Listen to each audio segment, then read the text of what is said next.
at least for the benchmark Nifty 50. Let's focus in on the Indian oil marketing companies, and they're staring at losses of nearly 1 to 1.2 lakh crore rupees in the first quarter of FY27 amid the ongoing West Asia conflict, with under recoveries estimated at nearly 2 lakh rupees. That's according to government sources, and they're also saying that nearly half those losses are coming from LPG. Let's go across to Sesha for that full report. Sesha? State-run oil marketing companies are staring at losses of about 1 lakh crore this quarter, and this figure may go up further if the West Asia conflict drives up crude prices even higher. Now, this is according to government estimates. Now, the projected Q1 hit is large enough to wipe out the entire profits earned by OMCs in FY26, with nearly half the losses expected to come from LPG alone.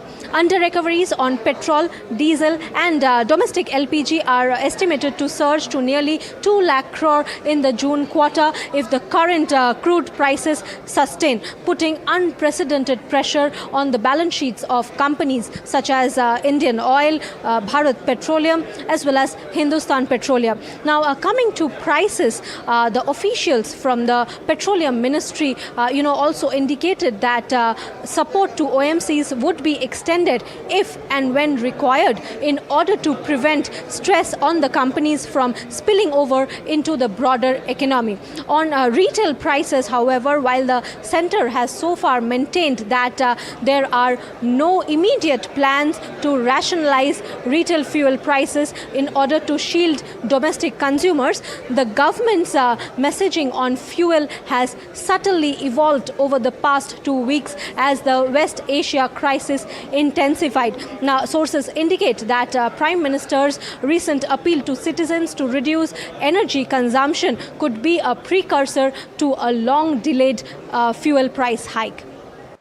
Thank you, Sesha, so much for that. This is interesting. 1 to 1.2 lakh crores is the kind of losses that, OMCs are actually staring at. In fact, BPCL says that India urgently needs more LPG storage to support the rising demand and energy security. Let's listen into what the CMD had to say about the plans to expand capacity within the next 6 months. It's definitely that the country needs more LPG storage, and various options are being explored. And maybe next 3 to 6 months' time, we will be able to share with you what our plan to enhance the LPG storage capacity. Okay, all right. So that's the word on under recoveries, the potential losses for OMCs, and the requests from the OMCs as well. But we're joined in studio, as we normally are, by Parag Thakkar, head fund manager at Fort Capital, as well as Kush Bora, founder of kushbora.com. So we were talking about this, gentleman, and yesterday, of course, you saw slide on account of the worries about the conflict in West Asia, and primarily about what Prime Minister Narendra Modi said yesterday. But more than anything else, I thought that the panic was visible in the currency market, where you saw, and I read reports of significant dollar buying in anticipation that there would be a slide further, right? So that actually caused that capitulation in the rupee. Having said that, do you think that there are opportunities to be had? Let me go to you first, Parag Bhai, before we take an index view. Based on the individual reactions yesterday, for example, Bharti was down 4%. Yeah, so Bharti is a thumping the table buy for me. Okay. Yeah, because I have calculated that if suppose they take 16% stake in, and that is what they have announced, right? Yeah, that is why the stock fell 5% yesterday. The reorganization. Reorganization. So if suppose, and this is what Mr. Sunil Mittal had told every investor on 26 Feb only, that this is likely to happen, that promoter stake in Airtel Africa will be transferred to Airtel. Right. Because it makes sense, right? Because Airtel owns the business. So, and Airtel already owns 61.5% stake in Airtel Africa. So 16.5% gets added. Now the theory is that the dividend will get delayed, or dividend which was expected to be higher now because of the higher free cash flows at Bharti Airtel, that will get delayed. But I think the new EBITDA is also coming in. The Airtel Africa is making EBITDA of 28,000 crore and PAT of 8,000 crores. So 16% of that will also get added to Bharti's consolidated EBITDA. So I don't think so that the stock reaction of 5% fall after falling from 2175 was warranted. Sorry, net, if you put the numbers down, Parag, and I'm sure that you have, right? Yes. We're talking about upwards of 20,000 crore rupees to be spent if that stake is transferred, yeah, 28,000 crore. 28,000 crore. For 16% stake. Correct. And you're saying that EBITDA will be added from That's Airtel 16% of the current EBITDA. What is the quantum, if you can put it? So basically, right now, 28,000 crore is a EBITDA. 3.1 billion USD is a EBITDA which Airtel Africa makes. Okay. So 16% of that will come to Airtel consolidated number. Sure. So 28,000, so around 3,700 crores. Okay. EBITDA will also get, and after minority interest, if you see the PAT number, I think around 1,300 crore gets added in the PAT number also to Bharti Airtel. While, suppose if you fund the entire 28,000 crore acquisition through 7% loan, then your PAT reduces by 500 crore on a base of 40,000 crore. So only 1.2% impact is there. Okay. The rest of the impact is sentimental that, okay, my dividend is getting delayed. Okay, one question I have for you on this one is, Parag bhai, I understand where you're coming from in terms of Bharti Airtel, where it is a stock or it's a sector which will be the most resilient Yes. when it comes to anything that's happening around the world. Now, do you think that there could be an impact, a sentimental impact with what Vodafone probably is in news as well yesterday, where they've said that Vodafone PLC is mulling a move to transfer part of the India unit stake. Now, I don't know if you heard Somit's analysis on that one yesterday, where he had given us two possibilities, where one, they could either, the 19% stake would be valued at what, 23,000 odd crores. Yes. So either they can invest that in terms of capex, or the other way around, where they can pledge that in terms of funding the capex. So I'm not sure Vodafone PLC has agreed to this officially. No, it's not confirmed. It's not confirmed. So this is a Bloomberg story that we're looking at. One is that. But do you think something like this, where you're seeing some fuel, some power that would potentially come for a Vodafone from a growth perspective? Yesterday in the morning show, I said that there is all the stakeholders are completely interested in keeping Vodafone alive and live and kicking. Right, but it does not change the thing that Vodafone will require 100%. They will require tariff hike. It does not change that maths. Right? Any investor who comes in would want, at least the equity investor would want returns, and returns will come only if the tariff is hiked. So at some point, I think tariff hike is delayed right now because of all these inflationary pressures all around. So I think it will come in December. But there is a certainty. And at 259 rupees ARPU, this company earns 60,000 crore free cash flow. Don't forget that market cap is 10,70,000 crore now, after 5% fall yesterday.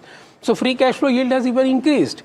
See, I will take it like this. Sometimes market reacts, sometimes market may be right, and I may be wrong also. But my intrinsic value for Bharti is, say, about 2,250, 2,300, based on my free cash flow yield calculation. If stock is falling much more below than that, it even becomes more attractive. Margin of safety. Plus, I trust the management that they will not do anything which will dilute minority shareholders. That is what Mr. Sunil Mittal has committed on 26th Feb. No, that anyways, the proof of that pudding has been around for a while now. And as a wealth creator, Bharti has been tremendous. And they have survived the most intense competition. Most certainly. Okay. So, but I think the next will be, as Parag bhai is saying, tariffs are needed. I mean, you need a hike. Who will bell the cat is going to be the question. I think that argument. By December, I think. No, but I think that argument, let it happen, frankly, because we've been talking about this now for 4 or 5 years. He's been making this point that ARPUs need to reach 300 for ages now. No, I think now they are at 259, to be fair to him. So we are just 15% away from his 300. It has just taken slightly longer time than what he. Well, Parag bhai wants the tariff hikes to happen. We don't. I don't want to claim more for sure. Push Bora. Let's move on to try and talk. Maybe we on Bharti Airtel very quickly, but we've spoken about that enough. Also want to know about whether the market setup is negative today. Yeah, downward sloping trendline resistance. On the Nifty or on Airtel? On Airtel, 1757.45 recent lows being tested. Yesterday's fall on the back of heavy volumes, a bit of a concern. So if 1750 is held, then consolidation could well come in. But Nifty, Bank Nifty, slightly different scenario. Now there is a very real toss-up between whether this is a storm in a teacup or a tsunami, in the living room. 23,700. That's the number that we've been talking about as the support zone, right? Yesterday it tested 23, or in fact even it closed at 23,800. Today's gap down opening could well be around that level, below that level also. I'd be interested to see if the closing is below 23,700. If that happens, then the gap, near the 23,200, 23,500 zone, that comes into the picture. Technically, things are a little negative. Nifty is below the 50 DMA. It slipped below 50 DMA yesterday. RSI below 50. But on the shorter time frames, Nifty is already very close to oversold territories.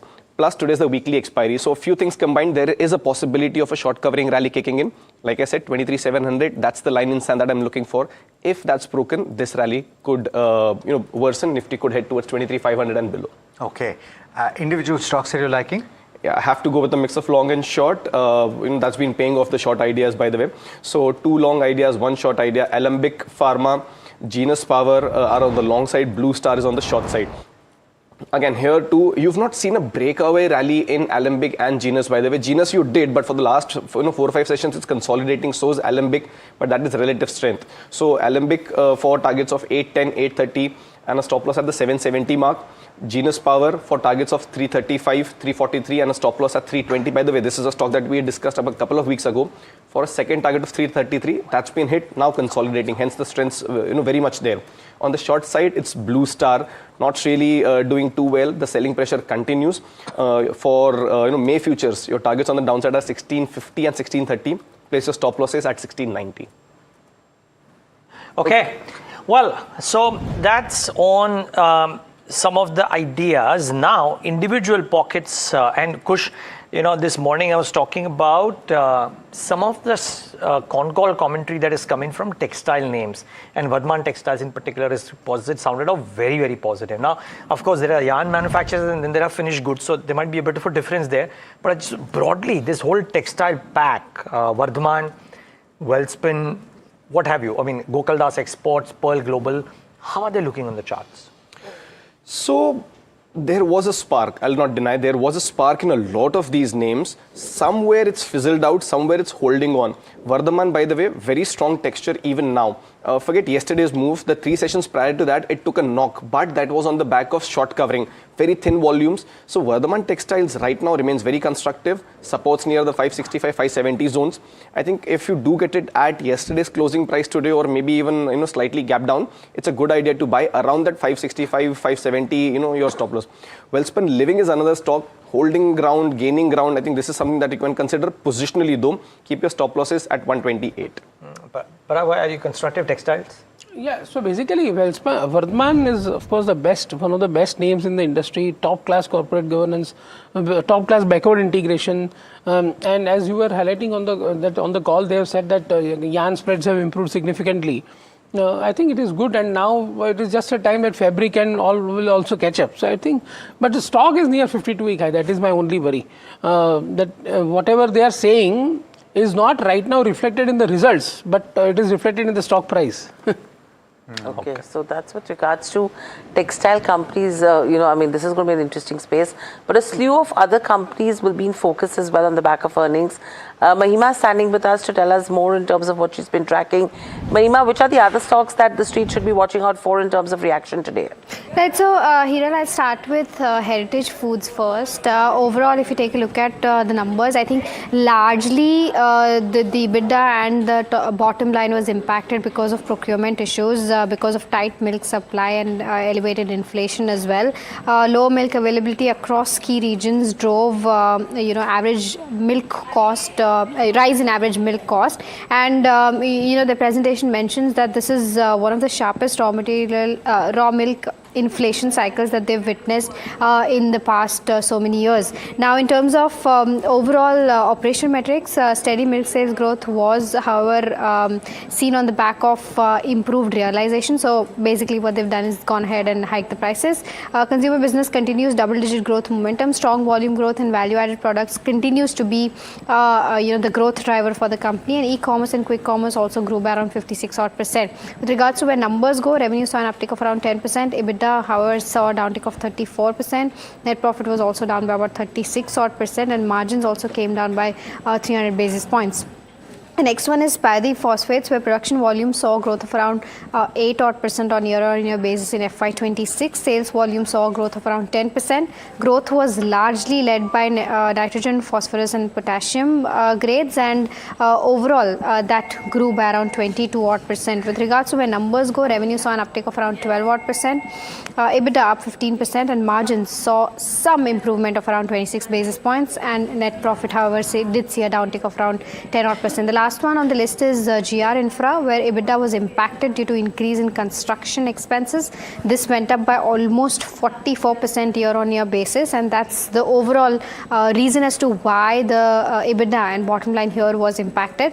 Order book as of 31st March stood at 26,472 odd crores. Overall revenue saw an uptick of almost 10%, but EBITDA did see a downtick of 32%. Margins came down by around 900 basis points, and net profit was down around 48%. So this is the overall view of how things fared for all of these companies in terms of a Q4 stance. All right, Mahima, thanks so much for that. So quite a few stocks there, Paradeep Phosphates, Heritage Foods, GR Infra projects. We'll talk about the reactions in just a bit. But I'm wondering what my colleague Somit Sarkar is picking up in his conversations with people from the dealing groups, and whether there's any word on opportunities that might emerge as the market reacts to everything that is taking place, from the Prime Minister's message to everything that's happening overseas. Somit, morning, what are you picking up? Good morning, Alex. Few stocks that dealers have highlighted in trade. Firstly, it's Amic Forging. Now, there are buy flows on the PMS desk. A large prominent name is expected to come out on the fund infusion, which might have happened yesterday post-market, so one should keep an eye out for this counter. For Keynes Tech, there are buy flows on the large HNI desk. Dealers expect strong Q4 earnings from this name. And for Cipla and Dr. Reddy, there are sell flows on institutional desk based and dealers are expecting a weak Q4 numbers that could come in from both the pharma names. And lastly, a couple of power capital goods company, that is BHEL and Hitachi Energy.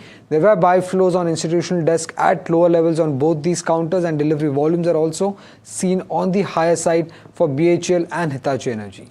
Okay, so buy flows on BHEL and Hitachi Energy is very interesting, particularly because some of these stocks in that basket have gotten sold into pretty heavily.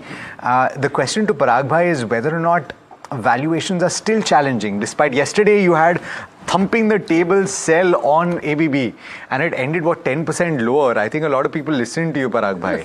No, so as Kush highlighted, it kept down only by around 5%, so I don't deserve that trade. But I would say that, see, the valuations are completely out of whack. So in my view, what can happen is, in case of BHEL, for example, the old legacy orders are getting over, and the new orders which are coming, and now coal is taking a center stage because of this energy shortage and all, and we have coal. So BHEL will keep surprising you on the result sides, in my view. Okay. Of course, at this valuation I cannot buy, but the point is, my gut feel tells me that the results will keep surprising people, because the old legacy orders are getting over and new orders are coming at a new price, new margins. And that was what reflected in this quarter results also. 19% power segment margin came, right? I don't expect 19 to sustain, but at least 14-15 can sustain. At what levels would you be comfortable buying a BHEL? Around 15% lower from this price, which is too far. That's why I'm not saying. Okay, so that's with regards to BHEL. But the other segment which is extremely important to talk about are the OMCs, where they could be headed for a massive earning shock. Now, as the government flags potential losses of over 1 lakh crore rupees in the first quarter of FY27, what's the reason and how will it actually impact the companies? Somit is with us to give us more. Somit, as per your calculations, what is that scenario actually looking like right now? And two, what's the quantum of price hike that the companies will have to take basis the kind of losses that they could be staring at? Well, that's what we are picking up from our government sources. In fact, Sessa highlighted this yesterday as well. She's clearly saying that OMCs are staring at a loss of nearly 1 to 1.2 lakh crore in the first quarter of FY27 owing to the West Asia conflict. And this loss will wipe out the entire FY26 profit, and half of this losses have been contributed by the LPG segment. Now, what this means for the oil marketing companies. Now, the estimated loss amount is higher compared to what the street has been anticipating. Analysts were expecting the loss to be anywhere around 27,000 crore rupees per month, which is around 81,000 crore rupees per quarter. But what the government sources are indicating is the loss could be anywhere between 1 to 1.2 lakh crore rupees. So that is the first point, that the loss number is expected to be on the higher side. Now, how long could they sustain? Now, if you look at the combined net worth of the oil marketing companies, that stood at, as of first half of FY26, it was close to 3.5 lakh crore rupees. So theoretically, 2 more quarters, even without a price hike, these companies would be well to go. And this is completely theoretically. Obviously, this is not something that will happen, is what I'm saying. But theoretically, given the fact that the net worth is around 3.5 lakh crore, even with such losses, they could continue for at least 2 more quarters. The net worth won't be negative. Now, what they need, they clearly need a price hike in all the 3 categories: LPG, petrol and diesel. Now the price hike required the most is in LPG. For LPG, as per analyst, the price hike required is around 956 rupees per cylinder. This is the 14.2 kg residential cylinder I'm talking about, and not the commercial one. A 956 rupees per cylinder price hike is required. That is around 105% of the current price. For petrol, they need a price hike of around 28 rupees per litre. This is assuming that their other margins and everything remain the same. Then 28 rupees per litre is the price hike required, which is close to 29.5% price hike based on the current market price. And for diesel, they require a price hike of around 32 rupees per litre, which will be around 36.5% based on the current market price. So steep price hike is something that is required in all the 3 segments. I'm not saying that this is something going to happen, but this is what is required for the oil marketing companies to again come back to profitability. Yeah, and if it was completely passed on, I wonder, Somit, if there is going to be some share at the government proposal. Of course, we've heard nothing on that front. We'll have to wait for that announcement. But there's also a change in the crude royalty rate. Somit, can you explain why this is significant?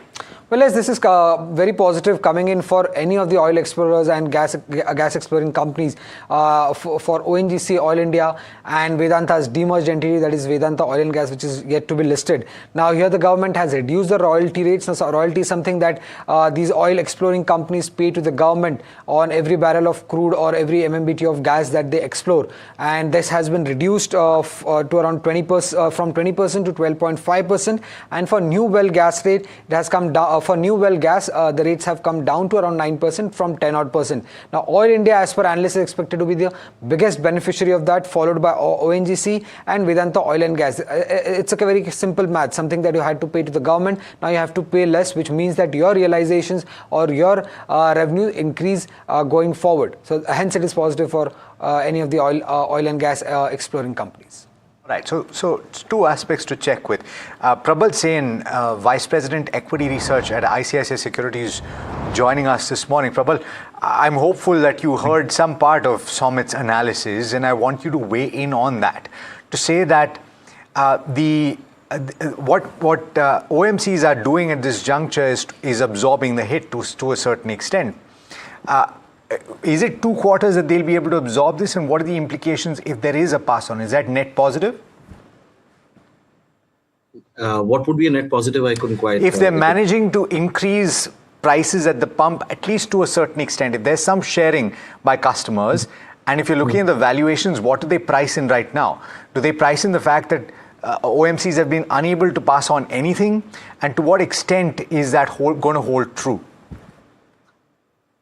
Right. I think what they're pricing in at this point of time is definitely optimism around the ceasefire helping moderate prices, and of course to a certain extent losses to get moderated in the system, maybe from the second half.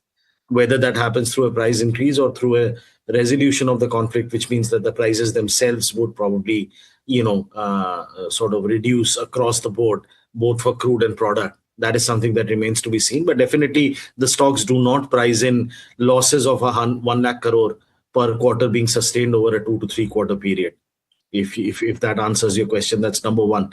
Secondly, can obviously any of this passing on help the companies? Absolutely, yes. It really will depend on what kind of price increase they finally decide to do, as and when they decide to do it.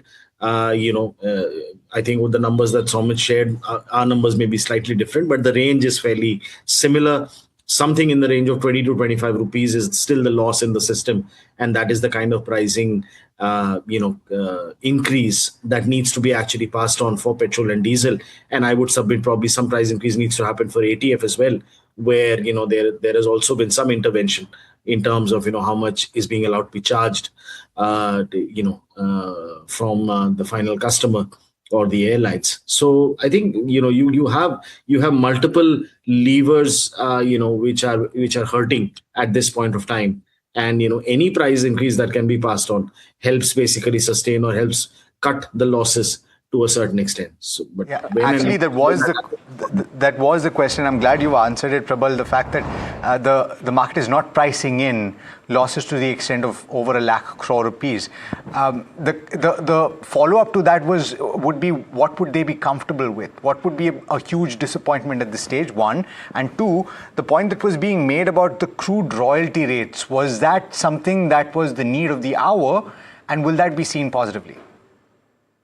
See, I think it will be seen positively. We'll have to, it is slightly longer term in terms of, there has been specific royalty changes for fast-tracked, assets as well under the HELP regime. So one will have to see if some companies can actually take advantage of that and bring prospective and new assets into production at a faster pace, because there is, particularly for, if I understand correctly, for deep water fields under that fast-track regime, the royalty has been reduced substantially, particularly for the first few years of production. So it definitely incentivizes more aggressive exploration capex. One would believe that, it can, given the kind of clarity that is now coming through in most terms related to oil and gas exploration, it can help attract more JVs with global majors as well.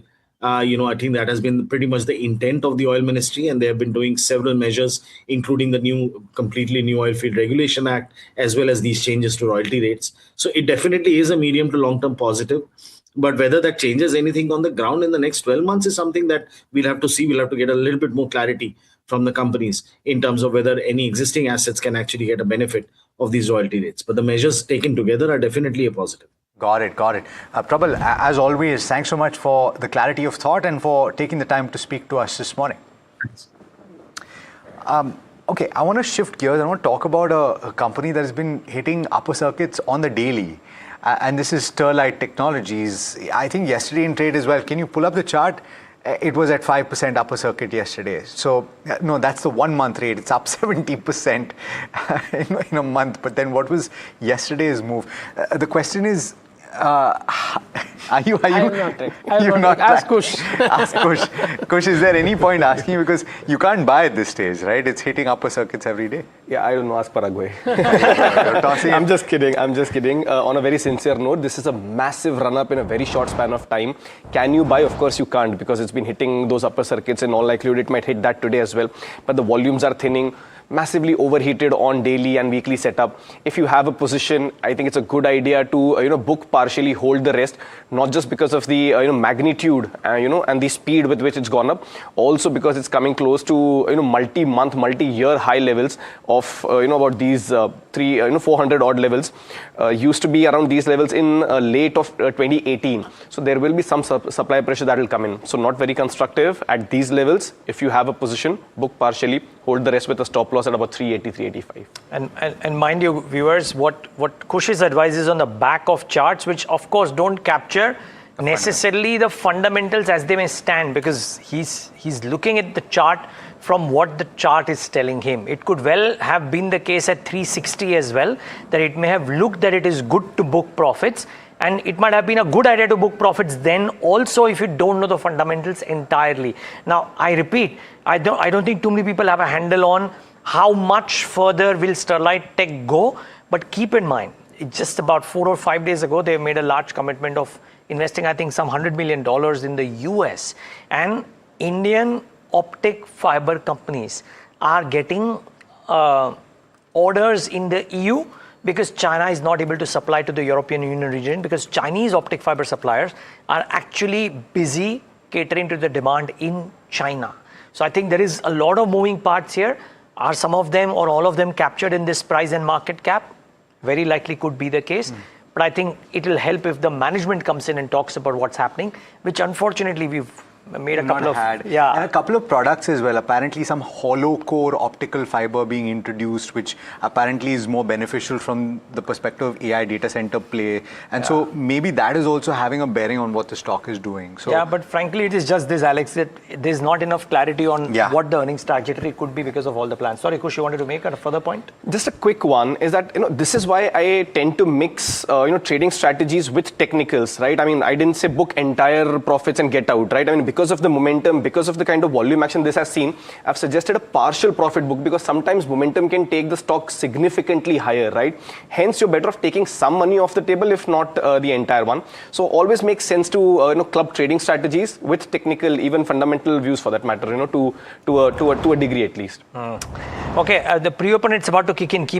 In fact, let's mark some of those heavy movers and potential movers and see what they are doing on a day when the markets are likely to start off slightly sluggish yet again. So bear that in mind. But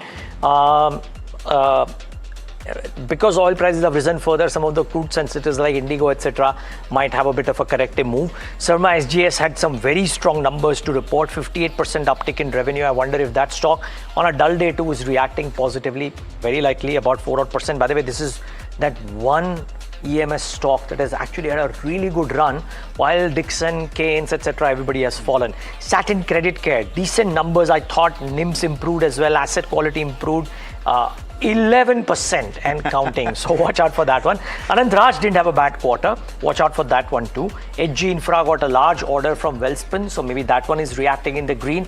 Bharat Forge, well, 7% up for HG Infra. Bharat Forge may not react as much, but a long-term contract with Embraer, and therefore that might be interesting. What was weak was JB Chemicals. So maybe that stock might react slightly negatively. PB Fintech and Godrej Consumer have some very interesting brokerage notes, and we'll talk about them. JB Chemicals on Q is down. PB Fintech, Citi and some of the others have upgraded. Let's wait and watch for that. Okay, Ruchit Jain, I'm told, Vice President Equity Technical Research Wealth Management at Motilal Oswal with us on the show. Ruchit, thanks for joining in. We were talking about how some of the stocks are reacting on results. So we'll want your view on some of those, but maybe we can start with your index strategy if you have one, and if not, completely fine. What are the stocks that you're recommending for the day today? Yeah, hi, very good morning, Neeraj. Very good morning to everyone. Well, Neeraj, if you see last 3 weeks, the index had consolidated in a range where 23,800 was the important support which were formed. I think twice or thrice index came towards 23,800 and witnessed a pullback move. Now, today we are breaking the 23,800 support with a gap down opening, so which indicates that we are in for more of a price-wise correction or a pullback move. Now, logically, the entire 2,200 points up move that we have seen from 22,200, the bottom which we made, to 24,600, the recent swing high, the 50% retracement of that entire up move is placed around 23,400, and 61.8% retracement is placed around 23,100. So I believe that we would see some price-wise correction towards either of these supports where market would again take a reversal. So either around 23,400 or 23,100 that needs to be seen when the index comes there. So the risk-reward ratio would become favorable over there. So as of now, no trades in the index because we are not near that support. So we should review again around 23,400.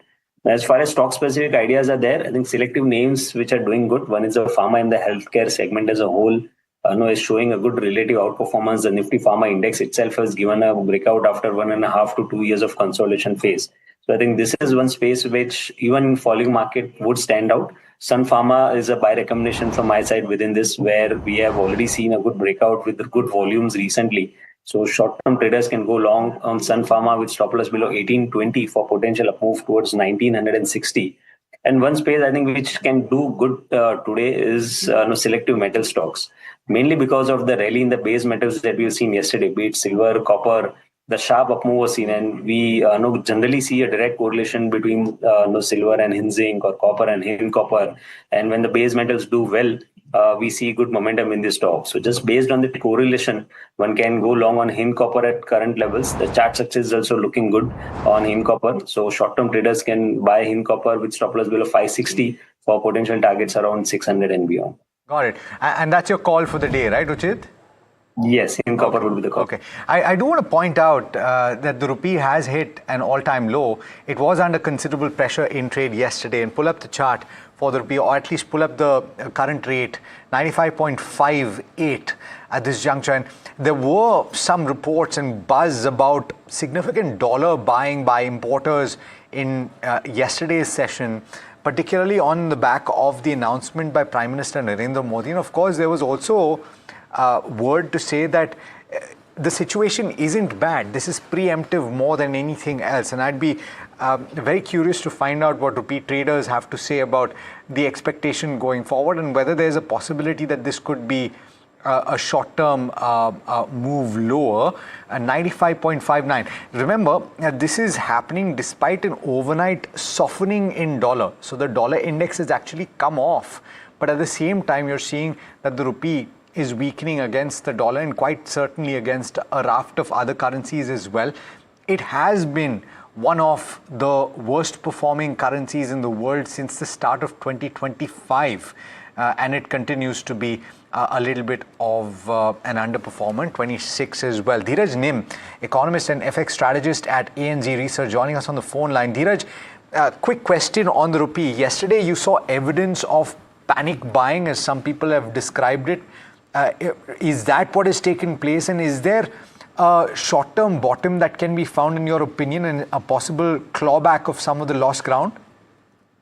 Look, I think the broader understanding of the rupee is that the depreciation bias is very much intact. To the extent that the oil prices remain fairly elevated, the expectations are for further weakness, which means that importer hedging demand will continue to remain strong. And unfortunately, FPI outflows have also persisted. So it's very hard to understand or to think that the rupee would be able to gain some ground in a situation where the broader factors that have led to its decline remain relentless. In evidence yesterday, and what is likely in evidence today, Dheeraj? Is it significant dollar buying by importers that is coming through on anticipation of further weakening?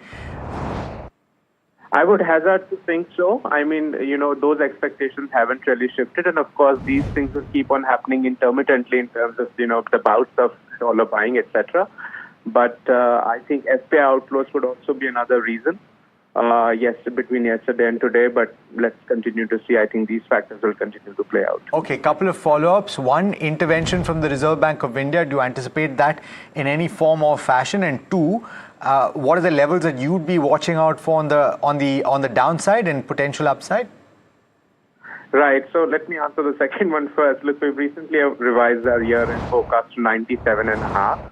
So we do think USD INR rising to that much. I don't think there is much scope if the current environment prevails for the rupee to gain ground versus the dollar, even temporarily. Now, in terms of the RBI intervention, well, they will continue to intervene here and there in terms of smoothing out the volatility. But I think there is a fair bit of understanding that the forces that we're up against are much larger, and we will not be able to stem the expectations of depreciation of the rupee just by RBI intervention as long as oil prices remain where they are. Yeah, it's a fair point. Dheeraj, thanks so much for taking the time and for speaking to us as always. We appreciate it. All right, so that's the word on the Indian rupee. I didn't think that I'd ever say that there's a possibility of it hitting 97.5, at least not over the last 6 months to a year or so. I didn't anticipate that would come to pass. But let's see, at 95.6, it's not too far away. On to our brokerage call of the day. And this is Citi that maintains a buy on Nuvama Wealth. And Sharad joining in to tell you more about what the rationale is and what the call is actually first. Sharad, morning.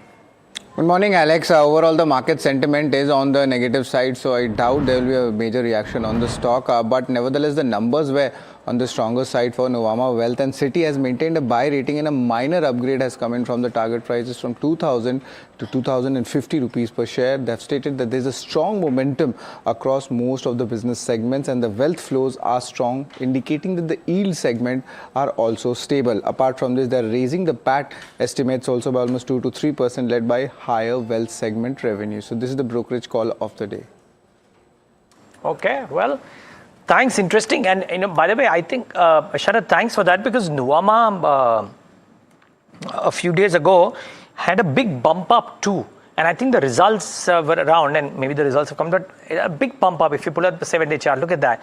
Has a pretty good move. I know Paratkar is fairly constructive on this whole non-lending financials in the capital market side. I wonder if Nuvama is in that list, or does he like something else? I think you like 360. 361. Nuvama, you don't like also. Nuvama. I know. I like this business as such. As such, I like. Valuations we can debate, but whether it is 361, whether it is Nuvama, whether it is Andati Wealth, I am saying this business is a sticky business. So, Parava, here's the deal, right? Now, the last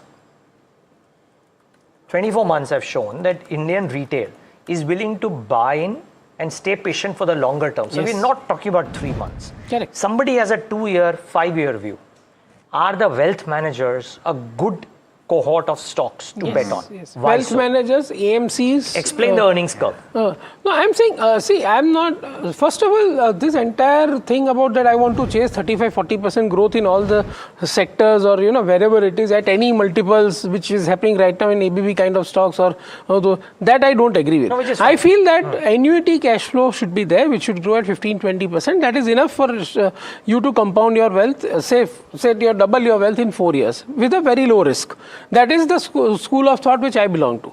So annuity business is very important. And that's why I always say that I prefer AMCs and wealth managers more than the broking. Because broking goes up and down with the market volumes, market sentiments, while AMCs have become much more stickier because the SIPs keep coming. Yeah. Wealth managers are more secular because they manage the HNI's wealth, and where even if they give post-tax return of 8-9%, they stick to them because it's a very high net worth, high money, quantum of money. So I would say that these are better businesses to own, and if you are with great managements who can outperform the industry growth, then you can easily make your 15-18% risk-adjusted returns in these companies. Just a quick point on that.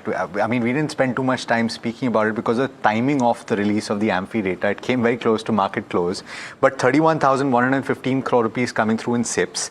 And in the active equity category, Neeraj, 38,000+ crore rupees coming through versus 40,000 or thereabouts. But you had only 30 crore that came in the way of new fund offers in April versus close to 2,000 crore rupees that came in the previous month, in March. Yeah. So you're talking about a significant inflow, plus 10,000 crore rupees in flexi cap funds, plus 6,000 crore in mid cap and small cap. So there's a very robust flow into active equity in the month gone by in April. So it's quite considerable. Now the markets have to deliver. I think for 24 months or 30 months, Indian retail has now put in the capital, trusting mutual fund managers, advisors, etc. At some point of time, Mr. Market will have to deliver. Hopefully the economy growth and the earnings growth both deliver. But, well, 9:12, we are very close to the market open. Ruchit, if you had to look at the pre-open rates and then think of what stock would you want to bet on as that one key idea for the day today, which one would that be? I'll go with the metals. As we discussed, that metals are likely to see some relative outperformance. So Hind Copper, I think they are still looking well. So Hind Copper would be my preferred pick for today. Hind Copper, okay, very interesting. After a while, I'm seeing a metal name come in as a top idea. The sector, of course, has done it well. So watch out for Hindustan Copper as one of the names. Kush Bora, I want to ask you, if you had to bet on one stock for the day today, which one would that be and why? Yeah, I'll still go with the ones that we discussed in the morning, keeping that list thin and tight. So Alembic Pharma, we spoke of, the opening is also fairly decent, about 0.3% higher. So yes, this is something that you can bet on. Just to reiterate the targets on this one, 810, 830 and stop loss at the 770 mark. Got it, okay. Any comments on some of the big movers? So Satin Credit Care, I want to ask you about Parag Bhai, because NIM expansion, ROA at 4+% versus 2.2%. It's turned the corner, hasn't it? Yeah, so all microfinance companies, if you see, even Bandhan, which was the worst impacted, they have turned the corner. So all microfinance companies have started doing well. I hope the recovery sustains. But gap up of 9%, would you buy? No, I'm not. I have not tracked the company enough. Yeah. And of course, the Credit Axis Grameen is one of the best microfinance companies. Sure. Ruchit, let me ask you about some of these microfinance names, and specifically on Satin Credit Care. It's arguably the stock of the morning so far, 9% up. Would you buy? Not really, because although the trend is positive, the stop loss would be very deep from current levels. So maybe a buy on dip approach could work. Sirma SGS, another stock that's buzzing, possible 4% uptick at the start. Maybe it'll build on that. Would you buy? No, not at these levels, closer to the 1,085, 1,090 zones. Okay, and Grow, which is down about 5% in trade because there's a large block. Would you sell? Would you book if you had earlier? If I had, yes, I would book. I wouldn't really buy into the broking names per se, not even Grow. Okay, Ruchit, AMCs, we've spoken about it in fair detail. Would you buy any of them? Yeah, I think Nippon is looking good on positional charts. So if one has a positional view, then one can go long on Nippon. Okay, well, 21 seconds left for the markets to kickstart trade. So let's focus on Mr. Market. We've gotten you top ideas as well for the trading day today. The question only is, will the market support any of the ideas going long? Because remember, individual pockets have shown through, even if the market has remained very, very sluggish. But crude prices are higher, so some of those crude sensitives will start off lower. The market too will start lower. Another 75 points gone now, a fair bit of distance away from 24,000 by the way, 23,747 and counting. The market breadth too not good. Mid caps have started off flattish. Maybe small caps are taking a bit of a stick early morning. Well, that's the mid cap index. Small caps in the green, interestingly. But the market breadth is adverse. Interesting. Okay, banks about 1/3% lower as well. Let's get the heat map up on the screen and show you what's moving and what's not. A bit of green by the way. ONGC, surprise. Usually it doesn't do so much, but there is a government move attached to the crude price uptick, which may be the reason why ONGC is up 3.5. Hindalco on cue, metals, I think Ruchit spoke about it. Hindalco starting off a couple of percentage points higher. Reliance marginally in the green. Coal India in the green. Adani Enterprises flattish but marginally in the green. And then there is a Bajaj Auto squeezed in there, but very little green. A lot of red. IT starts off weak yet again. Why? Because there is one more update, and I think Anthropic has launched a version which is backed by multiple funders, including Capgemini, which is one of the lenders or one of the investors in that business, and they apparently do word for word what IT companies are going to do, and that's why I think you see this stick today. Infi, Techem, TCS, HCL Tech. So no surprise that the index is down about 1/3% because IT, which is probably about 10% of the weightage now or 9%, depending on what it weighs right now, is sulking today. Life insurance names are sulking maybe a day later because the update came in day before yesterday. It wasn't the best, but these stocks are down today. And then there is an HDFC Bank and ICICI Bank. HDFC Bank has been sulking for a number of days now, yet again down about 0.7%. But Alex, the number of green just increasing ever so marginally because IT seems to be the main culprit, not everything else. Yeah, and the broader market's apparently more resilient. That once again is a theme. I wonder if that continues to be the case, or was that only the first few ticks that came through? So pull up the small cap index, pull up the mid cap index, and let's take a look at that very quickly. So small cap index down about 0.4%, more or less in line with the benchmark Nifty 50. Mid cap index about 0.2% lower. Pull up the sectoral indices as well, just to see if there's a fair bit of green or not. Just about five indices, 6 indices in the green. PSU banking index is just about 0.1%. What's the top gainer? Metal, very interesting, up about 0.7%. Auto just about treading water at this point. IT right at the bottom of the screen, down 2.3%, and that's where the big crack has taken place. Possibly also not just the frontline names, possibly the other names as well, because the next biggest sectoral loser is down just about 0.5%, and that's the private sector banks. HDFC Bank maybe just a tad bit in the red. I saw that it was down about 0.7%. But let's take a look at individual stocks, and there are quite a few to talk about on the back of earnings. So let's pull up that list for you. You had IHCL that stands out. Standalone RevPAR looks particularly good, was stronger than expected, but it's just about 1/3% in the red. JSW Energy actually beat estimates, but it's down as much as 7%. Earnings impact there as Cinema SGS. Okay, JBM Auto is up 20% on EBITDA, so it's reacting positive. Let's pull up Cinema SGS because this was where the beat took place, as well as Saturn Credit Care, arguably the stock of the morning. I want to look at Cinema SGS if we can. Strong execution coming through, and it's arguably one of the stocks of the morning. It was up about 4% or so in the pre-open session. Let's pull that up and see where it's currently trading. I would also like to look at SPR Auto Tech, for example. I would like to look at Manorama Industries. These are all stocks that are reacting to the earnings. We have Corona Remedies. Okay, we're pulling up these stocks. Fractal is losing about 0.5% or thereabouts. Corona Remedies is doing particularly well, about 5% higher or thereabouts. On the losing end, in all probability, you're going to have JB Chemicals, where margins have been impacted by higher raw material costs. It's down about 2.5% or so. GR Infra on the back of a downtick of as much as 49% in the PAT. Heritage Foods as well, weaker than expected numbers, losing about 7.3% in trade today. What else? There are a few other updates beyond earnings. Team Lease Services, you have have a business meet or rather board meeting on the 20th of May for a share buyback. It's up about 7.3%. These corporate actions usually cause that. Afcons has been declared L1 bidder for a pretty large project, 7,500 crore rupees. HG Infra, another pretty significant order win coming through for this one, 2.5% or 2.6%. Remember, this is a stock that has gone up in the recent past as well. Godrej Consumer has seen double-digit growth is seeing double-digit growth over the medium term, up about 0.5% or so. PB Fintech, again, strong management commentary coming through. I wonder what it's doing. It's just about 0.25% higher. Bharat Forge, that partnership with Embraer, but remember, it's moved up in the recent past, and so therefore just about 0.6%. HFCL has gotten an order win to the extent of 180 crore. It's 1.8% higher. And finally, Grow. We were talking about this in the pre-open session. Large deal impact is down about 7%. I've talked about quite a few stocks.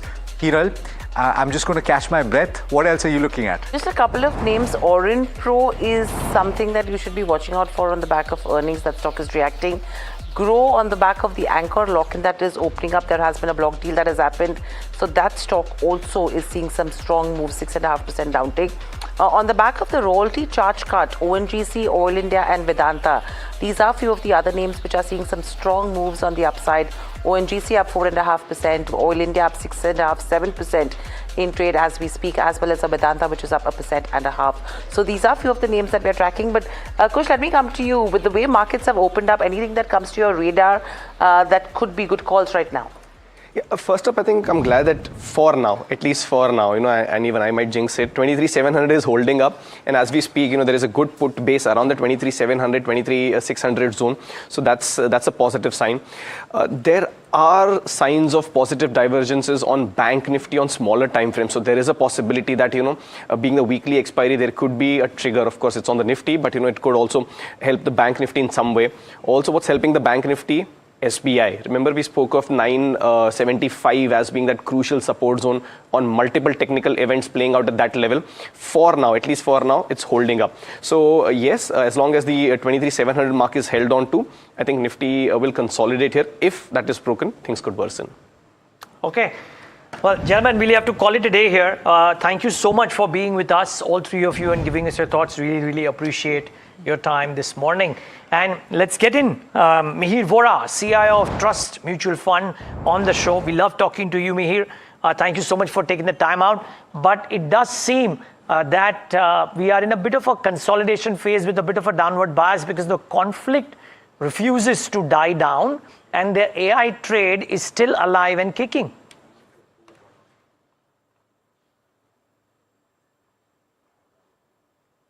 Mihir, are you on mute? I'm not able to hear you very clearly, maybe. Sorry, yes, I was on mute. Yeah. Good morning. Good morning. Always a pleasure to be here. So the AI trade is, well and kicking. I think it's probably now in a bit of a frenzy zone because, if you add the math, on one hand, you have all the hyperscalers providing infrastructure for the AI companies like Anthropic, OpenAI, etc. And the kind of investment that is being done by these infrastructure companies is in like literally trillions of dollars. But ultimately, they are going to support these Anthropics of the world and the OpenAIs of the world. And while the revenues are scaling up exponentially, they are nowhere close to those trillions that are required to sustain this kind of investments. So I think the markets are probably discounting a bit too much in the future. And of course, this capex that is happening in anticipation of future revenue is obviously creating a lot of demand for memory, semiconductors, computational power. So you have NVIDIA, Samsung, Hynix, TSMC, just literally flying off the roof. And we are in a massive earnings upgrade cycle. So there is absolutely nothing taking away from the fact that this rally is being backed by current earnings. There are massive earnings upgrade happening in Korea, Taiwan, and with good reason. So we are seeing that impact in the stock markets, and India is a bystander because we don't have all those kind of companies. So yes, there is a bit of a feeling of left out as far as India is concerned, because the earnings upgrades that are happening in those countries are just exponential, and that's nothing compared to what we have in terms of India. But as I said, the sustainability of these earnings is a question mark. I don't think you can give a terminal growth rate to these kind of earnings in the semiconductor and the memory space, because this is not a 20, 30 year kind of a call that you need to take, and probably the markets are beginning to discount those kind of growth paths. So I think as soon as this frenzy dies down, probably India should start getting its relative space back. Mihir, that's a very interesting take that you give right now in terms of what's happening, and a very interesting post that I read of yours where you're talking about the glass half full or glass half empty. With the data that you pointed out as well in terms of the FIDI ownership, where the FI ownership in Indian equities has actually slipped below the domestic institutions for the first time in over 2 decades. What is that signaling, number one? Because you've made interesting points on both sides, right? And which side would you actually weigh in right now where Indian markets are moving towards? So I think it's a balance. The point is that the good thing is, as I mentioned in the post, that there is enough domestic flows, there is good structural domestic savings which are getting poured into the equity markets, and that's the only reason why the markets are where they are. Otherwise, with this kind of FII selling 10 years ago, the markets probably would have been 20-30% lower. So we've been able to absorb this FII selling because of the domestic investment pool, which is a good thing. So that's the glass half full kind of argument. But the point is that bottom line is we need foreign capital, FDI flows, we need FPI flows, and we need to do a lot more to make ourselves attractive for FIIs, because we are a trade deficit country, we are a current account deficit country, and obviously the only way to fund it is to get foreign money in, whether it's in terms of FDI, FII, or even remittances, etc. So we have to make ourselves attractive for global investors, and I don't think we've done enough of that. And the point is that people argue that we have been left behind because of AI in the last couple of years. I think AI has only accentuated that trend, and earnings momentum, which was flagging, is the main cause. So if you see, we had those same negative factors, high taxation, problem for FIs, etc., even before 2024. But in the 5 years, in the run-up to 2024, for 5 years, India was the best performing market. It's just that when earnings in India slowed down, it coincided with this AI theme, and that's why you have this feeling of being left out in the relative scheme of things. And that's how, when relative outperformance is so stark, then all these things get highlighted about India being a high tax country, etc. But the point is, these were already there. It's just when earning momentum slows down, these tend to get highlighted. Okay. Mihir, hi, and a lot of well put points. My question to you is, particularly after the Amphi data that we saw yesterday, right, is that the deployment of capital continues to take place. 38,000 crore rupees piled into actively managed funds, and barely 30 crore of that is new fund offers. So a large part of it is deployment of capital. 30,000 plus crore rupees on SIPs on a gross basis. The point is that arguments are being made, Mihir, equally on the other side, to say that particularly after that rebound in April, Indian equities are not cheap when you consider the overarching framework and the fact that crude is above $100 to the barrel. Will these retail investors have to wait for a considerable amount of time to get that bang for their buck? I don't agree with that argument. I think valuations have become reasonable. We need earnings to now kick in, which I think they will, if the Hormuz thing gets solved.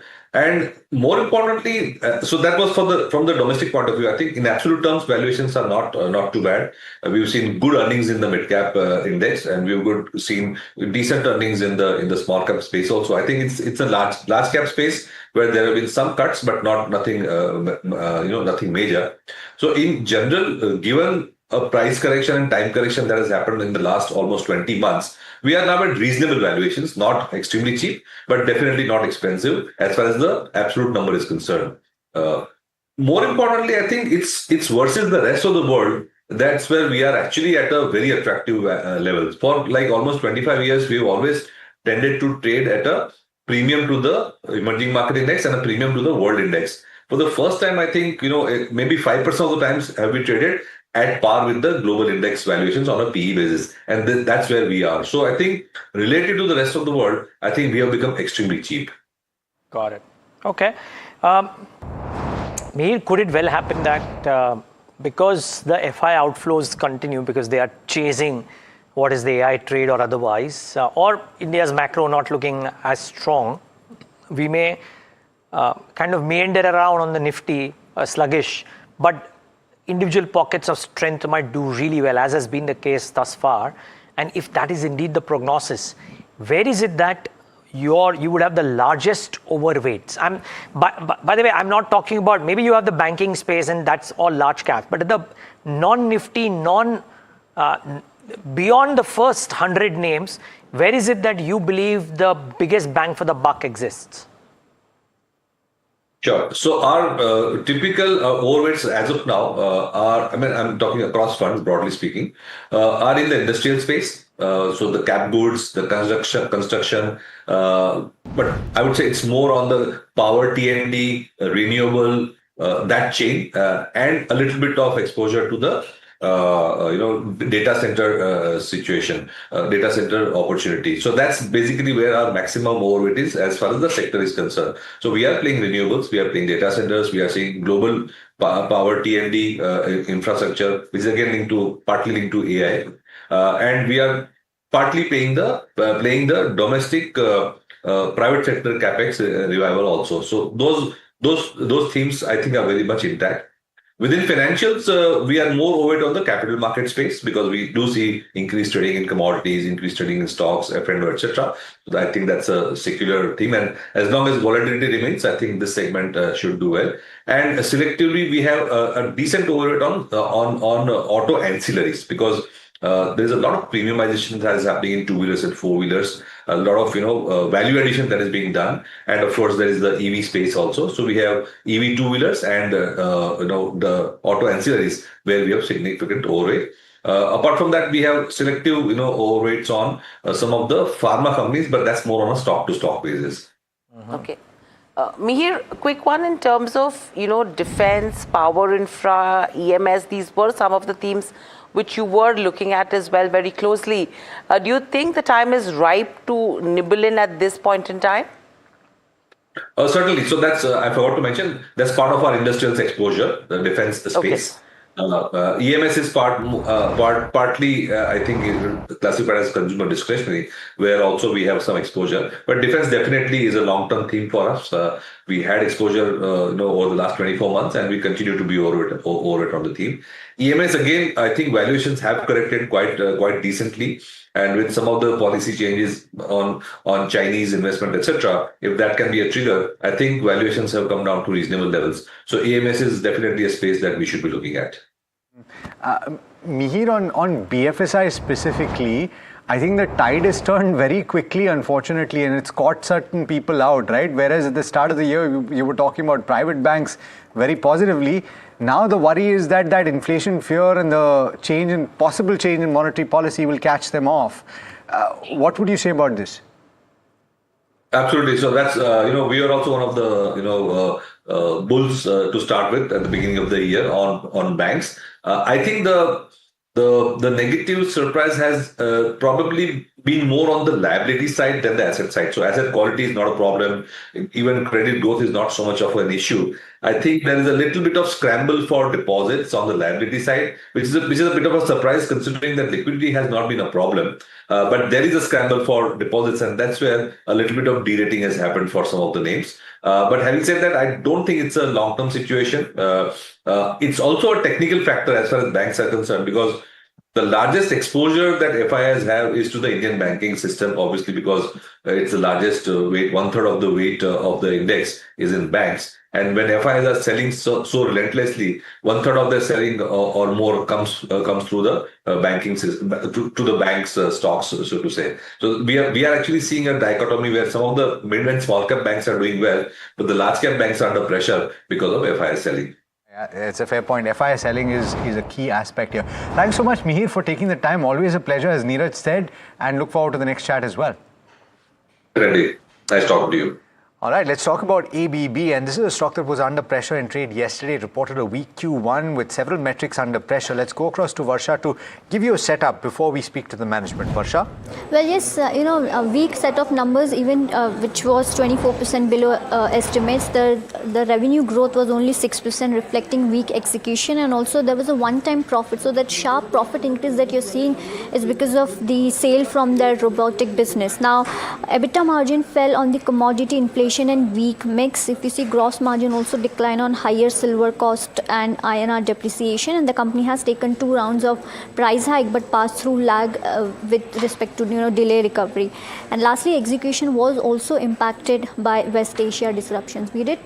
So overall, Neeraj, if I were to talk about the overall numbers, weak set of numbers, and we don't know how margins will be recovering. Back to you. Okay, Varsha, thanks so much for that. Let's get in the management of ABB on the conversation. And we have both the gentlemen with us. Gentlemen, thanks so much for joining in. Sanjeev, let me start with you. Is this the conflict playing out, or are there other reasons for the performance this quarter?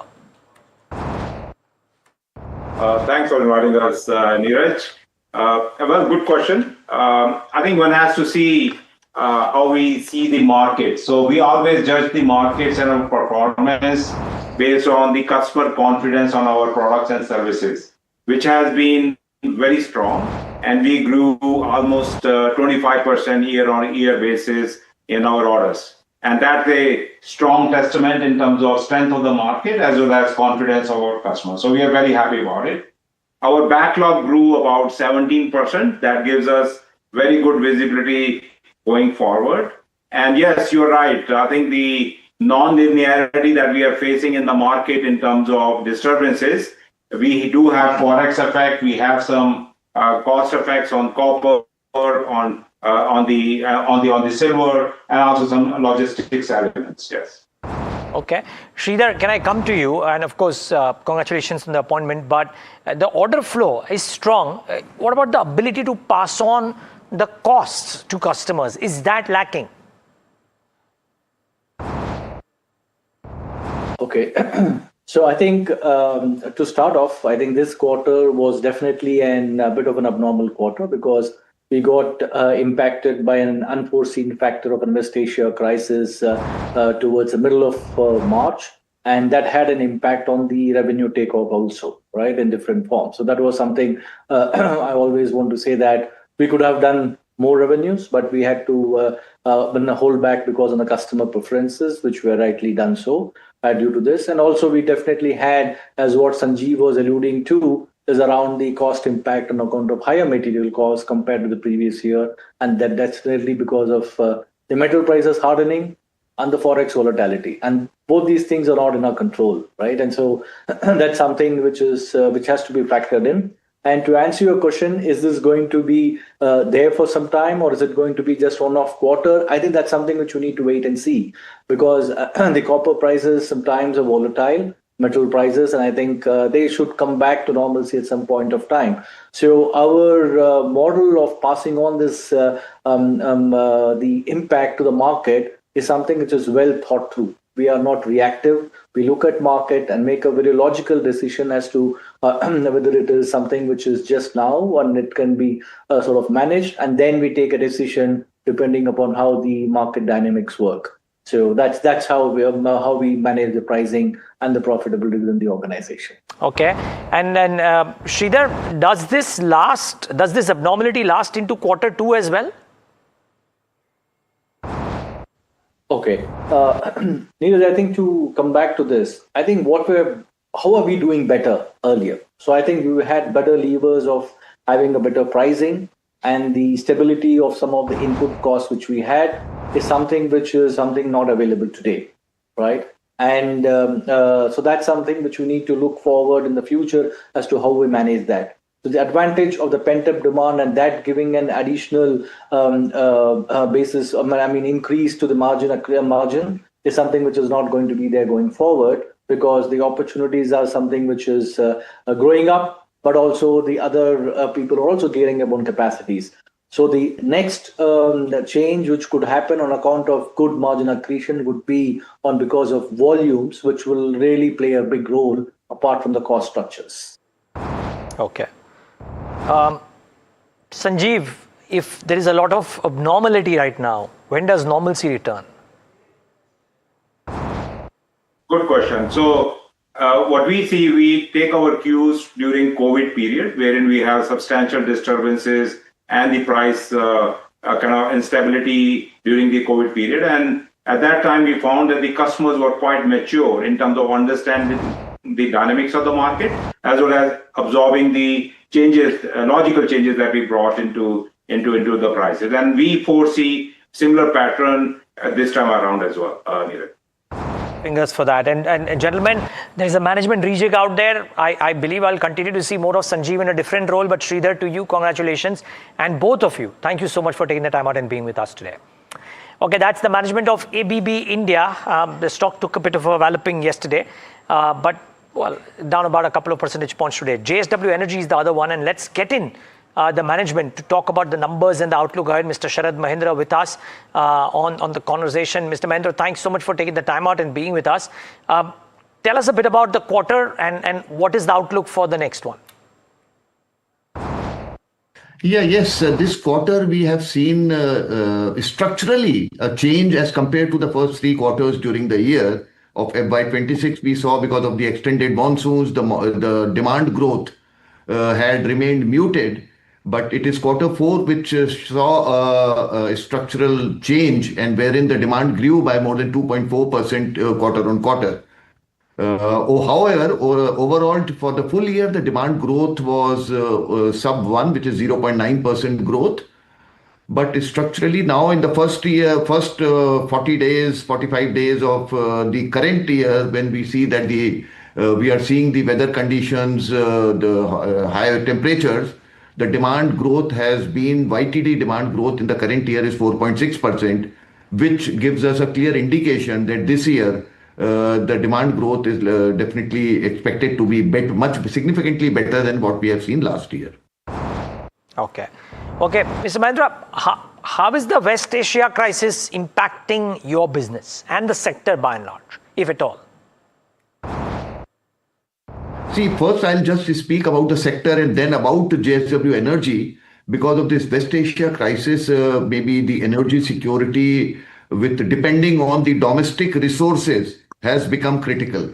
There is a portion of the capacity in the country which is imported coal-based power plants, which are there. So their government of India is also now focusing and mandating to move towards domestic coal, practice which has already started. So overall West Asia crisis, what we are seeing in terms of the gas-based generation, though the capacity in terms of overall contribution to the gas-based power generation in the country is very limited, but that has come to almost a standstill, with gas being given to the priority sectors and this not falling under that. So all those things, I think the overall demand from the coal-based power plants is a positive, and which we are experiencing also. Now coming to our portfolio, when we see that our portfolio, we have 2 of our plants which are based on imported coal, though where we have already started blending domestic coal, but those we remain insulated from the increase in the coal prices or the currency impact, because these are all 2-part tariffs. So for us, we remain insulated absolutely, and we are seeing a positive uptake in terms of the power demand, and from the electrical appliances also, which we are seeing are increasing, the consumers are preferring. So the demand growth is structurally we see, and going forward we feel that our dependence of when we talk of energy security as a country, I think the focus from Government of India is going to be moving as fast as possible from petrol and diesel based vehicles to EVs and also the electrical appliances. These are all positive for the sector which we see going forward. Okay, and Mr. Mahindra, how do you think this conflict has reinforced the green energy targets for the country?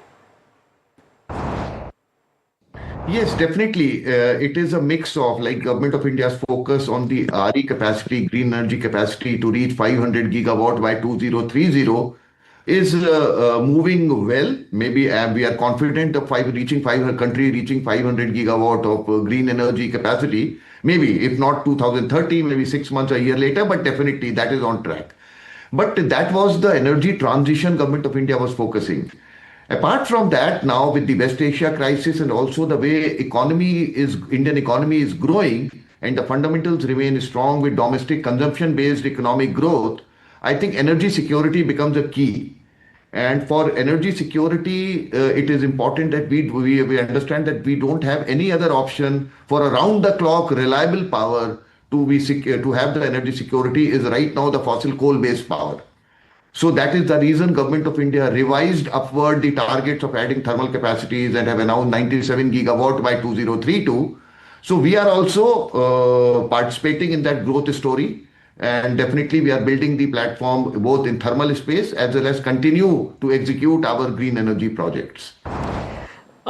Every company, Mr. Mahindra, worth its salt is talking about the battery energy storage systems. I know you have large targets too. Can you enumerate that? Where are you on the progress of the battery energy storage systems?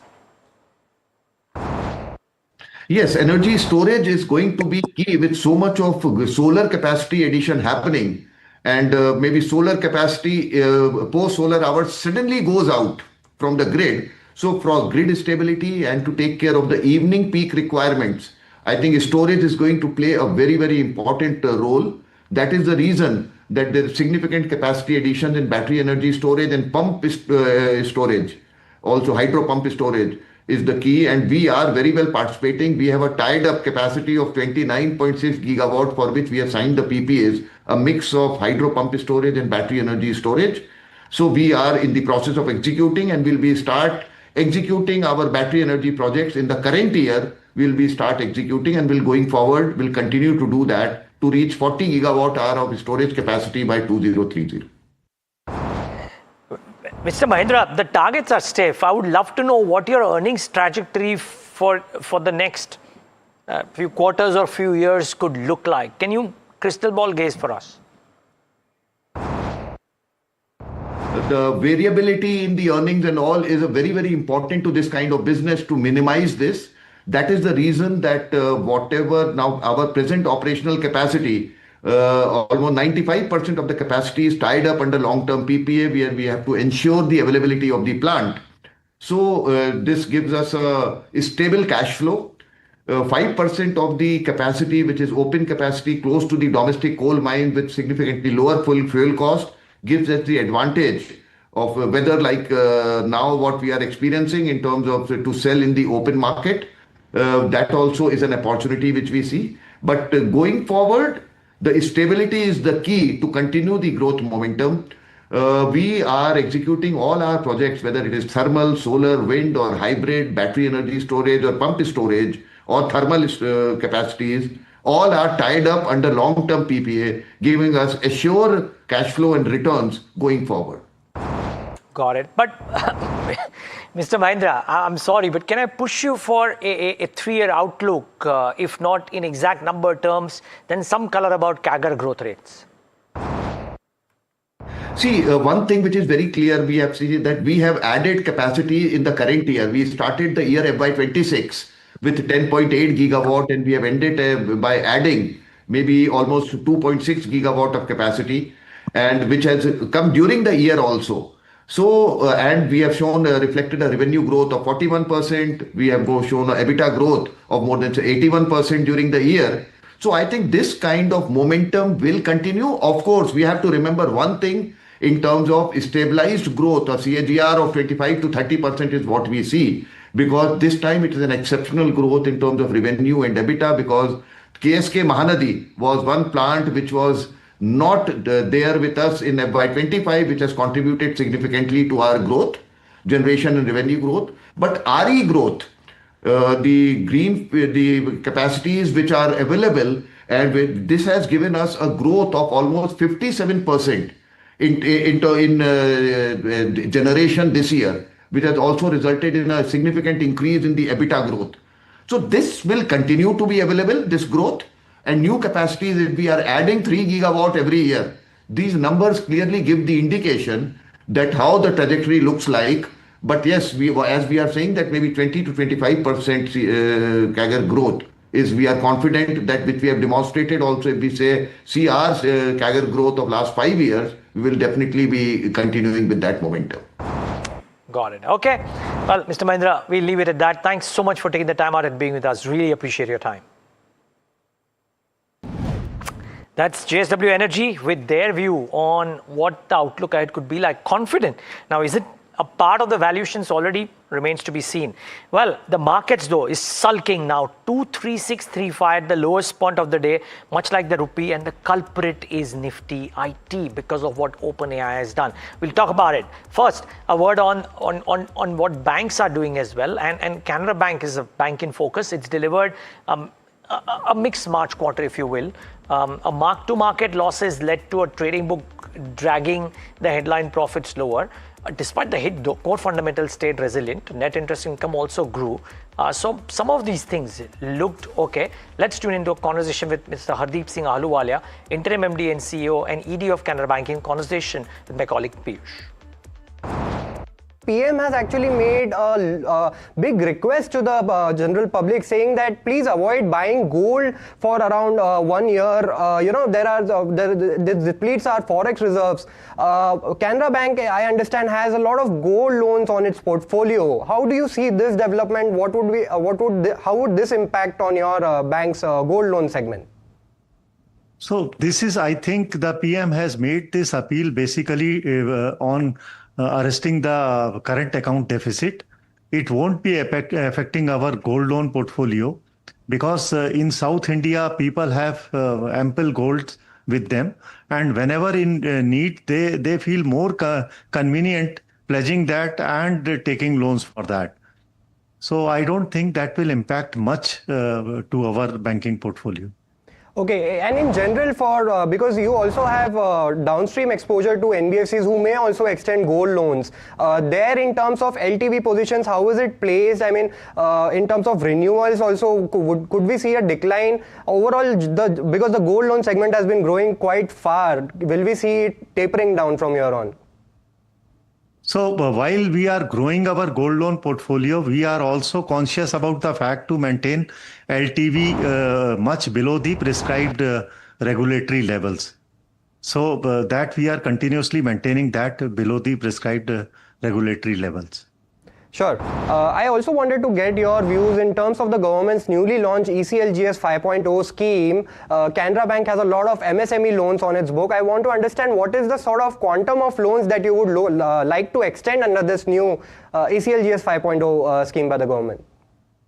Sir, for ECGLS scheme that has been rolled out, we have identified exposure of 90,000 crores. This will be eligible for around 18,000 to 20,000 crores fresh additional credit. So we'll be reaching out to these customers to avail these credit facilities. Sure. Mr. Ahluwalia, just one question in terms of your tenure. The government has reappointed recently for a fresh 3-month extension. However, when can we see a permanent MD and CEO taking over the bank? Mr. KS Raju had retired earlier last year, sir. So I am also waiting for a new MD to join. But since I have been working in this organization for last 3 years, so I know the organization very well. Sure.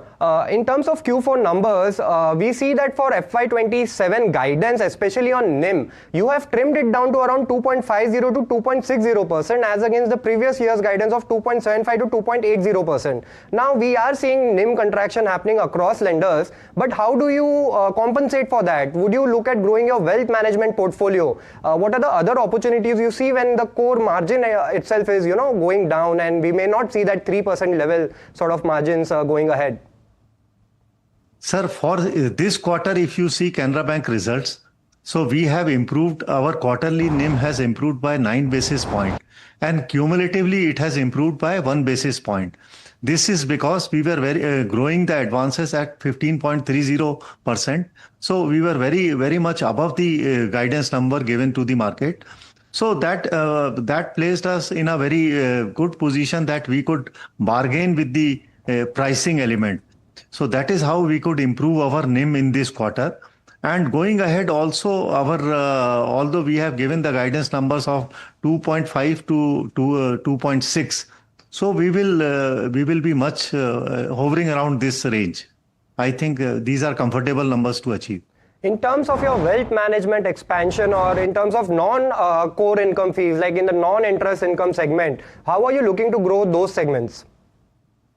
So in the non-interest income, if you see the fee-based income, the treasury income, the recoveries in write-off and PSLC. So fee-based income, I think we will reach our targeted levels. Under treasury, that depends upon the volatility in the your Sensex and the bond yields. So last quarter, we have seen that the Sensex corrected by almost 4,000 basis point, and the yields moved from 6.59 to 7.05. So we had MTM losses of 800 crores. Going ahead, if it cools down, the inflation comes under control, and there is an uptick in the Sensex, and geopolitical situation improves, and yields also softens. So treasury, I think, will start making more profits. In recoveries and write-off, it is always ranges between 1,500 to 1,600 crores.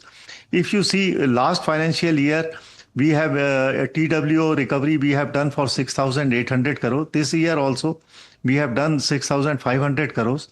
So, and going ahead in this quarter also, one or two good recoveries have happened. So I am confident that TWO recovery will continue in the same manner. Going ahead for the PSLCs, we are in an advantageous position. Continuously, we are maintaining the priority sector above the mandated levels. So this year also, PSLC income, we will be achieving the targeted numbers. I just want to ask the final query on the RBI's mandate to banks to shift to expected credit loss model. What is the sort of provisions that you will have to make, the quantum of them? Also, would you have to raise fresh capital to actually, create those provisional buffers to meet with the newer ECL guidelines?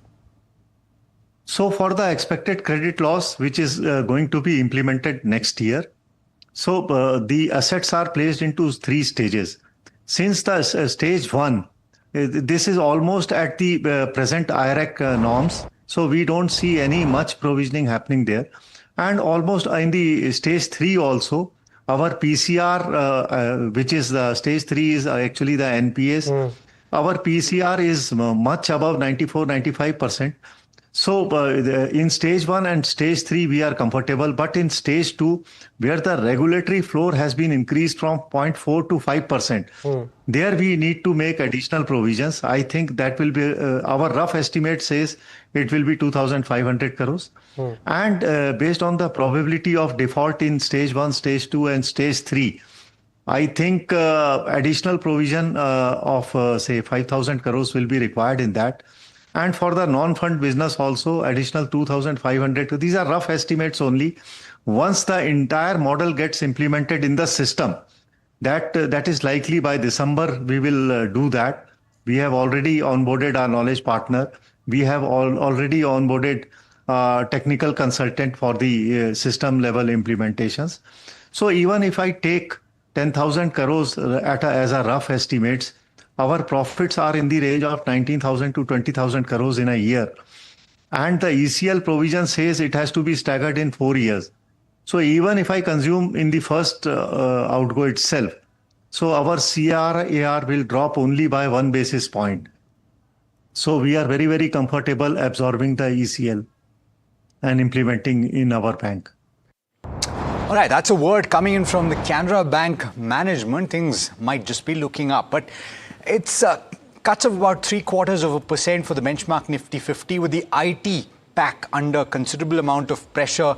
The IT index down over 3% at this point, and really that is where most of the selling is being concentrated, apart from a couple of private sector banks. So there's ICICI Bank under pressure as well as HDFC Bank under pressure. We'll talk about some of this in more details, and of course we're sticking with the earnings conversation. On the other side of the break, we'll talk to the management of Fractal Analytics. Stay tuned for that.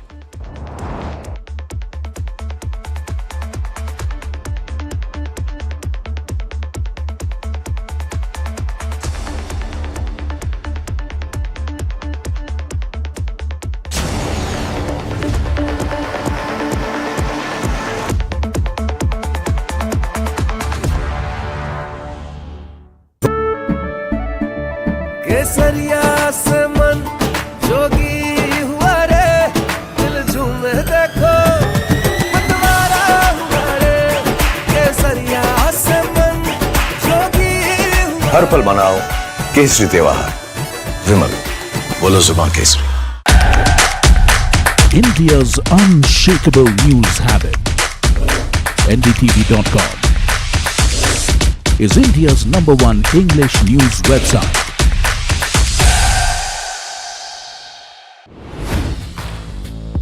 Hi, I'm Tamanna Inamdar. Watch me on NDTV Profit, where I break down the day's biggest business stories. What happened, why it matters, and what it means for your money. Hi, I'm Neeraj Shah. Watch me on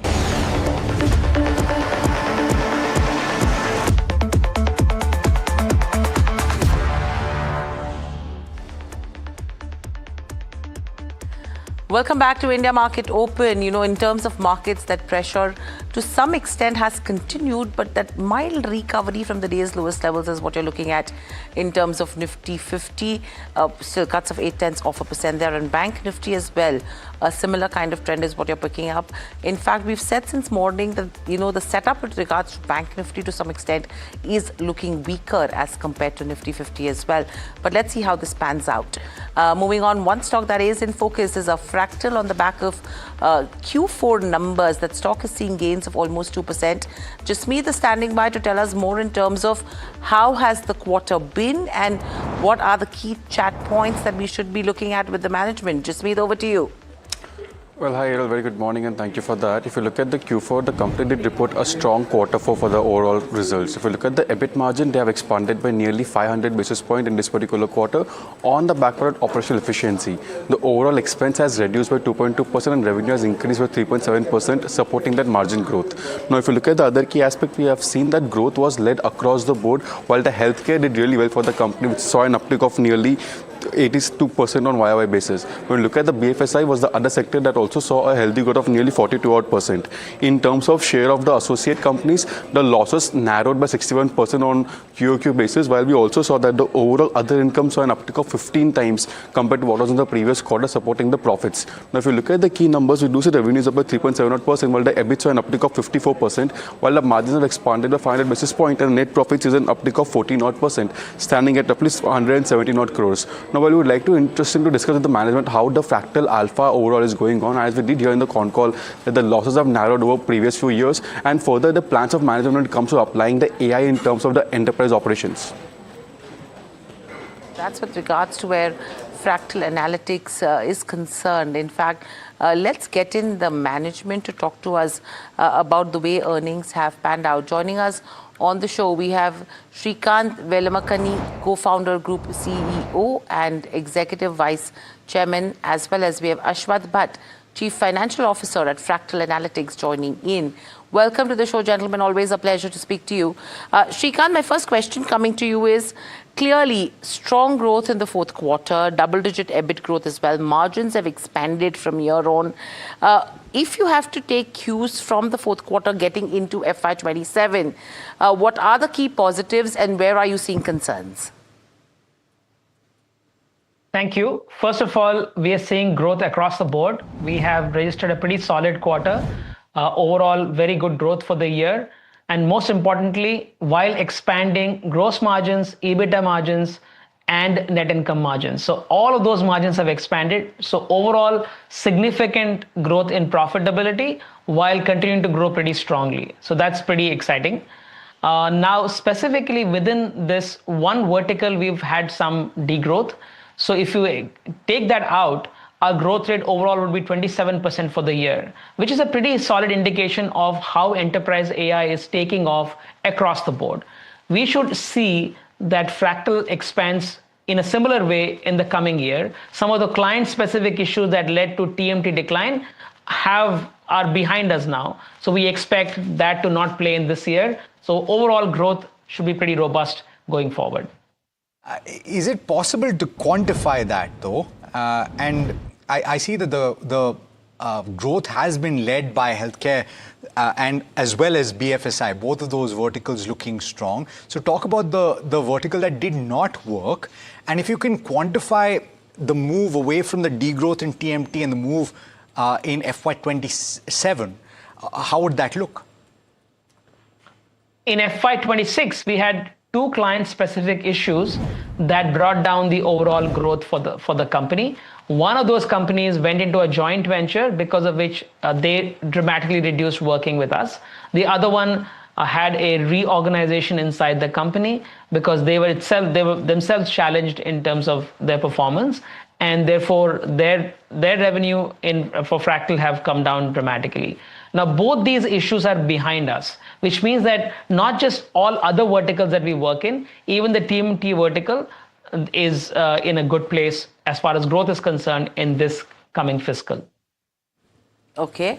The other question I have for you is, in terms of where earnings are concerned, we are talking about how AI is panning out right now. The question is the impact it could have when it comes to employees, because retention, attrition, all of them become crucial, and that's what the street also is wanting to know. Your initial comments on it. So the market for AI talent is expanding dramatically, and the bar for what is an amazing AI talent is going up a lot. And at that highest levels, there is intense competition for exciting talent to work for Fractal or for any other organization. We are very blessed in terms of the kind of people who are interested in joining Fractal. In a typical year, almost 250,000 to 300,000 people applied to join Fractal, and we get to select about 1,000 or so out of those 300,000. So we are in a very good place in terms of attracting talent and building that talent, specifically AI research talent, AI engineering talent, which is really, really scarce today. Luckily for us, India is a pretty good market for that talent, and we attract some of the best to work with us. That's good to hear. Ashwat, I want to come to you on certain metrics when you're talking about the margins, right? And incrementally, if you're talking about deal wins in the business that you will get in FY27, give us a sense of whether this 500 plus basis point improvement in the EBIT margin can be built on, or are we anticipating that they're more or less going to remain in this range that you've achieved in the fourth quarter for FY27? Thanks for the question. I think the margins that we got to in Q4 are obviously, first of all, they are sustainable. We always focused on investing in R&D, which also helps us improve our gross margin over a period of time. So the idea is to keep increasing our gross margin, and SG&A itself from the first quarter of fiscal 26, where it was 26.5%, came down to around 22%. So that's the operating leverage that we have. While I'm confident that the current margins are sustainable, we want to keep building on it while investing into R&D, investing into sales if it's required, and keep increasing our gross margins so that the reinvestments comes out of the gross margin and we sustain the margins and keep improving further. Okay, so that's from a margin perspective. Ashwat, the other question I have for you is in terms of sustainability of growth.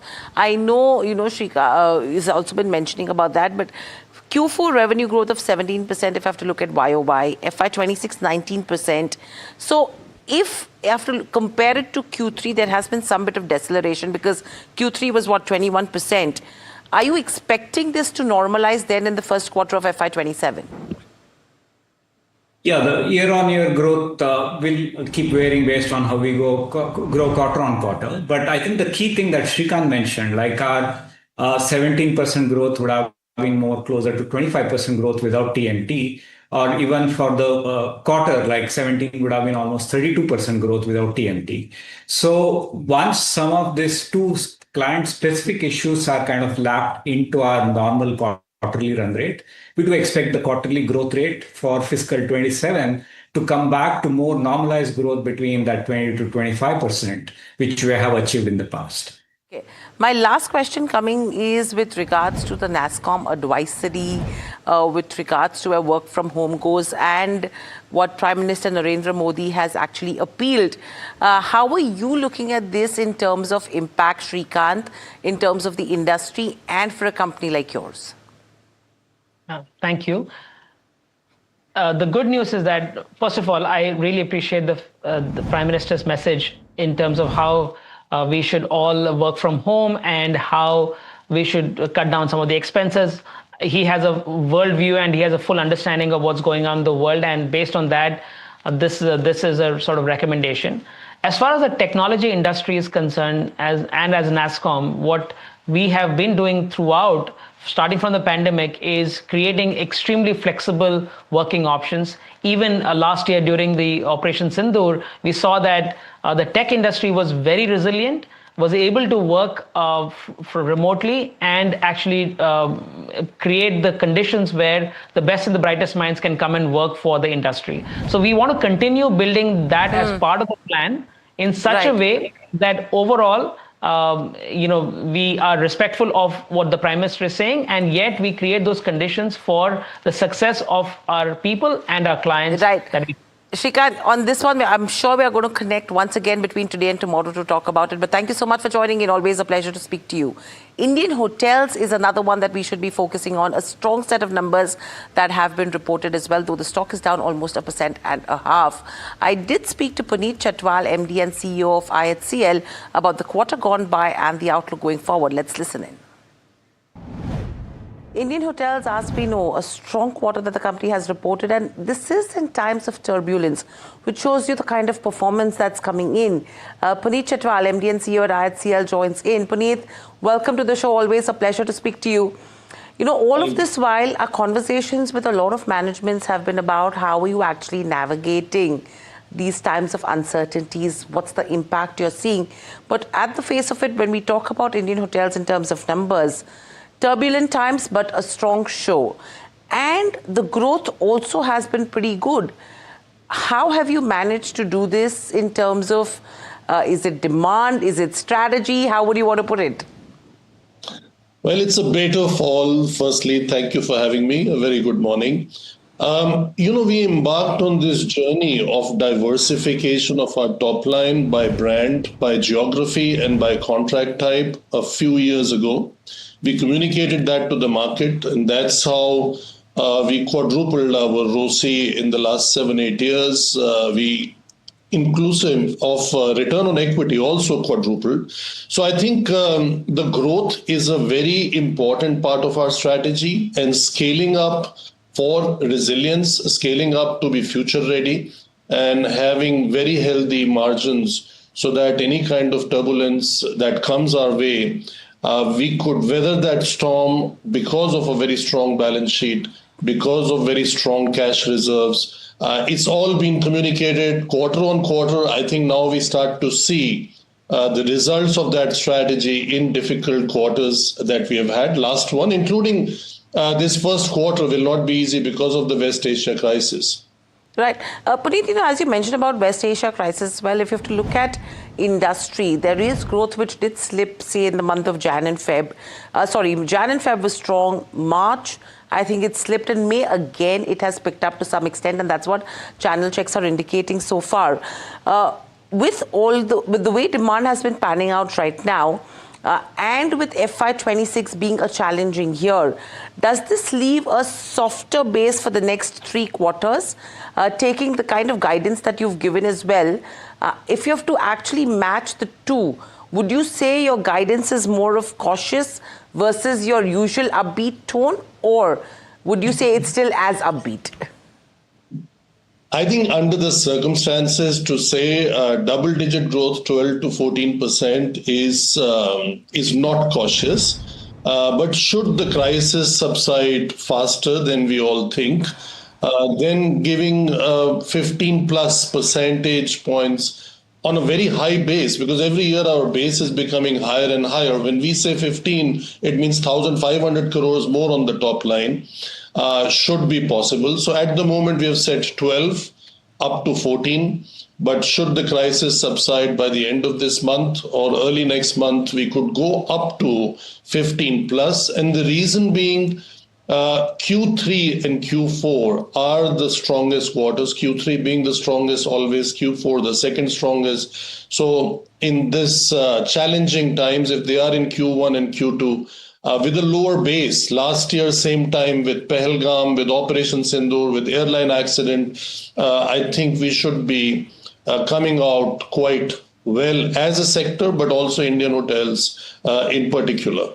Okay, so that's an interesting one, because that's what the street wants to know.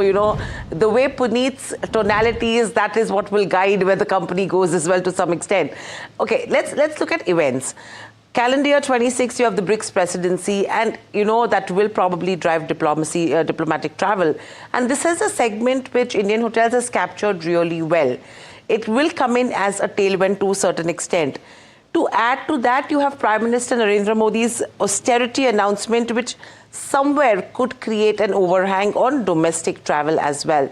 If you have to look at both these aspects, how are you reading into it? The international delegations have been really a big help to the sector in the last few years, starting with G20 and now, as you mentioned, BRICS summit towards September, October. Also in this month, we have the Africa summit. And when you come to India, obviously a brand as strong as Taj is obviously the preferred choice of the visiting delegations, but also of the government to host majority of our events. If you wanted to use the palace like a Rambagh or a terrace of the Lake Palace, then that is one of its kind. So I think we do benefit from the legacy. We do benefit from a strong brand. We do benefit, obviously, with our operational excellence. I see no change on that going forward. Actually, as India consolidates and solidifies its position in the international economic arena as well as in diplomatic arena, more and more delegations will come to India, and that should help our business, especially in the capital of Delhi and the commercial capital of Mumbai. Also that on the Prime Minister's latest announcement, I think should boost domestic tourism. Having said that, we need international. Our brand is just beginning to be recognized internationally, from the Fifth Avenue in New York to the Buckingham Gate in London to the properties which were doing so well in Dubai. I think, and we are very close to opening our hotel in Frankfurt in Germany. We do feel that if we look at it to long term, the international presence of Taj is equally important, and the performance also. Okay. So that's with regards to Taj Frankfurt also that you've added. I will want a question on that one. But when you talk about Prime Minister's austerity announcement, any comments that you have on it? Because it's not really 100% created panic in terms of the stock markets. But if you have to see on ground, people are thinking what is going to happen, because a lot of comparison that is being made to COVID. Someone like you who's been in the industry for so long, how would you read into it? With one sentence, this too shall pass.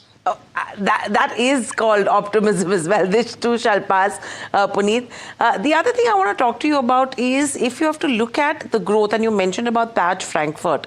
Now, the non-like-for-like, that is what is probably going to drive the incremental growth, and it all hinges on timely launches. There could be a historical slippage risk that comes in, something like a Taj Frankfurt, as you mentioned. If, God forbid, anything of like this happens, would it be still right to say then that 15% growth that you're looking at is the base? Well, I don't know if you were aware, Taj Frankfurt already slipped by 2.5 months, and we have been carrying that pre-opening cost. Which is normal given the challenges on geopolitical front. But this time, I think we should be opening in 3 to 4 weeks' time. But it's not just Taj Frankfurt. We have a pipeline of 60 hotels which are slated to open this year, plus the integration of the acquisitions we did last year. So I think that gives us a very strong base for not like-for-like growth. And Frankfurt is obviously one component, but our renovations are getting completed in London, which also got delayed by a couple of months under the current circumstances. Same is happening in New York, but I think by June or latest September, we'll be ready with a very nice and very strong international portfolio, which we have never had. We had the dots on the map, we had the assets, but they were not fully renovated. So I think we will stand to capitalize a lot on that in the second half of this year. Okay, so that's the international portfolio. A lot of analysts, Puneet, are projecting domestic demand to outpace the supply through 2027. In that kind of a scenario, what is that, occupancy or average room rate that you foresee if you have to look at 2027 or FY27 as a year? And to add to that, management fees are also expected to grow, right? So to what extent will this high margin income offset the potential wage hikes or inflationary pressures that could be coming in on the back of operating costs? Well, that's exactly what we have been doing. Our management fee income has, increased by 300% over the last 7-8 years. We're doing a CAGR of more than 20% on management fee growth. And you know that management fee growth has a flow through of 60 to 80%, depending on which brand we talk about. So that will continue. Of the 60 hotels which we plan to open this year, 90% of those are on a capital light model, and at least 80% of those are on management contract basis. So I think that part remains very strong. It should be able to offset any kind of negativity on inflation or other kind of cost pressures. But we all have gone through, human memories are very short. We have gone through a very long period of zero revenue during COVID. If we could navigate through that as a sector, I'm sure, some inflationary pressures and some other negative environmental changes should be able to subside as far as our own strategy, growth, and management initiatives are concerned. No, absolutely. Very well put, Puneet. And my last question is the asset-light transition, the shift towards a 65% asset-light portfolio. How is that impacting your ROIC in FY27, especially as you're aiming for a 20% plus ROCE under the 2030 plan?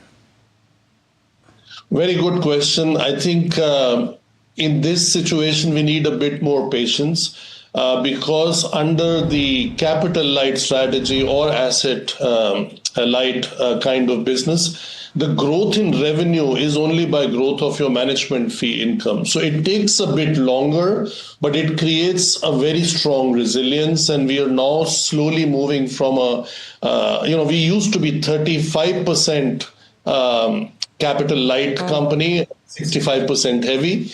Today, we are slowly transitioning towards 70% capital light. So we still benefit very strongly from our core assets, from our iconic assets, which we own. And now we have coupled that with the asset light business, which has actually driven the margins, which historical were at 13-14% to now consolidated at 35%, and on a standalone basis at 45%. So I think that is the proof is in the pudding, and I think this strategy up till now has worked, and I see no reason why it should not work in the years to come.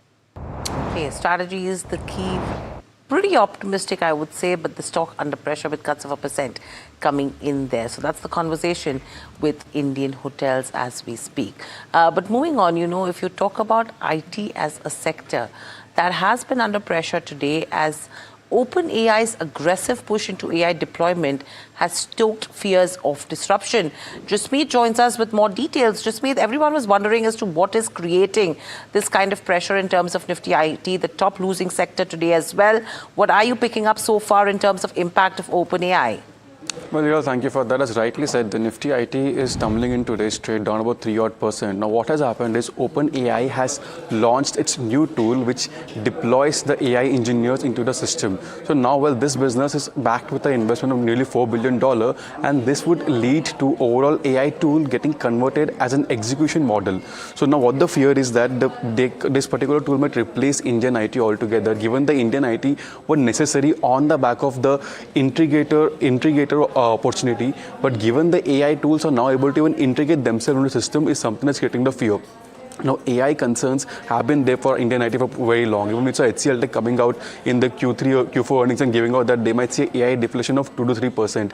With this new tool, it becomes a key question of how much deflation of AI revenue can we see going ahead.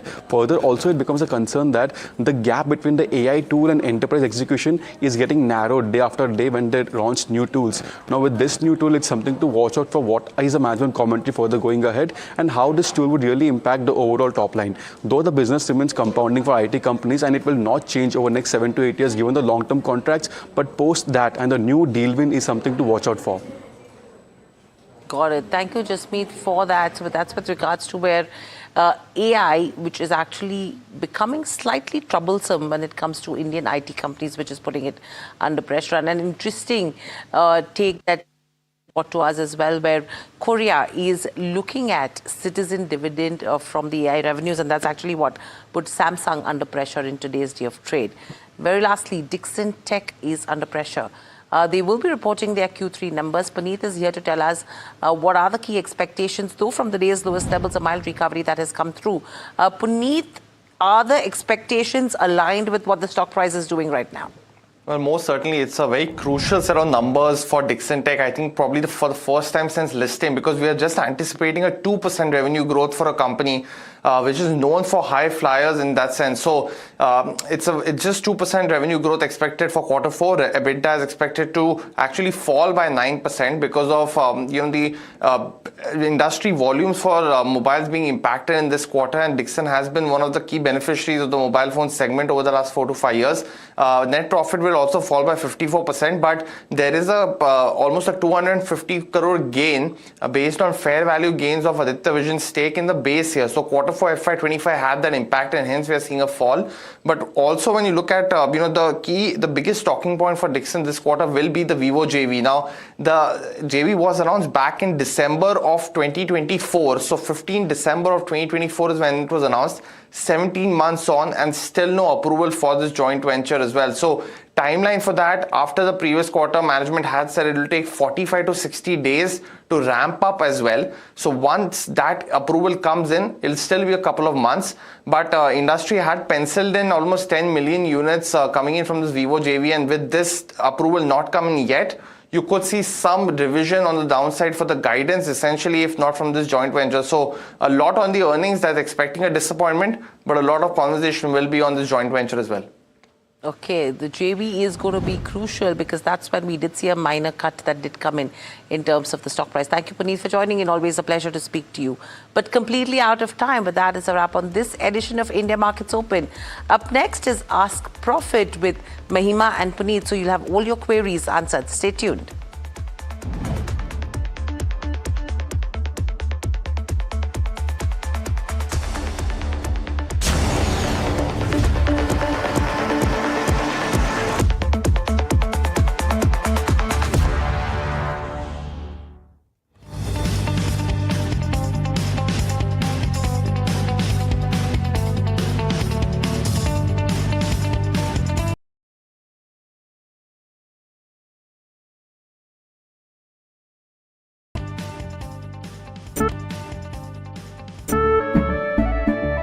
केसरिया से मन जोगी हुआ रे दिल झूमे देखो मतवारा हुआ रे केसरिया से मन जोगी हुआ हर पल मनाओ केसरी त्योहार विमल बोलो जुबान Kesari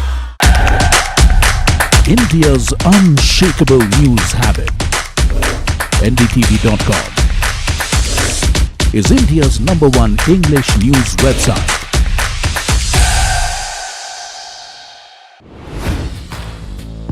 Hi, I'm Tamanna Inamdar.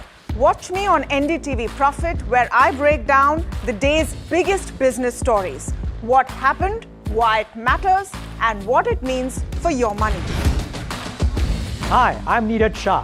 Watch me on NDTV Profit for the most incisive market intelligence and meaningful corporate conversations. And I'm Alex Matthew. Markets, mutual funds, insurance, personal finance. I help you cut through the noise and make smarter financial choices. And here's where you can watch us.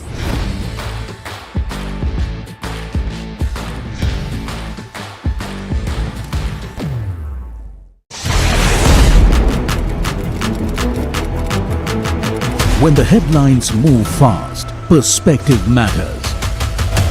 On Editor's Cut, our editors come together with experts to distill the week's information blitz into clear perspective. Down the stories shaping the world, from markets and the economy to global conflicts and what lies ahead. This is where experience meets insight.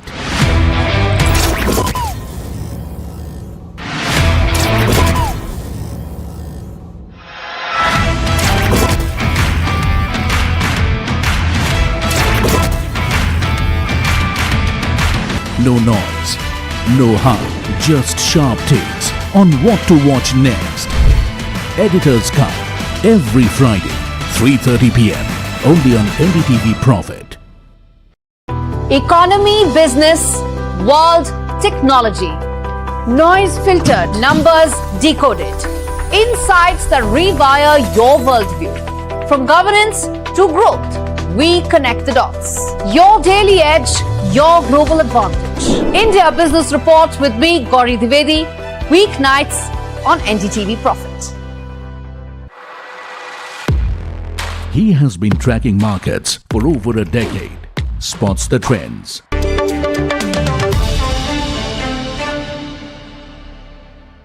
Just my first question largely because, when you look at the year as a whole, you've grown by roughly 20% in terms of revenues. Profits have grown by 12% odd now.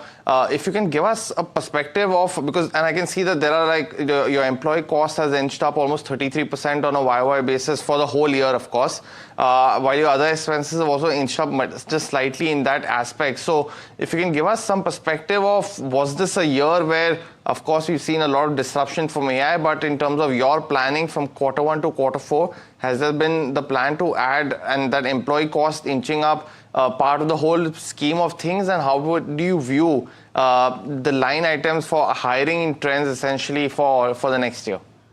Puneet, first of all, thanks for having me.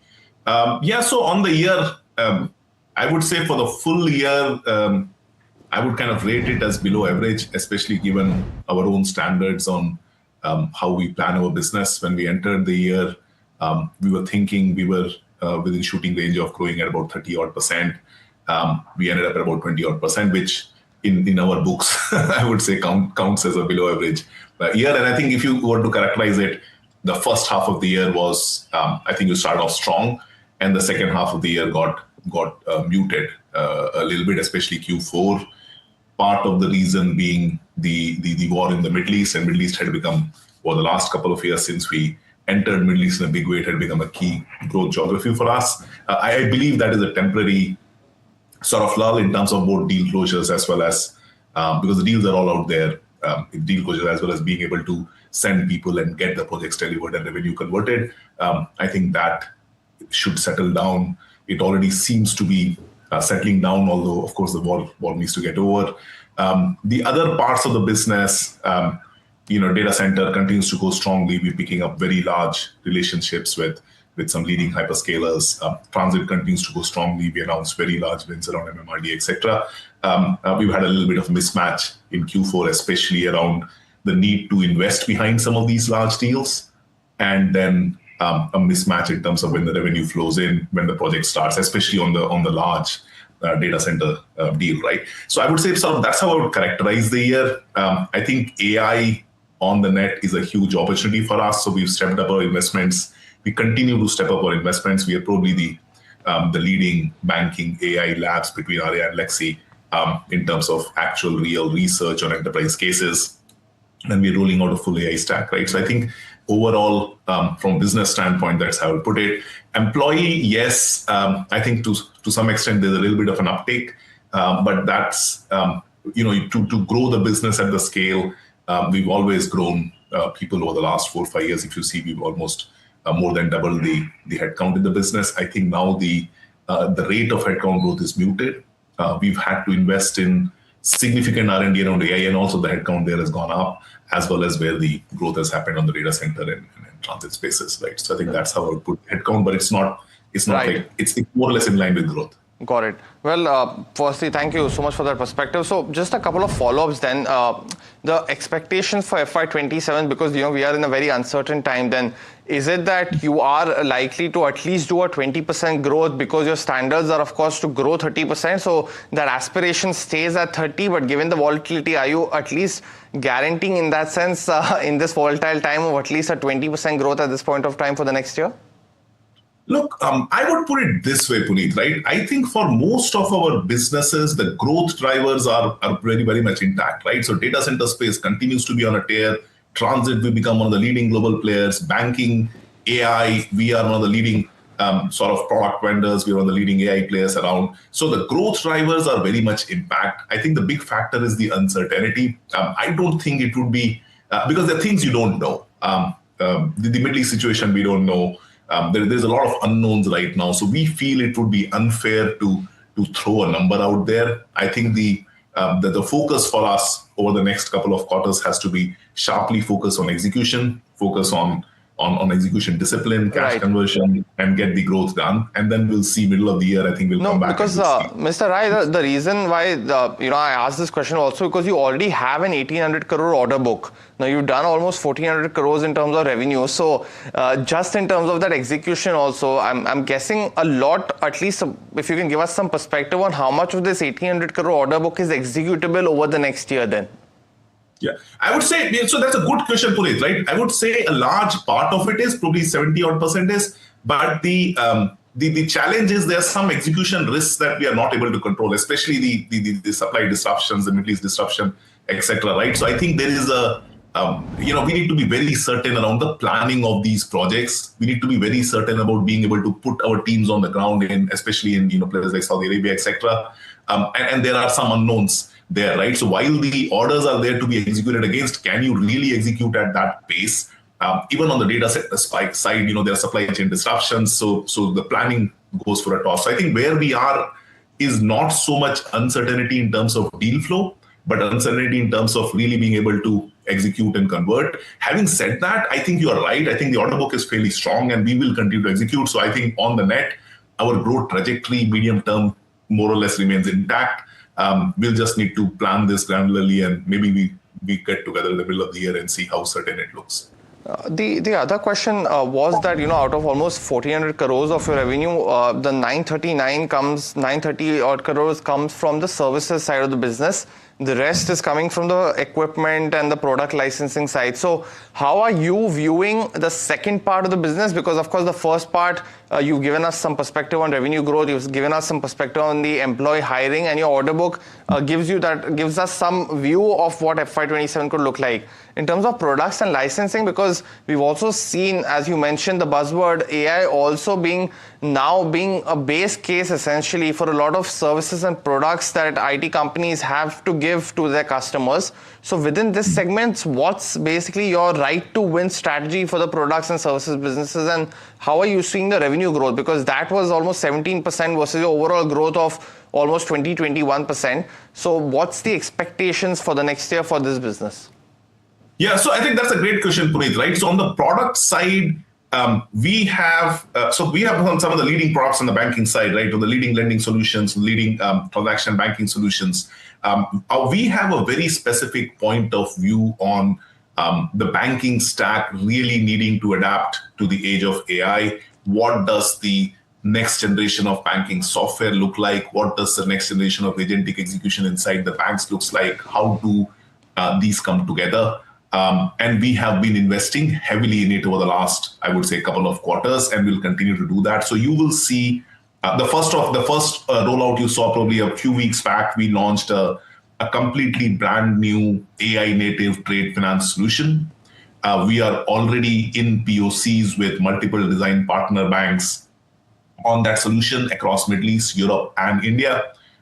We will launch a whole series of solutions which are fully AI native, and we are heavily building towards it. So over the next few quarters, you will see a whole series of applications go out. The trade finance was the first one, which we launched a few weeks back, right? So I think that is essentially our focus. We believe we are ahead. We've been one of the most successful product vendors in this space over the last few years, and we intend to continue to lead and support our clients. Increasingly, what we see is, given the nature of the change, we are increasingly at the center of this build that the banks need to do.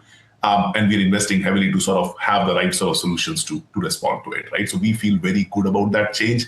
And over the medium to long term, I think this will really put us ahead in the space, and it will allow us to drive growth for many years. All right, that was the management, of course, of Orion Pro. the stock, of course, tanking on the back of a weak second half of FY26, which was largely impacted by the West Asia crisis, but almost down 9% as we speak. But, let's start taking all your stock-related questions because this is Ask Profit. For viewers who are tuning in, you can either give us a call or send us your WhatsApp queries on the WhatsApp number that's flashing on the screen up there. Before we start doing that, just a quick check on the markets. The Nifty 50 is down by about 0.9%, largely today dragged by the IT space on the back of the OpenAI announcement. There's Nifty Bank, which is also down by about 0.7% in that 54,400 levels. The Nifty 50 heat map, if you can try to pull that up, is largely being dragged by names like TCS, Infosys, HCL, Tech Mahindra, Wipro. So all IT names putting that kind of pressure. On the flip side, you have ONGC, Hindalco, NTPC doing fairly well in trade today and trying to pull the Nifty up. Let's try to pull up the sectoral heat map as well as the broader markets then. The sectoral heat map right now is indicating clear pressure on the Nifty IT, which is now down about 3.6 odd percent, and Nifty Realty continues to be under pressure. Just a few good days for the Nifty Realty, and then last couple of days we've been seeing profit booking.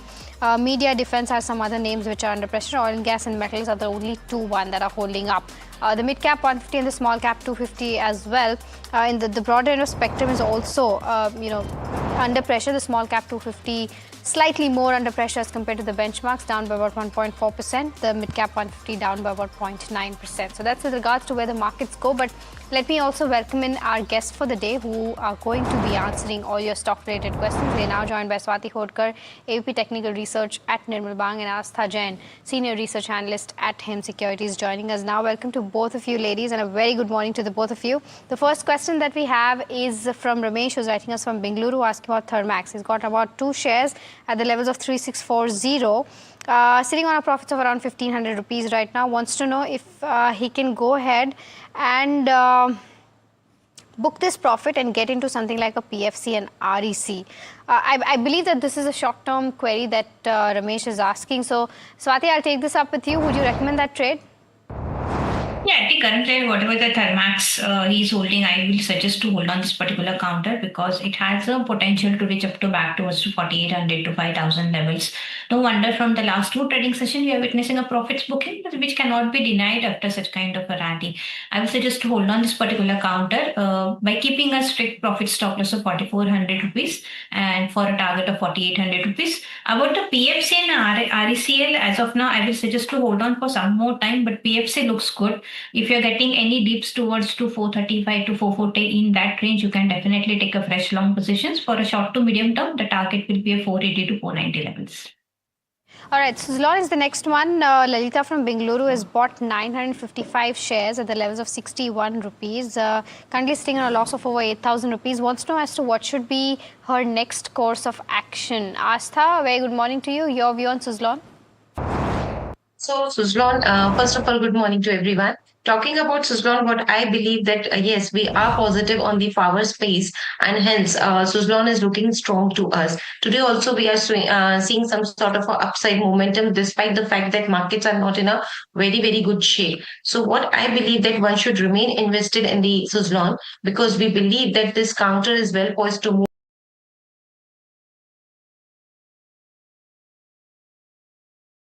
demonstrated a very, very strong execution, and in fact their numbers were very strong. If I take about demonstrated a very, very strong execution, and in fact their numbers were very strong if I take about the 9 months of FY26. So the number posted by the company looks to be very, very strong now. We believe that the strong order flow will continue to will continue to provide momentum to the company in its northward direction. So my idea here is to remain invested in this counter with a price target of 58 to 60 in the coming days.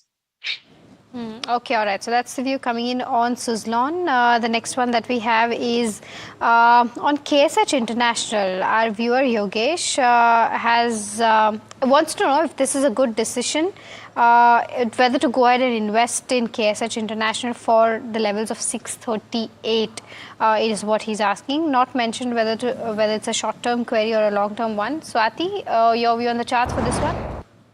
My my view is positive because the counter has witnessed a very strong rally from almost 400 to now 700. Now it's struggling nearby the 20 days moving average, and if it manages to give the breakdown of 610 levels, which is acting as immediate support levels, then more profit booking can be seen into this particular counter, which will take a stock towards to 520. So if you are going for a fresh long position, wait for some more time. The counter is under the profit booking phase as of now. If you want to go for a long, wait for some more time. 520, 550 are the good levels to take a fresh long positions where the risk reward will be favorable, and we are looking for a target of 600 to 650 levels on the high side. Right, okay. For viewers who are watching us, you can also call us on the number that's flashing on your screen up there. Just reminding you that you can call us, ask your queries live. Moving on to the next one, Harsha from Vijayawada is holding around 30 shares of Interglobe Aviation at the levels of 5,000 rupees. Wants to know whether to continue to hold from a short to long term perspective is what she's asking. But Astha, your view on Interglobe? So here, the view is long-term. First of all, my idea here is that one should remain invested in this counter for the long-term purposes. Although what we know is that some sort of negativity is currently hovering around the stock in the terms of the sentiment. And we have also seen that there is a ATF price revision, and that is after this start of the Middle East conflict. So definitely that has, create some sort of environmental impact right now on this counter. But going ahead, my idea here is that this company is going to benefit because there are certain positives which are working for this counter. First of all, it is among the few listed companies in the aviation space right now which are working, and definitely it has got the highest market share with its monopoly. So my idea here is that this counter is a fundamentally very strong counter. Maybe some sort of a news flow has impacted this counter in the short term. So short term idea is not there. It is only for the long term. If one is interested in, then definitely remain invested in this counter with the price target of 4,500 to 5. So that's the view coming in on Interglobe Aviation. The next one that we have is on Stallion India. Ramesh from Vijayawada wants to know if this is a good counter to remain invested for the next 5 years. Astha, I'll stick with you for this one. Your view? So Stallion India, what I remember is that the IPO came, and it came in January 25, if I am right with my memory, and that too at the price of around 85 to 90. So from there, we have seen a quite strong jump in this counter. Now, if I talk about the company, now the company's fundamental seems to be okay because this is the company which is a Mumbai-based company, and they are in the business of selling of refrigerant and industrial gases. So this business is really gaining traction nowadays, and this company has posted very strong set of numbers. It has already risen a lot from its issue price of rupees 90 because at that time they have come at the price to earning multiple of 22. So my idea here is that this company is worth investing in. We are very much positive in this space. In fact, Rippex Industries is also looking good to us in the same space. So Stellar India, definitely one should remain invested in. Price target is 180 to 119. If anyone wants to make fresh investment also, then also this counter is looking good to us. Got that, Vyasta. And yeah, it's a recent IPO, January 2025, as Mahima is highlighting as well for this counter, but continues to be an interesting one to say the least. The next one coming in on Craftsman Automation. Now, this one has been a rank outperformer. We put the stock into focus a couple of days ago as well when the results came out. And Lavanya actually holds 400 shares at 9,230. So she's bought it just around that time as well when it hit that high, as you can see on the charts, and then corrected a little bit.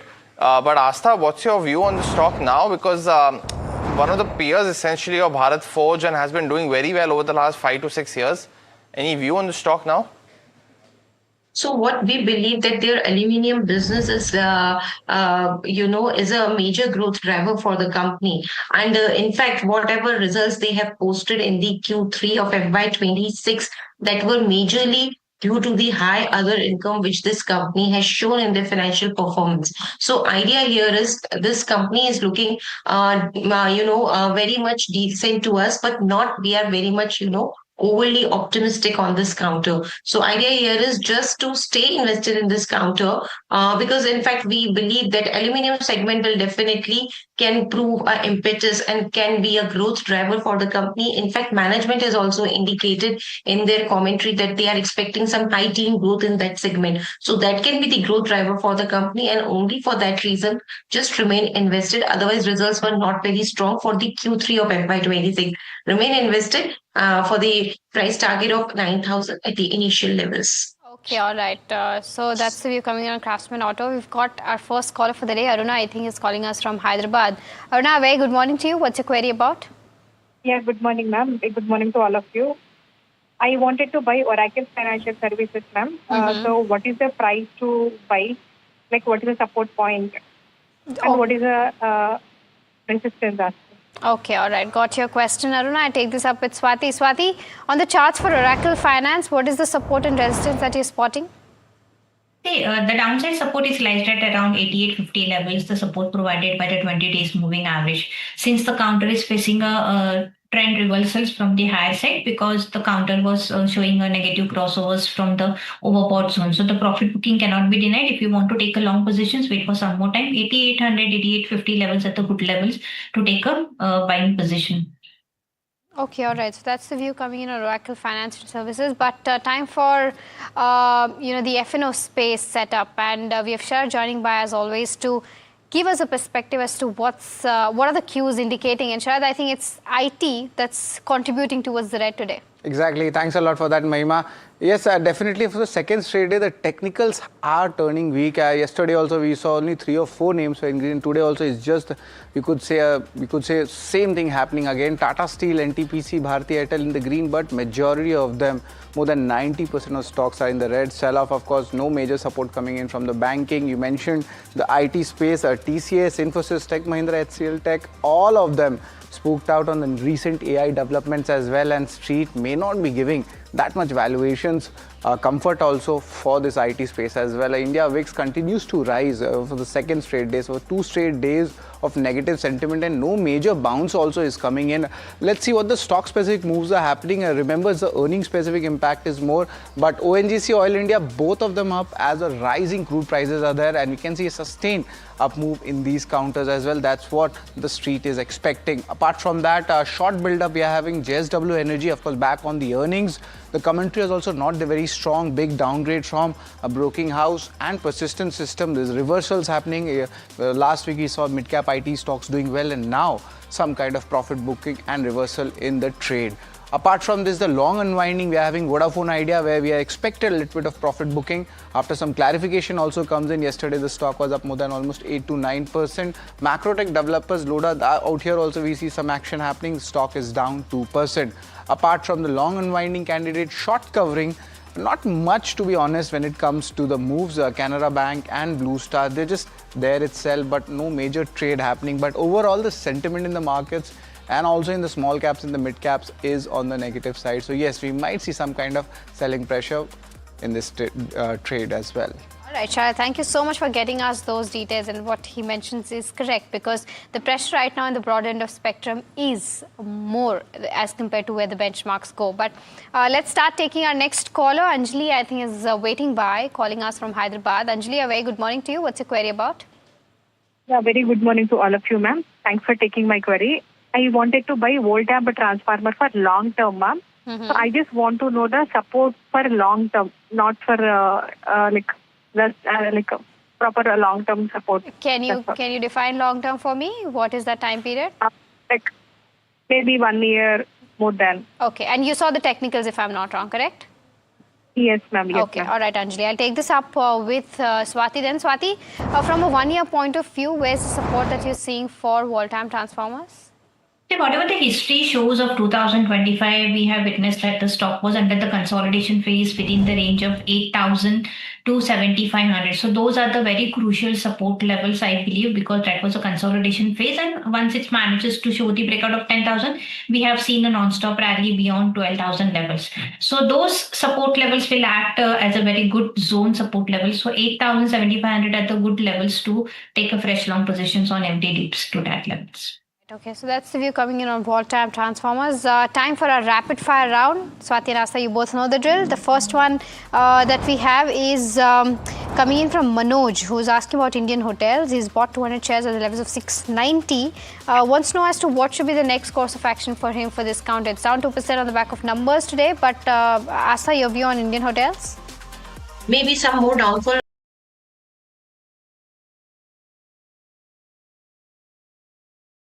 to 700 levels. Hold is the strategy from our side. Okay, the next one is from Satyan. He's asking about BEML and wants a technical view on the charts for this one. He says that is it advisable to keep a stop loss for 1880 for the next 2 months? Swati? 1880 stop loss. I will suggest a stop loss for 1820 rupees on a downside provided by its 20 DMA. So keep that as a stop loss and hold the long position. 1880 might be the target, I believe, if I'm not wrong.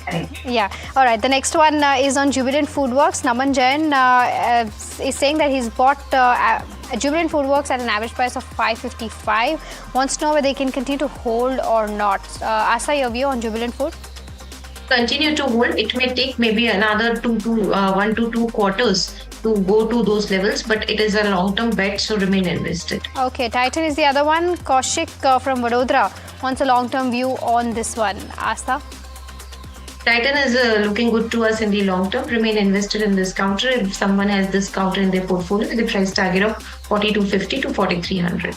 Okay, the next one that we have is on Grow. Our viewer has bought 65 shares at the levels of 206. Again, he's a long-term investor, wants to know if he can continue to hold this counter or not. Asta? Maybe it will take some time to come to the cost price, but yes, a long-term view is positive. In the short term, we can see some sort of a pressure in these stock prices. Okay, V2 Retail is the next one. Our viewer Gaurav from Bengaluru is holding 450 shares at an average price of 218. Wants a short-term view on this one. Swati, on the charts? I would suggest to hold on by keeping a strict stop loss of 205 for a target of 225 to 230 levels. Okay, the next one that we have is coming in on, this is a short-term view on RBL Bank. Vijay from Chennai wants to know as to what charts are indicating for RBL Bank. Swati? Little bit cautious at the current momentum price because the daily chart shows the negative divergence. Downside, we can see a fall up to 320 to 310 levels. Okay. Swiggy is the other one. Divya from Abu Dhabi says that she's sitting on a loss of 15,000 rupees. She bought at the levels of 385 and 125 shares is what she's holding. She wants to know if she can book these losses and buy something in the next 3 months that could recover her losses. Swati, anything on the charts that you're liking and whether this is the right thing to do? I will suggest to hold on this particular counter because it's already trading at a low levels. No need to book your losses at a lower side. And for 3 months of time, markets are very uncertain. It's very short period of time. But definitely you can go for a long positions into the pharma pack, such as the Sun Pharma looks very good. But Swiggy, I will not suggest to book your losses. Wait for some more time. The stock has a potential to reach up to 300 levels. All right. Okay. So that's the view coming in on the counters that Swati just spoke about. But viewers, with that, completely out of time on this edition of course, Rapid Fire Round. But time to slip into a very short break. We'll be right back answering more questions on the other side with Swati and Asta. So do stay tuned.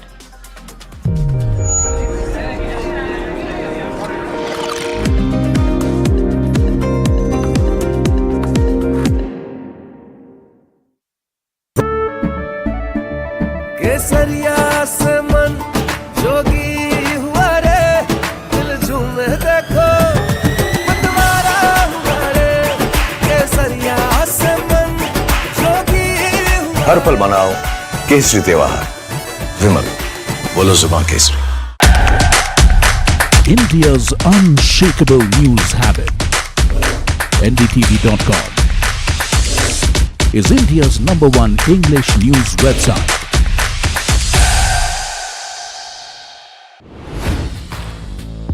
Hi, I'm Tamanna Inamdar.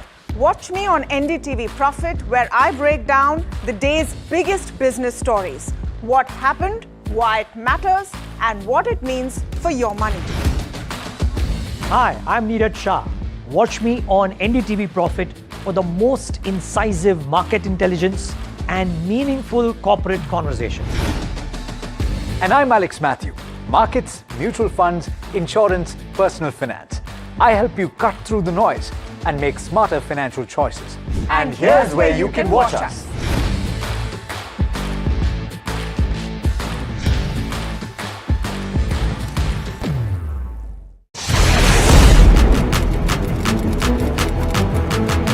When the headlines move fast, perspective matters.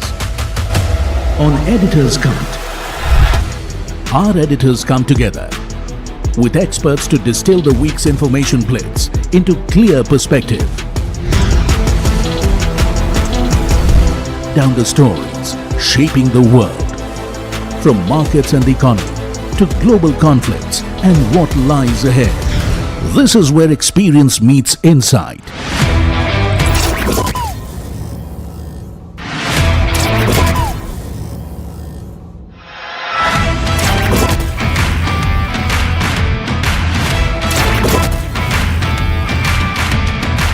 No noise, no hype, just sharp.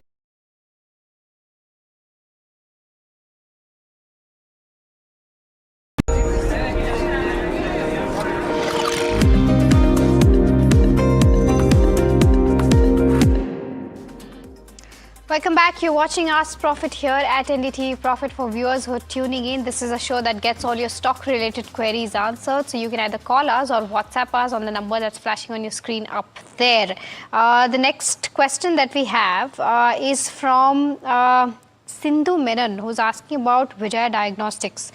She's got around 5 shares at the levels of 12.39. Wants to know whether she can continue to hold or sell. Swati, on the charts for Vijaya Diagnostics. Swati, I think you're on mute. I'm really sorry, Maima. No worries. Yeah. As of now, I will suggest to book the profits at the current levels because the counter is already trading at overbought zone, and after such kind of a rally from 900 to almost 1400 levels, profit booking cannot be denied. So book your partial profits at least at the current market price. Second partial you can hold on by keeping a stop loss of 1240, and if you are getting any breakout of 1370, 1320 levels on the higher side, 1400 are the likely targets. Okay, the next one that we have is on Lumax Industries. Murli from Bengaluru is holding 100 shares at the levels of 1651. He wants to know if he can add more for the next 15 odd months and whether he can expect a 12 to 15% return on this one or not. Swati, I'll stick with you for this one. Would you recommend that trade?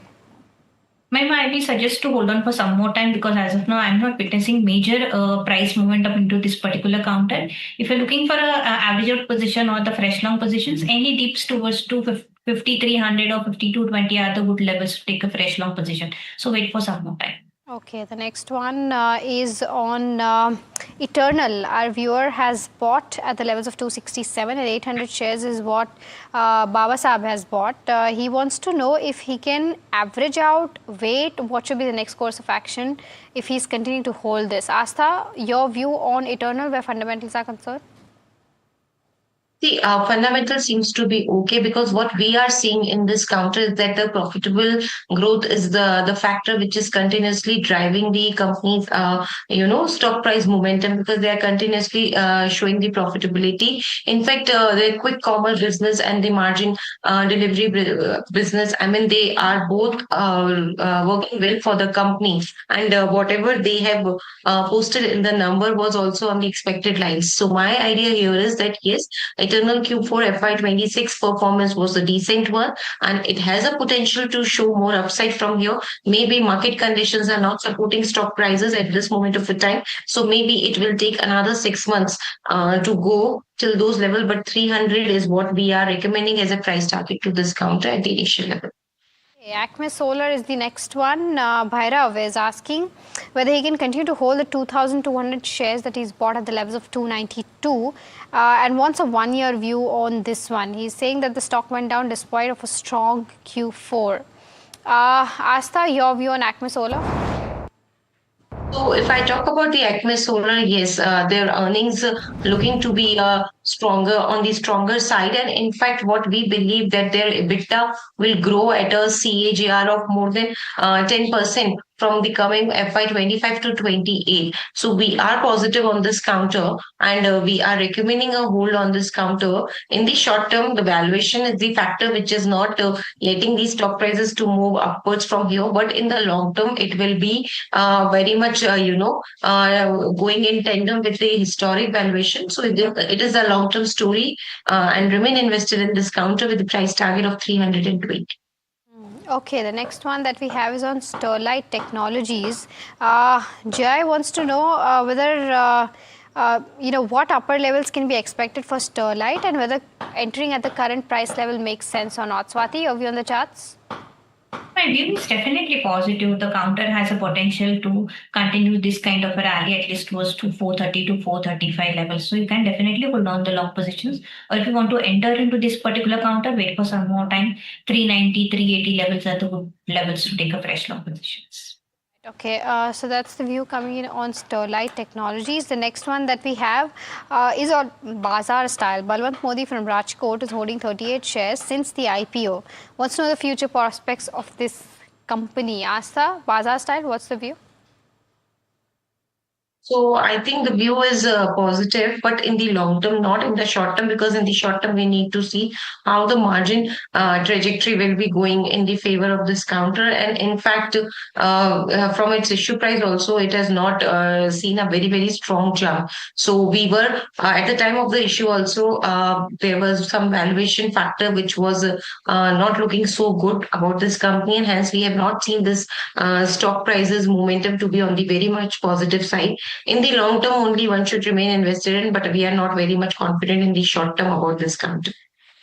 The next one that we have is on Maruti. Anjali from Bengaluru wants to know if this is a good time to enter the counter or not. Swati, what are the charts indicating? See, the counter is under the selling pressure, and today it has given the breakdown of a 20 days moving average also. I believe that the profit booking is likely to be seen, or the selling pressure is likely to be seen.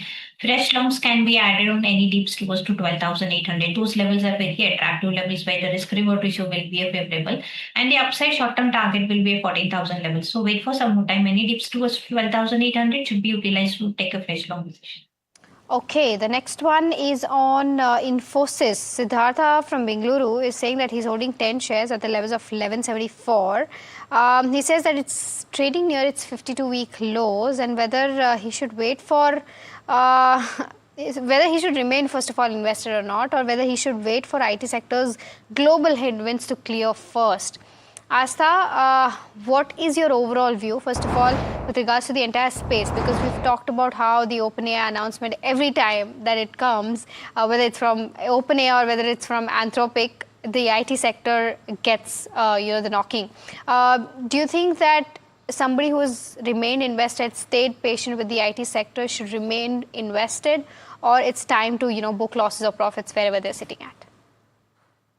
So I think for a longer term perspective, one should remain invested in. Yes, what we are seeing is that the kind of news flow which is going around the IT sector with this AI factor, along with the fact that we know that the guidance was also weak for this counter.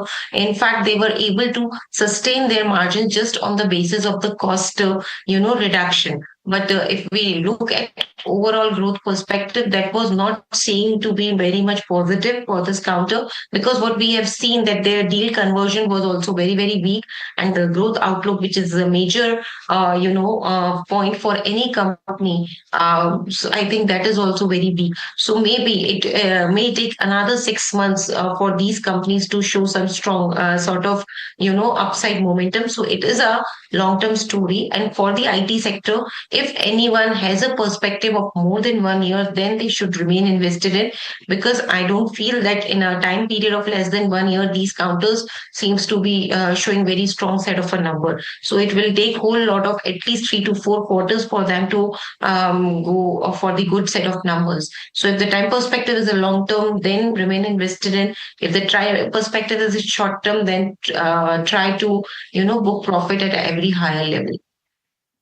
Right, so that's the view coming in on the entire IT space. But the next one that we have is on Nestle India. Sridhar from Bengaluru wants to know if current price is the right price to make an entry into this counter. We've seen a extremely good Q4 performance from this one. A 500 crore beat versus estimates is what we saw for Nestle. And the commentary also remains positive going forward in FY27. Asta, what would you recommend for Nestle? So recommendation is quite positive because they have posted double-digit growth in their some portfolios. In fact, their revenue growth is also looking very, very strong to us because it was a 20% plus growth which the company has posted. My idea is on the back of a very strong set of a number. Definitely, this quarter seems to be very strong for the company, and the coming quarter, that is, I'm talking about the Q1 of FY27, will also be looking very strong, and the Q2 of FY27. So first 6 months of FY27 is looking good for the FMCG counters. And my idea here is to stay invested in this counter, and buy on dip strategy can also be applied. Price target can be set at around 1700 odd levels at the initial point of time.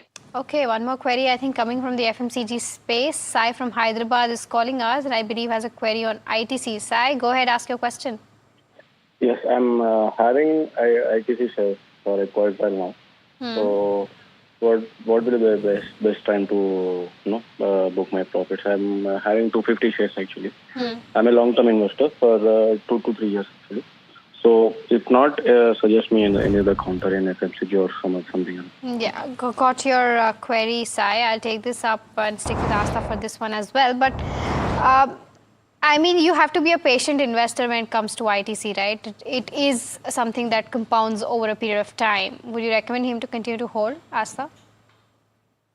Is till 21st May when the company is set to announce its numbers. Correct. So I think before numbers, I think there is no logic of exiting this counter. Let's wait for the numbers to come in. Despite the fact we know that yes, the company was able to post some healthy performance in the quarter gone by, and their cigarette volume is working in favor of them, because in the previous quarters also cigarette volume has shown a strong growth of around 6 to 6.5%. And in fact, FMCG growth was also looking very good to us. So we are believing this quarter to be a strong quarter for the company, and believing great set of numbers from this. Keeping my fingers crossed, but I think it's better to wait till the results get announced, at least till 21st May.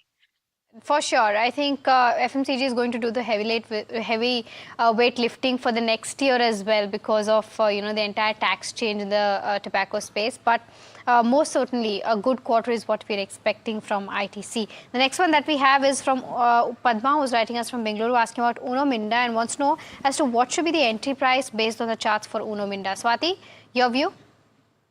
My view is positive in this particular counter. The entry price will be at around 1100, 1120 are the good support levels provided by 20 DMA. So those levels are the good levels to take a fresh long positions.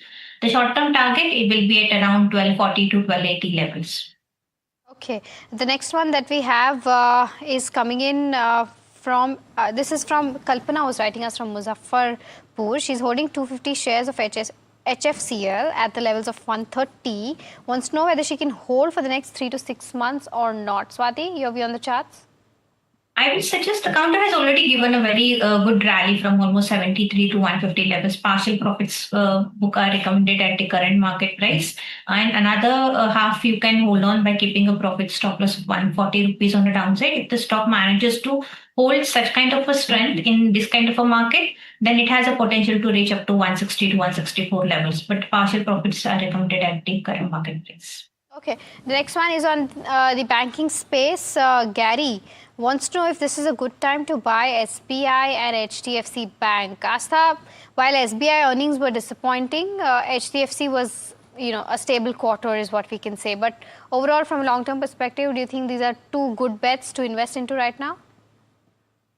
Not right now, because what we believe that SBI on the back of a number may show some more downfall from here. So it will give opportunity to go, or to move from here in the upward direction, but not at this present point of a time. Maybe after some days, I suppose. So 965 it is quoting right now. We believe that this stock has a potential to move more downside from here. Maybe entering at a price level of 900 to 910 is better at this moment of a time. So SBI is looking good to us, but not right now. At the lower level of 900 to 910, buying is recommended. For HDFC Bank also, we believe that HDFC Bank will not fall more from here. but again it will start showing some sort of a sideways momentum. This is what we believe, because the numbers were not very much encouraging, and now the markets are not looking this counter as one of the premium counter in the banking space. I think ICICI Bank is looking better in that case.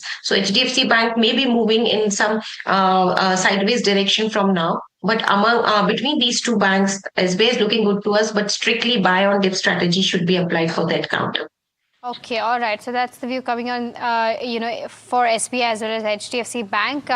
In fact, Murli was calling us from Hyderabad. But Murli, I think we've just answered a query for HFCL. So you can just rewind back on our YouTube channel and, get that answer for yourself on this counter. The next one that we have is from Ramanan, who's writing us from Tamil Nadu and wants to know about Bank of Maharashtra. He's bought 3,100 shares at the levels of 65. What should he do next, Swati?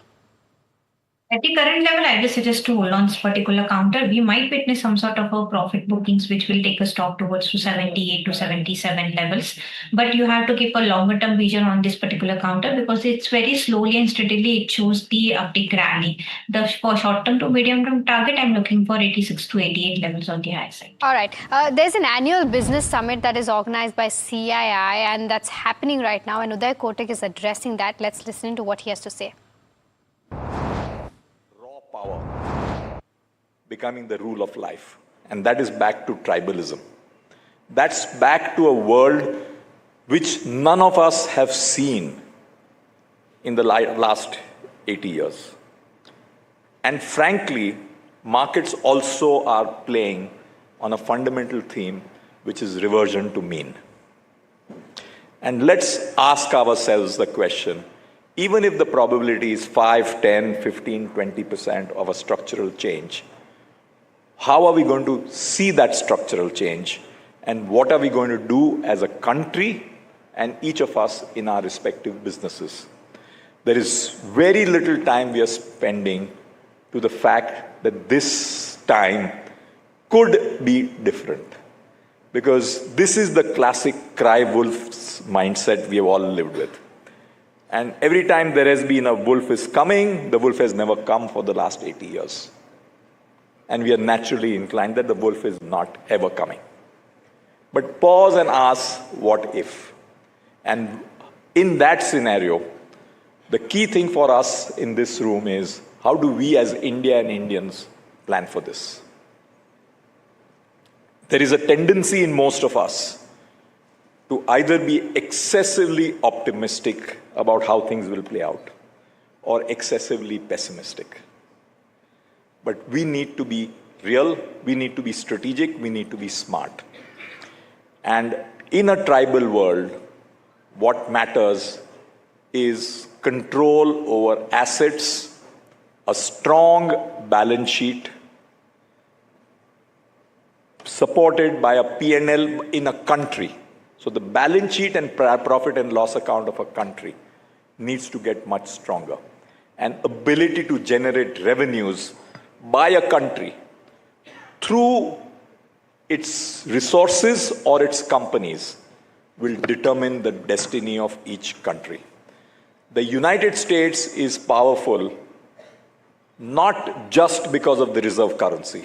The United States is powerful because it has extremely powerful companies.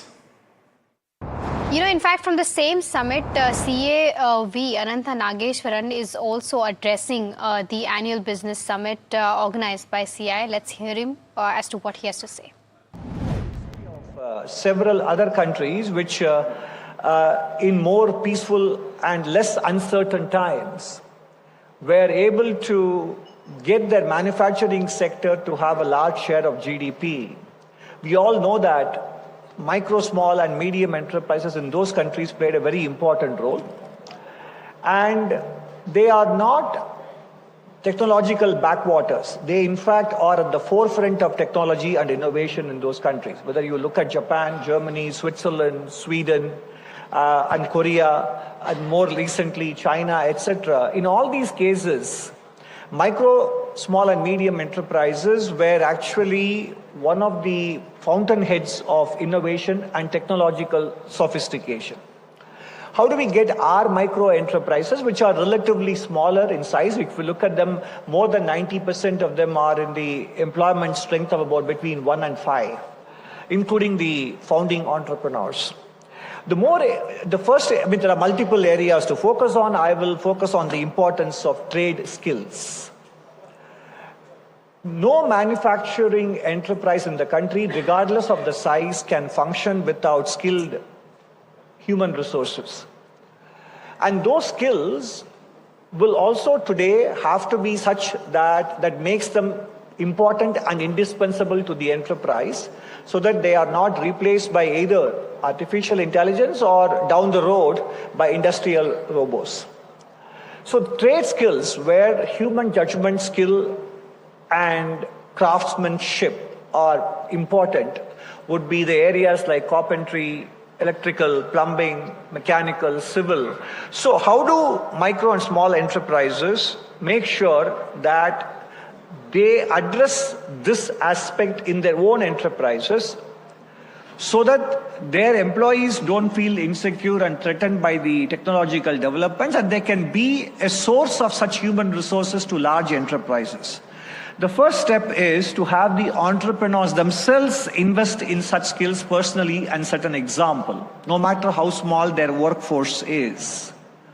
And making sure that even their employees, no matter whether they are in service areas like human resources or accounting or inventory management, etc., also invest in at least 1 or 2 of these trade skills. Because that is also the pathway to growth. Even if the employment strength of the average micro enterprise in the country from the range of 1 to 5 were to double, that itself. That was the Chief Economic Advisor Arantha Nageshwaran addressing the CI Summit. But let's, circle back to all your stock-related questions. We've got R. Ramakrishnan from Tamil Nadu, who's writing in and asking about ICICI Bank. He says he's got 75 shares, wants to know whether to hold or exit. He's not given the price point, but Swati, your view on the charts for ICICI Bank? The longer term view is definitely positive, but short term, medium term view is little bit cautious because the counter is trading in the low tops, low bottom formations, and we might witness the low towards 1200 to 1220 levels. So for a short term, medium to longer term view is positive, you can definitely hold on your long positions. And if you're looking for any average positions, wait for some more time. Any dips towards to 1200 should be utilized to build up the long positions. Okay. The next one that we have is on Grow. Jayavardhan from Kapata is asking and wants to know if we can enter into Grow right now from a short-term perspective. Swati, I'm not sure if we took that question in the rapid fire round. I've forgotten, but your view on the charts for Grow, it's down 4% as we speak. See, my view is a little bit cautious in this particular company. No wonder it has a very cluster support zone of 184 rupees on a downside. But if it skates break out on a downside, then one more selling pressure can be witnessed, which will take a stock towards to 175 to 170 levels. So fresh longs are not recommended at the current market price. Wait for some more time. Okay, of course, this stock is today down on the back of the block deal that we saw on the street today.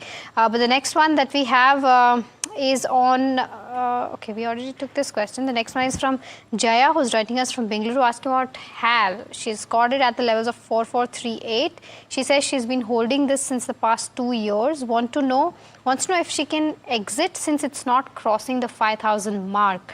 Astha, your view on HAL?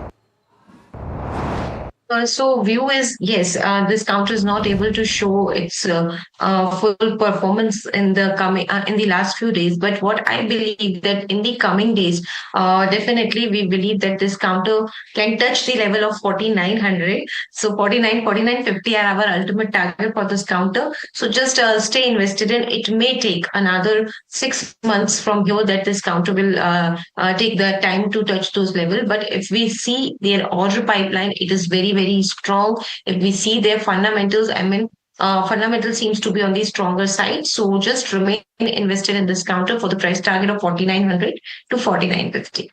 All right. Okay. The next one that we have is coming in, and this is from Mirza, who's writing us from Bengaluru, asking about Z Entertainment. Wants a short-term target for this one. He's bought 10,000 shares at the levels of 95. Swati, your view on the charts? As of now, the stock is trading nearby the support levels. Only 8,800 are the support levels. So as long as it holds those levels, we can witness some sort of a pullback rally, which will take stock towards to 94 to 98 levels. So you can hold on this particular counter, but place a strict stop loss of 88 rupees. Okay, time for our second rapid fire round. Swati and Astha, keep your answers as short as possible. The first one is on Cochin Shipyard. Surendra from Bengaluru has bought 50 shares at the levels of 1919.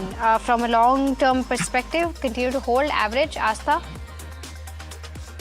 Continue to hold with a price target of 1750 to 1800 of the initial levels. Okay, Vadi Energy, 16 shares bought at the levels of 3197. Swati, this question is for you specifically. Opportunity enter when the stock goes down. Is that the right way to read the charts? Yes, perfectly you were saying that. 2900 to 3000 levels are a very good levels to take a fresh long positions. Wait for some more time. Okay, Cupid Limited is the next one. 500 shares. I'm just smiling because we get at least one question every day on Cupid, and our viewer has bought 500 shares at the levels of 105. Wants to know a long-term view on this one. Astha? Long-term view is positive, but 105 is the cost price, so definitely book partial profit, or at least book profit in 25% of the quantity held. Okay, Britannia bought around 5353. Can I wait, or what should be the target price on this one? Swati, your view on the charts? My view is positive for longer term period, but definitely short term targets lies at 5700 to 5800 levels. So you can hold on to the lots. Okay, ABB India, 5 shares bought at the levels of 6380. Can I add more at this level from a long term perspective? Udit from Mumbai is asking. Astha? No, not at this counter at this level, because results were not very much supportive. So this may take more beating. So just invest in whatever quantity you have. Don't add more. Suntech Realty, 450 shares bought at the levels of 344. Hold, book loss. Swati, on the charts? At the current level, I will suggest to hold on, but place a stop loss of 310 rupees on a downside. Upside 340, 350 can be sweet. 1800 shares of Reliance purchased at the levels of 1368. Should I hold or sell? Swati, on the charts? Reliance, definitely you can hold on at this particular counter. Wait for some more times. 1440 to 1450 levels are the good levels to book your profits. Natco Pharma bought at the levels of 8800. Should I book profits or continue to hold? 1000 shares is what Ram from Hyderabad is holding. Astha?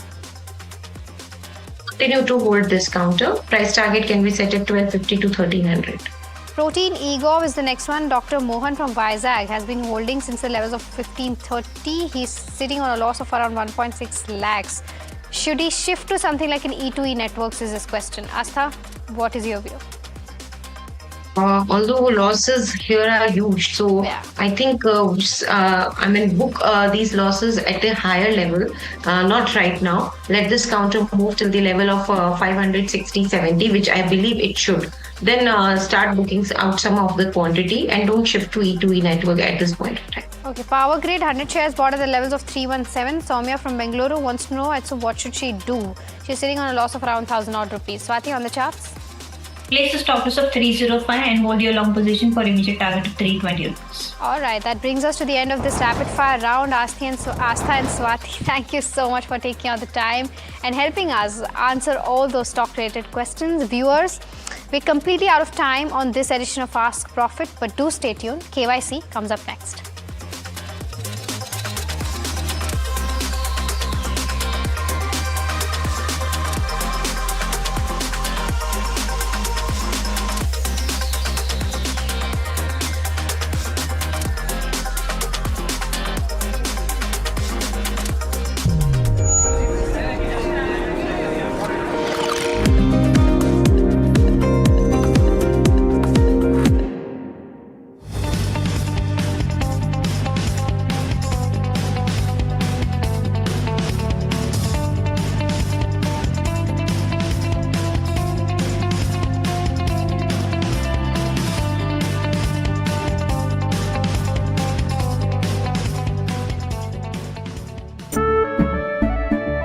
केसरिया से मन जोगी हुआ रे दिल झूमे देखो मतवारा हुआ रे केसरिया से मन जोगी हुआ हर पल मनाओ केसरी त्योहार विमल बोलो जुबान Kesari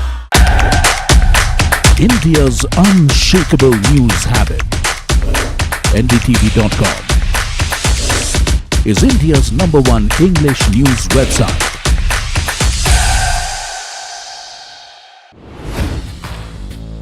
Hi, I'm Tamanna Inamdar.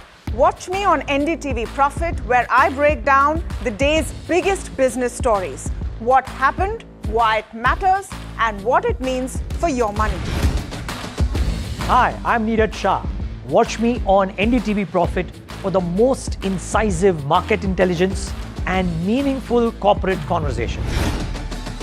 And I'm Alex Matthew. Markets, mutual funds, insurance, personal finance. I help you cut through the noise and make smarter financial choices. And here's where you can watch us.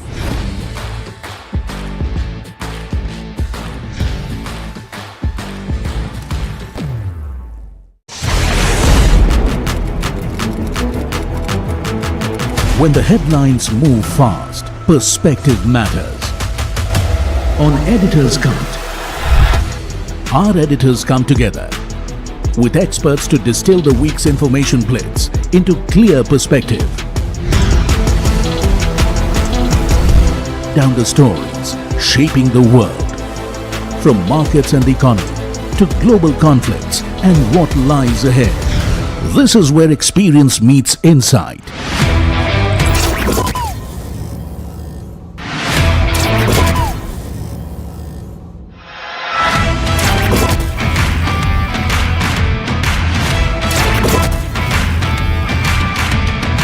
No noise, no hype, just sharp takes on what to watch next. Editor's Cut, every Friday, 3:30 p.m. only on NDTV Profit. Economy, business, world, technology. Noise filtered, numbers decoded. Insights that rewire your worldview. From governance to growth, we connect the dots. Your daily edge, your global advantage. India Business Reports with me, Gauri Dwivedi, weeknights on NDTV Profit. He has been tracking markets for over a decade, spots the trends before they hit the screen. And he is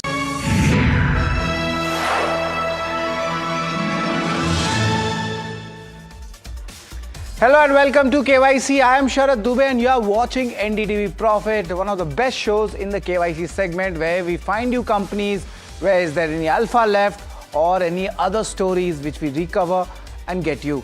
But before that, let's give you some hints. Try to guess the company today. It's of course a good decent mid-cap company. It's been buzzing all of lately. It's the second largest manganese ore miner in India. Hold your thoughts.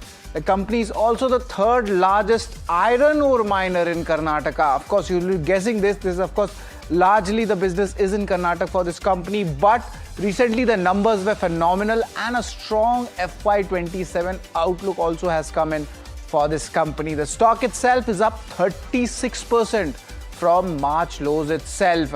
I've given you the hint of Karnataka. That's where majority of these resources are. And the company in focus is Sandur, Manganese and Iron Ore. This is the company. It's also called SMIORE. That's the short form, SMIORE. But why are we calling this company? इस company में क्या खास बात है जो हम इसको KYC में लेके आए हैं? Let's talk about the first question. Why? Of course, the numbers were very strong. And how did the operational numbers pan out for this company? That's what we'll be asking. Second question we'll be asking with the management is the steel market volatility. Is that impacting the product portfolios? We have seen a lot of expenses have gone up. Is it impacting the company? Is there a pass-through? And also the pricing changes which are happening in the manufacturing industry. We'll compare that with this quarter with, of course, the sequential quarter as well in our analysis. Apart from that, we'll be asking the management how are the past acquisitions shaping up? इसका benefits कब से आने लगेगा इनके numbers में? That's a very important question. And the FY27 plans, especially for specialty steels, the way the government is pushing ahead and the Urja Steel, that's what they have actually acquired and integrated into the company. The manganese ore and ferroalloys, coke, key trends and the realizations volume. कहीं पे realizations बढ़ा है, कहीं पे realizations घटा है. Government initiative for the infra spends, and that itself also augurs well for the iron and steel industry. End of course जो ores आते हैं वो यहाँ से आते हैं. FY26 record breaking year, but FY27 is the outlook more better than FY26? Let's see that. But of course, the stock has run up. To give in the perspective, we'll be joined in by Bahirji Ajay Ghorpade. He is the MD at Sandur Manganese. But let's try and understand the company, what it's all about. Of course, it's just not only manganese, there is iron ore and there are some other steel related products also. It's a flagship company of Karnataka based Sandur group and it was incorporated in the year 1954. Also, let's talk about the facts of the company. It's the second largest manganese iron ore miner in India and third largest for iron segment in Karnataka state. Apart from this, looking at the mining reserves, they have leased up to 2033. And of course, these are the important mining tons which they can actually work at. Apart from this, also let's look at the manufacturing of other products. There is ferroalloys, there is coke at its plant in Vyasankar. It's near Hospet. These are all places in Karnataka. And the manganese ore is primarily used, if you must be wondering, in the production of iron and steel. So this is a very important point. Write it down, note it down, share a screenshot. And the current capacities, look at that. These are the current capacities in million tons per annum. Key products, of course, being ferroalloys and manganese ore. But apart from these current capacities, let's talk about how the numbers have been. And these are the FY26 numbers. Production 15% on a year-on-year basis, growth and sales. Look at that, 93% of that. And that's what is reflected in the stock prices as well. Looking at iron ore also, sales not so much, it's just up 2%, but the production levels, that has also gone up. Remember, the lot of critical resources is required and the way the growth is coming in the copper, manganese, iron ore, seems like there might be a multi-year up move in the sector. But of course, that's something which time will decide. The new growth engine is the steel segment. And this is the cumulative capacity coming in for the steel manufacturing capacity. Also, let's look at the focus on it, and remember the government is also focusing on it. So you can expect some good announcements, and that is where the company will be focusing. But yes, right now the contribution is on the lower side. For this new growth engine, look at the key clients. They have got all the major OEM players, be it two-wheeler or the four-wheeler segment. Apart from this, also let's look at the Q4 earnings. The earnings are very strong. There are other key factors also, it's like to point out, and this includes the manganese ore realization. That has gone up 7% on a sequential basis. But on the iron ore side, it's down, largely flattish to down 1% on a sequential basis. And interestingly, the standalone debt, that is something which I have really liked. From FY25, it has come down from 0.4 to almost negligible status. So on a standalone basis, company net debt free ho chuki hai. That's the bottom line. Return ratios have always remained strong. Remember, ye private player hai mining segment ka, and of course southern region mein they do have a good monopoly. Realizations have improved in the month of April. We checked amongst the key products as well. So there is some kind of a positive momentum. But why there is bullishness in this counter? The valuations are still remaining attractive. Apart from that, also strong DI and HNI interest is there. The record volumes were there seen last week as well. That means there is a good absorption coming in the market. So this is all about Sandur Manganese. I try to give you the entire picture about it and what's my opinion on the bullishness of this counter. But let's try to understand, the important rating parameters where we judge a company in KYC, and that's very much important. The holy grail of accounting, income statement, balance sheet, cash flow, we get you that. Return ratios में हम आपको ROC और ROE दोनों लाके देते हैं. Shareholding, we'll try to understand how things have moved over the last 3 years, and street cred also, the long-term investors and for medium-term investors, how much returns or the money has been made in your pocket. Valuations, we'll try to compare it. They have comparison is moil here. So that's an interesting take we'll take on valuations. And the outlook, that is where management has given a lot of important outlook for FY27, and we'll try to decode all of them. But let's start with the first one, and that's the income statement. Let's get the numbers and look at the 3-year CAGRs. This is the right-hand side of the screen. Look at that numbers. This is where the growth is happening, and these are the key numbers to look out for. Revenue देखते हैं, EBITDA देखते हैं, PAT देखते हैं, तीनों के CAGR देखिए कितना ऊपर आ गया है. Let's talk about the earnings also, how things have panned out. I mentioned you the key earning pointers, also the realizations went well.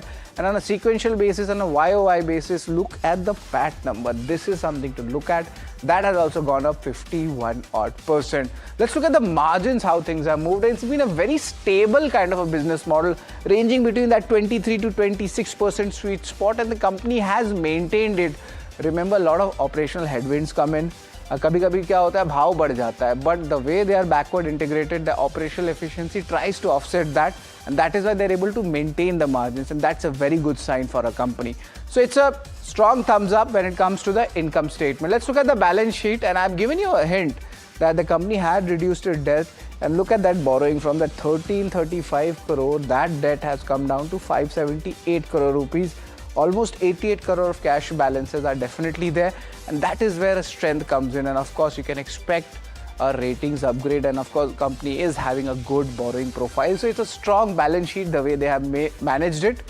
So that's pretty strong as well.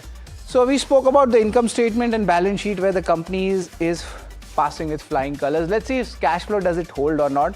And yes, the cash flow segment, there seems to be a turn. I've just taken the last 3 years in my analysis. Then the overall FY26 numbers is something to look at, and this is where we see that also turning positive as well. So of course the cash flows is also coming in, and remember, this industry, the gestation period is high. So the company is doing decently here, but we need to give it more data to it to understand. So because of the nature of the business, I don't want to give it a strong thumbs up. I would be giving this a neutral rating. So we have done 3 of them. Return ratios is something I'd like to talk about, and look at the return ratios, the way they have pulled things out. Remember, अगर ये ज़्यादा खर्चा या capacity expansion करेंगे तो return ratios में दबाव देखने मिलेगा. But right now it's not happening. In case they do some major capex activities, then some issues might definitely have. But right now, as of now, the ROE numbers are strong. ROC is the same thing. In FY24, it was 15%, and then you see the way it has held the ground and actually increasing.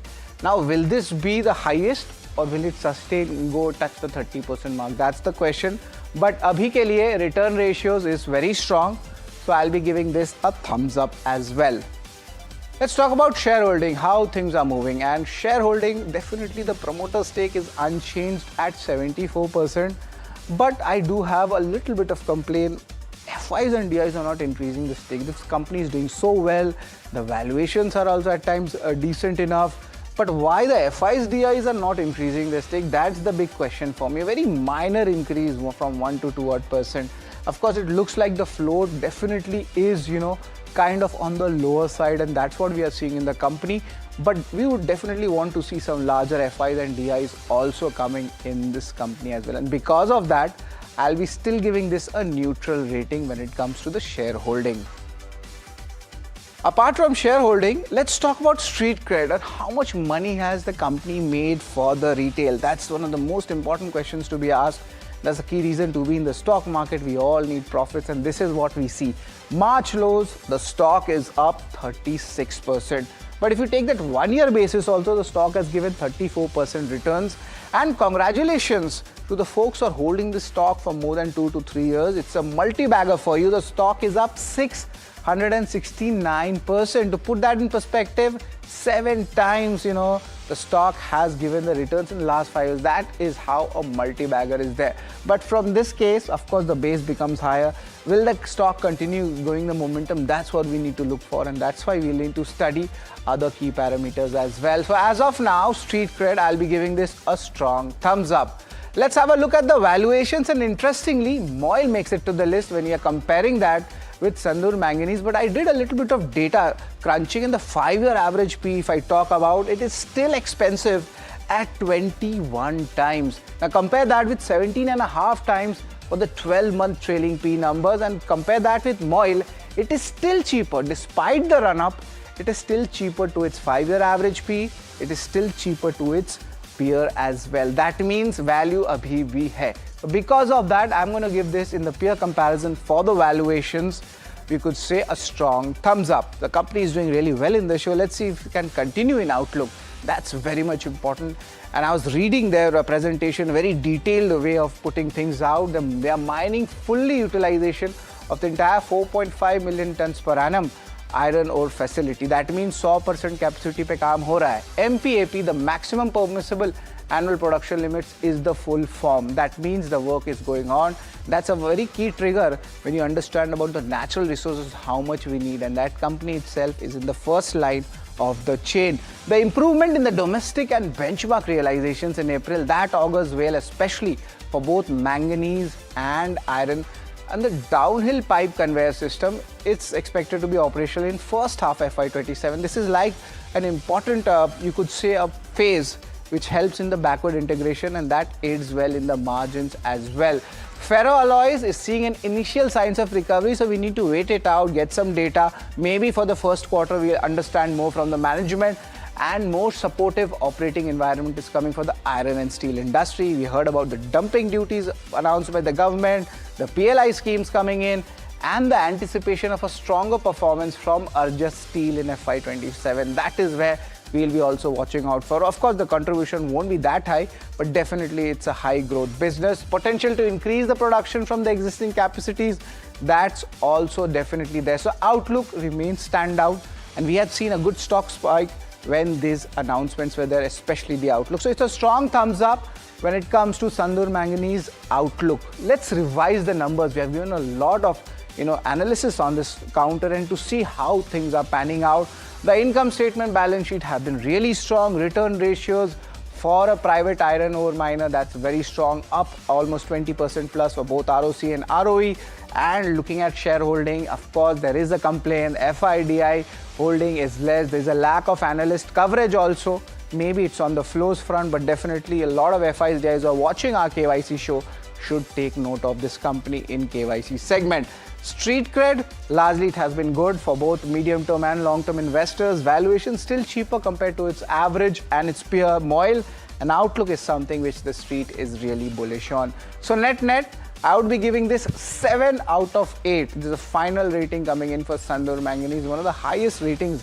It's there, and we have justified it why.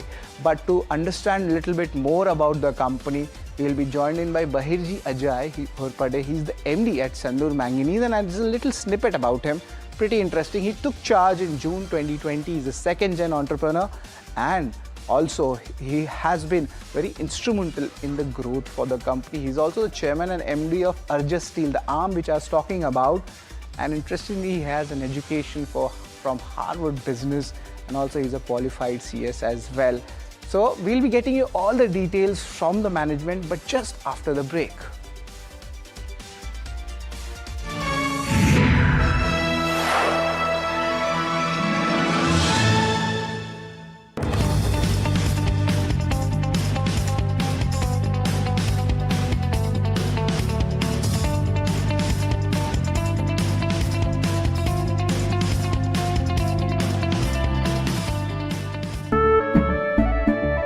केसरिया से मन जोगी हुआ रे दिल झूमे देखो मतवारा हुआ रे केसरिया से मन जोगी हुआ हर पल मनाओ केसरी त्योहार विमल बोलो जुबान Kesari India's unshakable news habit. NDTV.com is India's #1 English news website.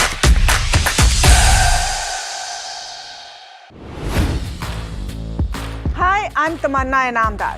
Watch me on NDTV Profit, where I break down the day's biggest business stories. What happened, why it matters, and what it means for your money. Hi, I'm Neeraj Shah.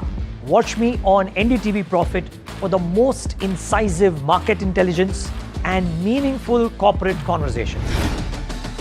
And I'm Alex Matthew. Markets, mutual funds, insurance, personal finance. I help you cut through the noise and make smarter financial choices. And here's where you can watch us.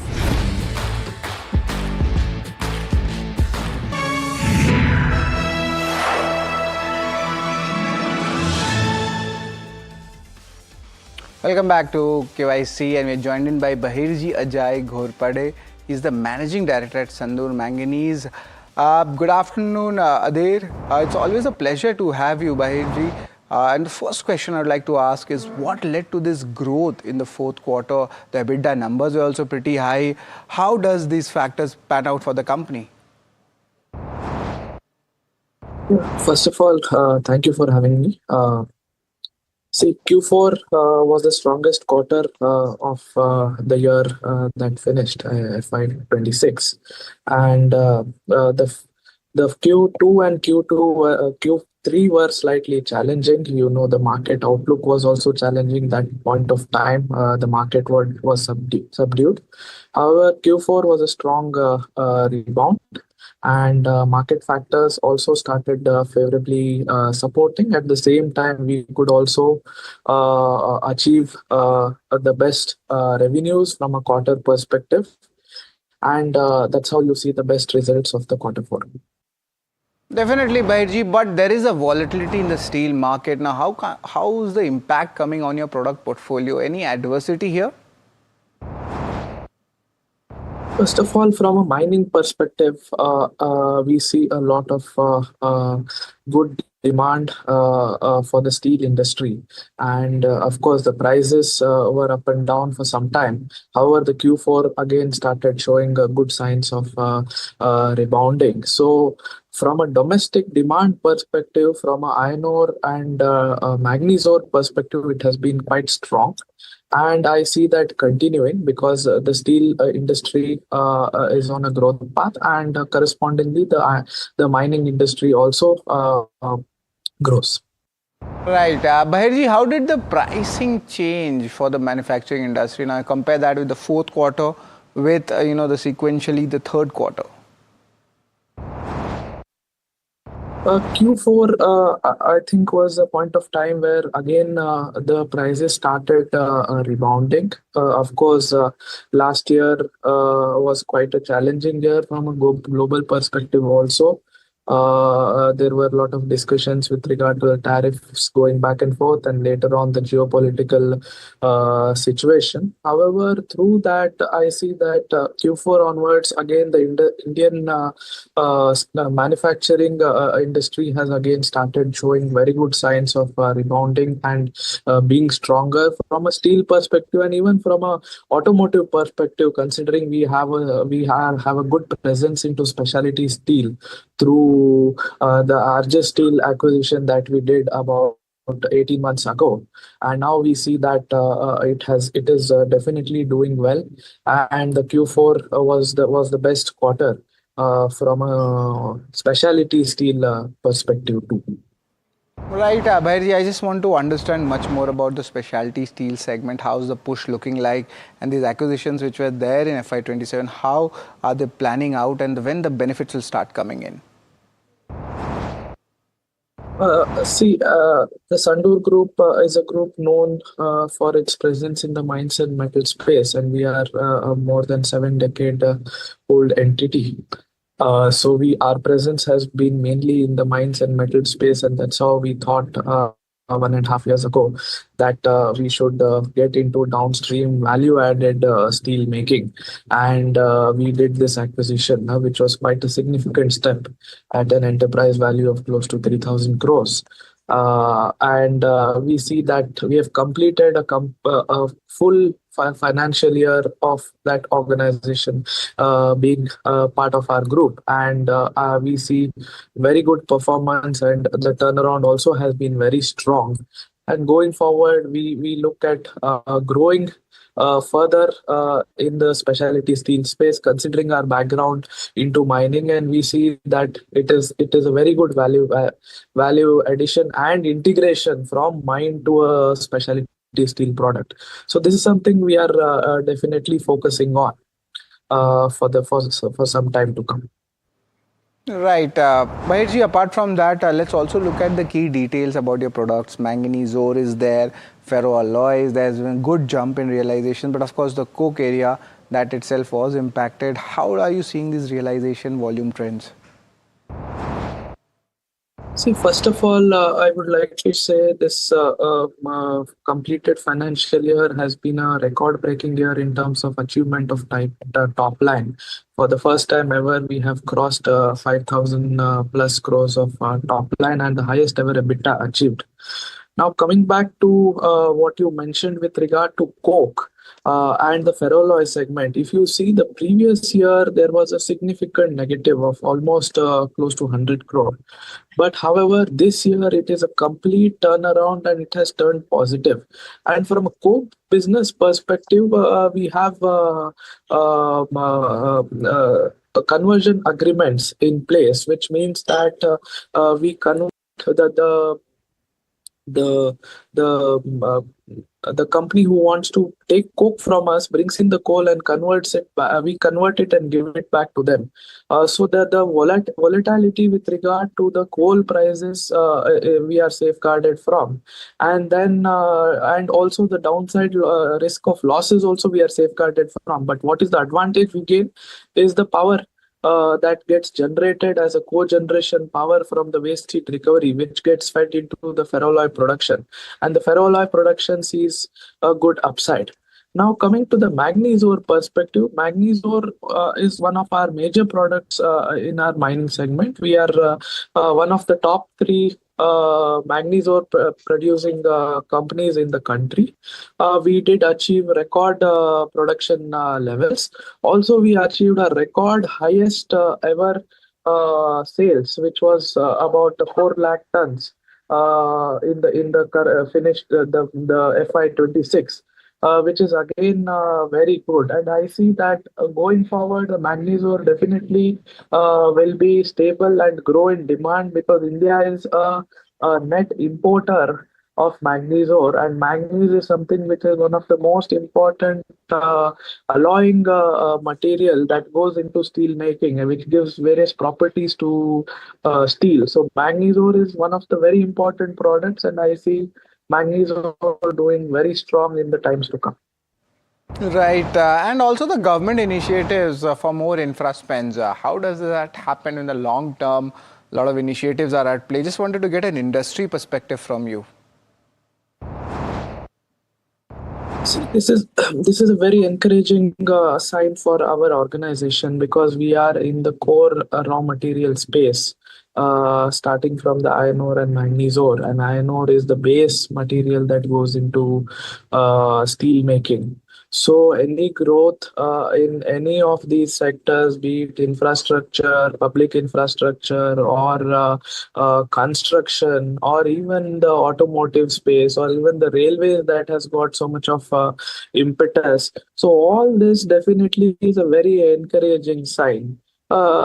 So we have always focused on integrating from ore to the finished product. That's how we getting into specialty steel making and creating value-added products again has helped the portfolio of the company diversify itself, also not only mitigate risk but put ourselves on a growth path.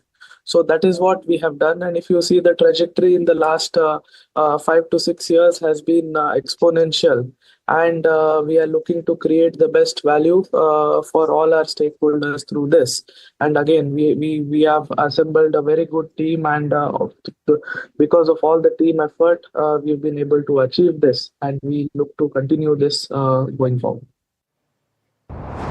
Right, and the last question, Baiji, is that FY26 was a record year. We discussed that the fourth quarter. FY27 outlook is something which, a lot of things are written on a lot of sectors, and I really liked it the way the forward-looking statement was there. Just wanted to confirm with you, what are the key details from that? See, first of all, I think year on year in the past few years, we have gone on strengthening our foundation. And we have reached, and year on year, we've been growing at a significant CAGR. Now, going forward, I see FY27 being a further stronger year, considering our stronger presence in the upstream, and also now with the downstream, which is the specialty steel making, which has stabilized. We look towards further growth. And also we look towards certain important projects which will add a lot more value dimension to our product portfolio and growth. So that is what we look towards in the time to come. All right. Thanks a lot, Baiji, for your time, giving us a total perspective and the views of the company, and of course the outlook ahead. It's always a pleasure to have you, and of course the second gen entrepreneurs. That's where we get a lot of more data for, and that's why we have got Sandur Manganese for you. So for interesting stories like this, stay tuned to NDTV Profit and keep watching the best show in town, the KYC segment.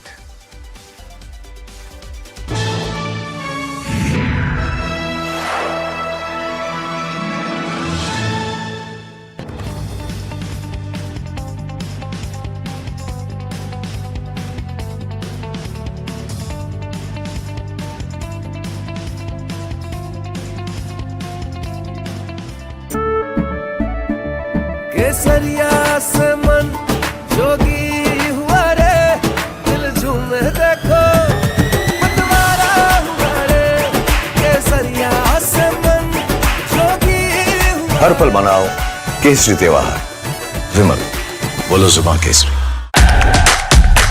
India's unshakable news habit. NDTV.com is India's #1 English news website.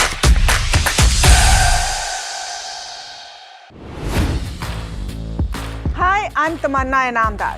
Watch me on NDTV Profit, where I break down the day's biggest business stories. What happened, why it matters, and what it means for your money. Hi, I'm Neeraj Shah. Watch me on NDTV Profit for the most incisive market intelligence and meaningful corporate conversation. And I'm Alex Matthew. Markets, mutual funds, insurance, personal finance. I help you cut through the noise and make smarter financial choices. And here's where you can watch us.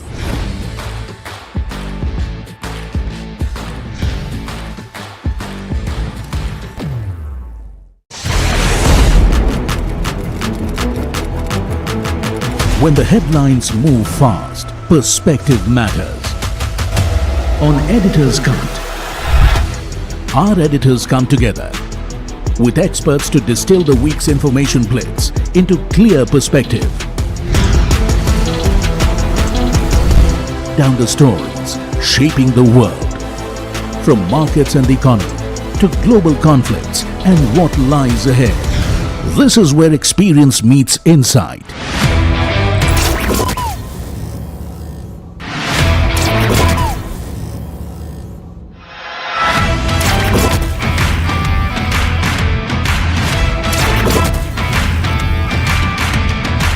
No noise, no hype, just sharp takes on what to watch next. Editor's Cut, every Friday, 3:30 p.m. only on NDTV Profit. Economy, business, world. Prime Minister Narendra Modi reiterates his call for reduced fuel consumption, greater use of public transport and electric vehicles by citizens, and urges people to defer gold purchases amid the West Asia crisis, which has caused large-scale disruptions. It's weekly expiry today, and sell-off pressure and global cues weigh on Dalal Street, with the Nifty trading near 23,600 levels. Broader markets mirror the benchmarks, with all sectors in the red, barring metal. The rupee has depreciated to a new record low against the US dollar in early trade after US President Donald Trump says that the ceasefire with Iran is on life support, with hopes for a deal with the country fading, triggering a surge in crude oil prices. Major tech stocks under sharp selling pressure, with frontline IT companies such as Infi, TCS, Coforge and Persistent falling up to 3%, amid growing concerns about global economic growth, rising geopolitical tensions, broader market weakness and the AI threat.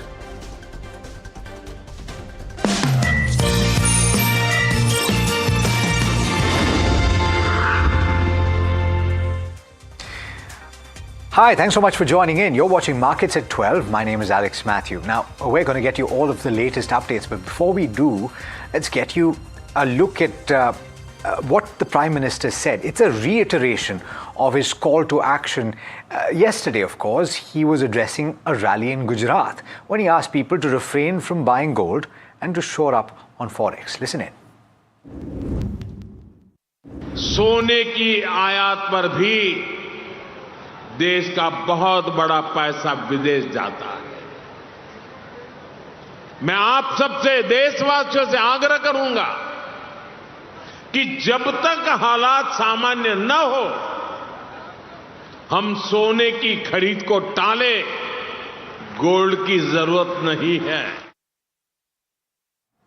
All right, we're trading not too far away from the low point of the day for the benchmark Nifty 50. Let's get you some of those figures up on the screen. The Nifty 50 trading with cuts of nearly 1% or so, 225 points, now below the 23,600 mark, just a little bit though. The broader market's losing more ground. The mid-cap index down about 1.2% and the small-cap index seeing cuts of about 1.6%. So the market breadth turning for the worse. Pull up the advanced decline ratio just to drive home that point and you will see that we're at the widest point of the day. Now let's talk about earnings, and we've got MobiKwik that is in focus. It has posted a mixed set of numbers. You've had a second consecutive profitable quarter, and FY26 EBITDA has neared the break-even zone with a swing of 74 crore rupees. There are a few operational updates, of course. The UPI transactions have surged as much as 170% year on year, and that's 6.5 times the faster than the industry average. Structural margin expansion has also taken place in payments and financial services, and a deliberate shift is taking place into higher quality lending. Let's get the management on board. We've got Bipinpreet Singh, someone you'll recognize, of course, the co-founder and chief executive officer of MobiKwik. Bipin, thanks so much for taking the time. Let me ask you about this. The trajectory has been on the up and up in the second half of last financial year. What stood out in that performance? And is that transferable in the first quarter? Does that carry through in the rest of FY27? So firstly, thank you for having me. And yes, the way we are building the business, we are building it with the long-term profitability and growth in mind. And so from that point of view, the biggest move for us is the fact that now back to back, we have delivered profitable quarters, not just in terms of EBITDA, but also in PAT. So it's 17 quarters of EBITDA this quarter and 4.5-5 crores of PAT. But more importantly, on the second half of the year, we are fully profitable. That's what we had committed to the investors. And that has happened because, both our businesses, the payment business as well as the digital lending business, both have shown great margins, great growth in margins compared to the comparative period last year. So much so that the contribution profit has doubled from 60 crores to almost 112 crores for this particular quarter.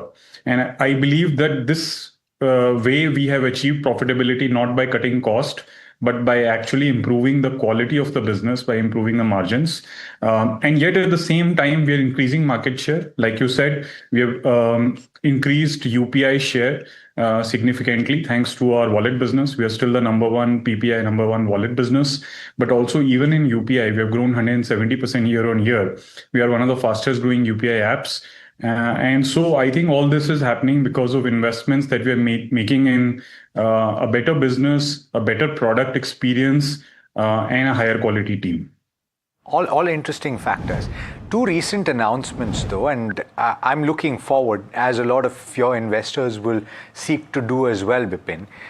And I want to focus on two aspects. One is the NBFC application, which you've gotten approval for, and the other is the approval to commence stockbroking business. I'm wondering how that is going to dovetail with your existing business, because ultimately the way that everyone's looking at it, you're looking to build the full stack. And so from that perspective, you look at the financials, what is the implication in the first quarter? Are you going to have to wait for a little bit to see all of those factors playing together and leading to an up move in financials? So good question. So, we are here for the long haul, and therefore, we are learning from the best. If you learn from the best, and the best are the banks, is that to build a diversified business where you have multiple revenue lines and multiple profit pools, because financial business is cyclical. We've seen ups and downs across, different business segments over the years. We have created a strong brand and strong customer franchise with more than 180 million users and almost 5 million merchants. So our endeavor over the next few years is to build multiple businesses. For the next 2 years, the new business that we are investing in is on the merchant side. Traditionally, we've been much more stronger on the consumer side, on the app side business, where we built the UPI business, the wallet business, and the digital lending business. Over the next 2 years, we're going to build the same on the merchant business. And the way we are going to build about it is, we want to build it with full regulatory licenses in place. Hence, we got the digital broking license, we got the NBFC license, which is unique because not many fintechs have the NBFC license to lend from their own book. We've got the PA license. So the way we are going about it is to build it so that we are covered and built a strong foundation. Bipin, apologies. I'm going to have to cut you off. I'm so sorry. I did want to listen to this, but the oil minister is speaking right now. And you know the reason why we have to pay attention to what he's saying. That ultimately is the key issue to pay attention to. Let's listen in. What you said about, you made a reference to the last day and a half. Before I come to that, let me say that our management of the energy system. Yes, when the Strait of Hormuz closed, I must tell you as a student of history, one who has followed, I was a professional diplomat for 39 years, we always spoke in terms of the likelihood or possibility of the Strait of Hormuz closing down. But we are for the first time facing that reality. And 20% of global energy used to come from the Strait of Hormuz. We are 85% of our imports of crude. Some percentage, large percentage used to come from there. But more important, our LPG, the cylinder gas which you use in kitchens, about 60% used to come from the Strait of Hormuz. Now we had to make arrangements, and look and behold, I'm amazed at what we were able to do. Our domestic production of LPG prior to the crisis was 35 or 36,000 metric tons per day. We ramped up our domestic production from 36 to 54,000 metric tons. This by itself is a mind-boggling thing. Look, I have been around. I have traveled the world over. 39 years I was a professional diplomat in the Foreign Service. I spent 5 years international think tanking. I've been a minister for 9 years. Tell me any one country where prices have remained the same, and there has been no shortage anywhere, in spite of the best efforts of some people to trying to black market and raise false spreading rumors. Rumor mongering, shortage hone wali se kharid lo. Are bhai, during this crisis, our energy consumption has actually gone up. If I looked at some statistics which my colleagues gave me yesterday, petrol consumption has gone up by 6%. In a crisis, there have been no shortcuts anywhere in the world, no dryouts. Every petrol pump in the country has had petrol, diesel. LPG supply is more than enough. We have done some good things. We've ramped up LPG production. We've brought consumption down a little. Partly it's due to the weather also.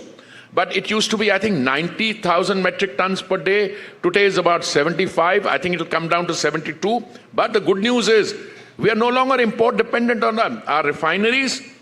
And that is where really our strength has come from. We have 260 million metric tons per annum refining capacity. We're taking to 270. Our refineries have produced more and more LPG. I've given you a somewhat long-winded thing to say what we've done, because you made the mistake of asking me how the last 75 days. Every day I spend an hour and a half with the CMDs of my oil companies in war session. No problem on the supply management side, no shortage of anywhere. And I'm going to conclude this by saying we have 60 days of crude, which is the maximum we need. We have 60 days of LNG, and we have 45 days of LPG. So there's no problem on the supply side. So why this panic since yesterday or a day and a half? Please see what the Honorable Prime Minister has actually said. And let's not put a bizarre construct on it. He's saying, and look, this is borne out by the facts. If you look at the news this morning, the leader of the largest economy in the world is saying that ceasefire is on life support. I think those are the exact words you use. I don't know what is happening, but isn't it time, when you look at the way this is happening, 75 days into a unending conflict, uncertainty is too mild a word. What he says, the time has come for us to look at our lifestyle also. And I totally endorse that. By the way, it's not that any lockdown is going to take place tomorrow. That's why I spend so much time giving you the supply situation. But surely, if you look at the fiscal situation, if you look at the fact that my oil companies are losing what, 1,000 crores every day, that the under recovery is going to be what, 198,000 crores, 2 lakh crores nearly. The losses are what, 1 lakh crore if you look at the quarter. In that context, how long can you keep it like this? Where is the oil? It used to be at around $64 or $65. I have my statistics here, gone up to 115 in that basket. So isn't it time for all of us, the fact that you can have this, of course you're immensely popular, the CII, but you can have this fantastic gathering here. Everybody, many people have flown in, many people are on the roads. I don't see any energy problem. No, I think we must compliment the government for handling the quantity side of it, because that's what is in your control. And whilst for the first few days there was panic, but I think gradually people realized that it's under control. So I think on behalf of all of us here, thank you very much for the very, very deft management of the entire situation. I just want to keep carrying on.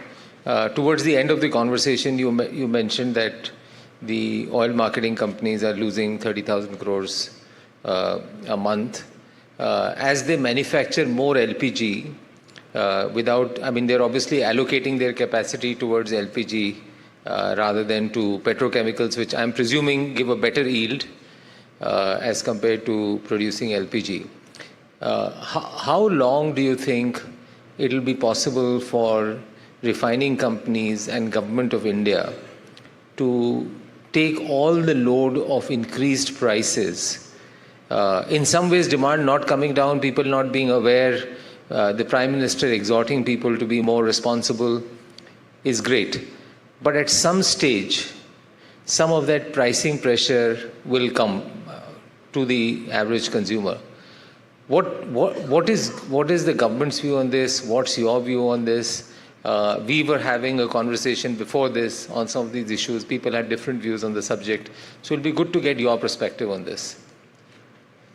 You can get my perspective, but I don't want to be pompous to say that that's the government's view. I mean, the government is, I'm a small cog in the government wheel, but let me come to try and give you the flavor, give you an answer which is able to capture the flavor of what is going on. Somebody whispered to me when I was coming in here, he said, till the Prime Minister made that statement yesterday, many people didn't know that there was a war going on. And they didn't realize that the war had been going on for 75 days.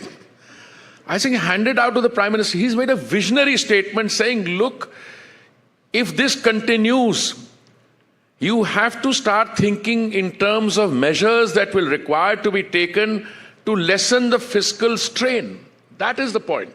And, I've been a trade negotiator. You use terms in the context of climate change negotiation, mitigation and adaptation. I mean, the time has come for us to also look at those things. Some of the other things that said, they've been said by our leaders over decades. When I was young, then Prime Ministers who said, it stares you in the face. If, for instance, now, how long will the oil companies be able to take it? Frankly, that's something that worries me. I mean, there have been times when the oil companies have done exceptionally well till recently. But the rate at which we are going, this 1 quarter of losses may wipe out the entire profit after tax of last year, which was what, about $28 billion or something, if I remember figures correctly. It can be wiped out. Now, all right, you can say companies will make money, companies will lose money, but no, these are good corporate citizens. They are taking a loss in order for the consumer to be insulated. I wish I could say this for everyone in the game. I cannot. Now, coming back to your question, how long can this happen? At some stage, the government will have to take a view on that. But the Prime Minister's reaching out to the country yesterday was to draw people's attention to what has been happening so far. And how long will this continue? I could argue if if you have a ceasefire which is entrenched, which goes into that, Strait of Hormuz open, the price of oil, which is what, in 116 or something in that basket, comes down from 116 to 70 or something. Well, you may not have to take any hard measures. But on the other hand, you would be failing in the discharge of your obligations and responsibility if the overall magnitude of the issue, as I said, I tell you very frankly, I had this feeling, which somebody mentioned to me, till yesterday, till the PM made the statement, people didn't know we were at war. That's the feeling I used to get. Look at the kind of people who meet me every day. I become a little less, because we're doing supply management 24 hours. But some people come and say, वो हमारा इसका है, इसका एक commission rate अभी बढ़ा नहीं है 3. मैंने कहा यार, उस oil companies are losing 1,000 crores a day, and you are reminding me. I said there'll be a better time, and I said I'm confident there will be a better time, and better time soon. No, I think we had a conversation in the session before this and earlier also on Prime Minister's statement, and I think all of us felt, I think as individual citizens, as corporates, we have to be mindful of the country's profit and loss and balance sheet. If there are ways in which we can moderate consumption without impacting the economic productivity of the country, I think we should be responsible towards that. And I think that statement has been taken very positively by everyone. Some people may try and spread panic around it, but I don't think that's the overarching view.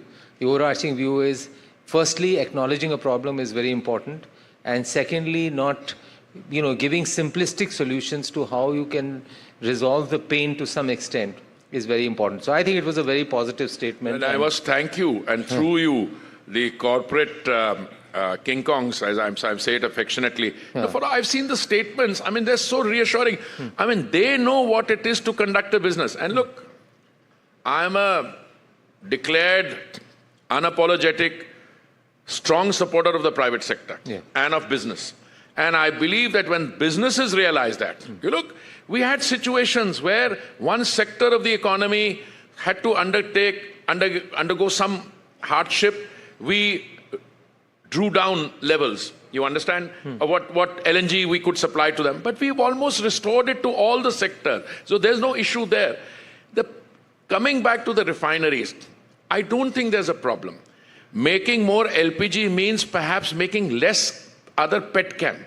On petrol or diesel, there's nothing. But yes, I think there will come a time when there was a big worry initially when we said that we are ramping up LPG production. A lot of people said that वो agriculture sector के लिए वो जो jute bags होते हैं या बाकी petchem से जो बनते हैं, not jute is a natural fiber. They may not be available. No, we were able to restore that.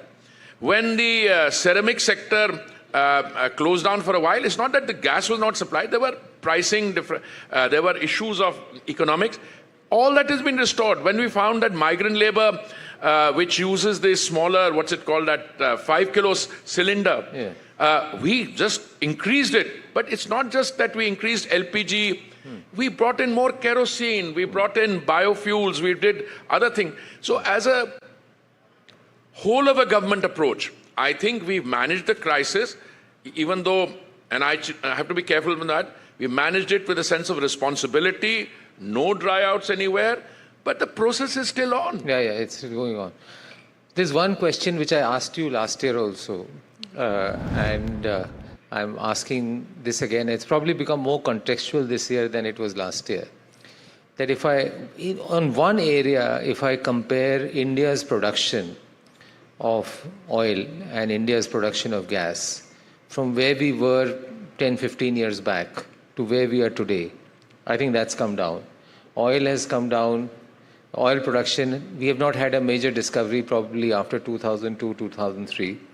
Oil production has come down by 15, 20%, I think by 28 metric tons.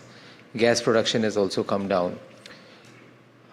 Let past be past. I mean, it is what it is. But I know we will have to look at alternatives. But do we have a strategy on how do we, given the resources that we have in the country, do we have a differential strategy to say, how do we pump up more from what we already have, both in terms of oil and gas?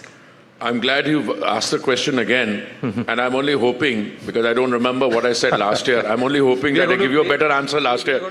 No, I'm glad. But let me tell you, exploration and production, this E&P, this is what your question is all about. Rajiv ji, this is a highly capital-intensive process which requires perseverance and no deviation. So my starting point is, we have done some very good things. We have amended the law, the new ORD Act which has come into being. That is a very major achievement. We are now incentivizing production. We have no shortage of oil and gas. If you look at the geography, the sedimentary basin, we were not out of the sedimentary basin. We have about 3.5 million square kilometers of sedimentary basin. We were exploiting only 6% of that. We want to take it to 15%. There was 1 million square kilometers, which was no-go area. We've opened that up, and today the government can put the past behind it. The fact is, between the years 2006 and 16, it was a dead decade. Not a single expenditure was incurred or any effort was made. Now we have gone in the other direction. There is a Samudra Manthan scheme announced by the Honorable Prime Minister from the ramparts of the Red Fort on 15th August last year. We are in the final stages of getting money. Let me tell you what it means. In Guyana, they dug 46 deep sea wells. One deep sea well costs $1 million. $100 million. You see, I tend to forget that. 100 million. This was not rehearsed. It is $100 million. $100 million into 46, they couldn't find anything. On the 47th go, they found the oil. And the rest is history. Yeah. I have been quoted. Sometimes I'm trolled also that I said we have many Guyanas available. Why do I say this? If you look at the Andaman Sea, where is it coming from? Right on one side from Indonesia, the other side, if you get from Myanmar, every time we have dug there, we have found gas, oil and gas. It means it's there, but you need to do more. I'm told that we are in the final stages where some hard negotiations following between the Ministries of Finance and Petroleum and Natural Gas. We are getting the allocation we are looking for. I don't know, they haven't told me the sum, but we'll have enough money now to go and do repeated digging of wells. We were making a presentation to the Honorable Prime Minister, and he turned around and said, "Kuein khodiye, what's stopping you? This is for the government." I mean, he gave a number. Of course, the number will have to be backed up by money, and that's the process. But look, first of all, let me correct the perspective on even gas production and oil production. If you don't dig new wells, then it stands to reason that the existing wells will be diminishing at a particular rate, and that rate is certain. For instance, that's why whatever we did in Bombay High, 1976, I think, we are now rejuvenating it. And there are partners who are doing it. They're very hopeful that some major rejuvenation will take place there. Look, a year ago, I used to say our production is going up 18% per year. Okay, production is going up 18% per year. Now, quite a few important statements being made by the Petroleum Minister, most importantly with regard to strategic reserves and the availability of crude oil as well as gas. 60 days of crude is available, and that, if anything, should be the big takeaway from that conversation at the CII. We'll bring you more updates over the course of the day, and we'll tell you more about what the Oil Minister is saying and everybody else with regard to the Prime Minister's appeal, his exhortation to reduce the usage of petrol and diesel, thereby putting less pressure on the Indian rupee. Stay tuned, lots more coming up over the course of the afternoon. This is NDTV Profit.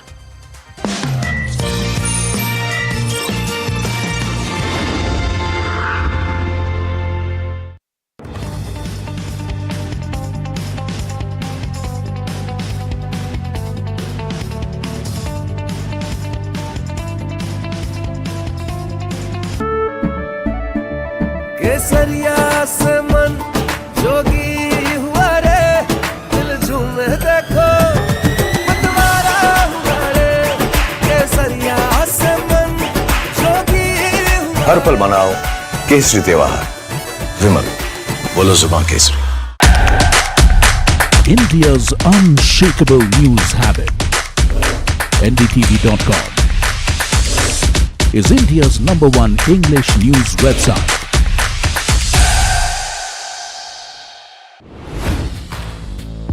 Hi, I'm Tamanna Inamdar. Watch me on NDTV Profit, where I break down the day's biggest business stories. What happened, why it matters, and what it means for your money. Hi, I'm Neeraj Shah. Watch me on NDTV Profit for the most incisive market intelligence and meaningful corporate conversations. And I'm Alex Matthew. Markets, mutual funds, insurance, personal finance. I help you cut through the noise and make smarter financial choices. And here's where you can watch us.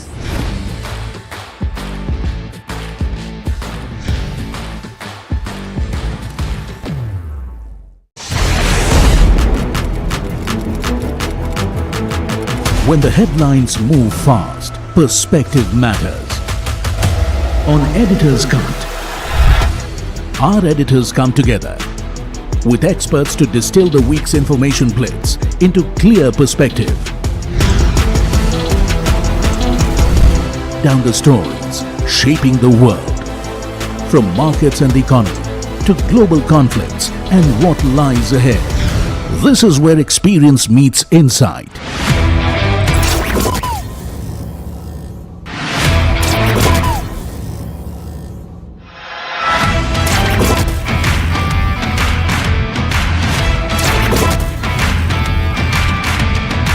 No noise, no hype, just sharp takes on what to watch next. Editor's Cut, every Friday, 3:30 p.m. only on NDTV Profit. Economy, business, world, technology. Noise filtered, numbers decoded. Insights that rewire your worldview. From governance to growth, we connect the dots. Your daily edge, your global advantage. India.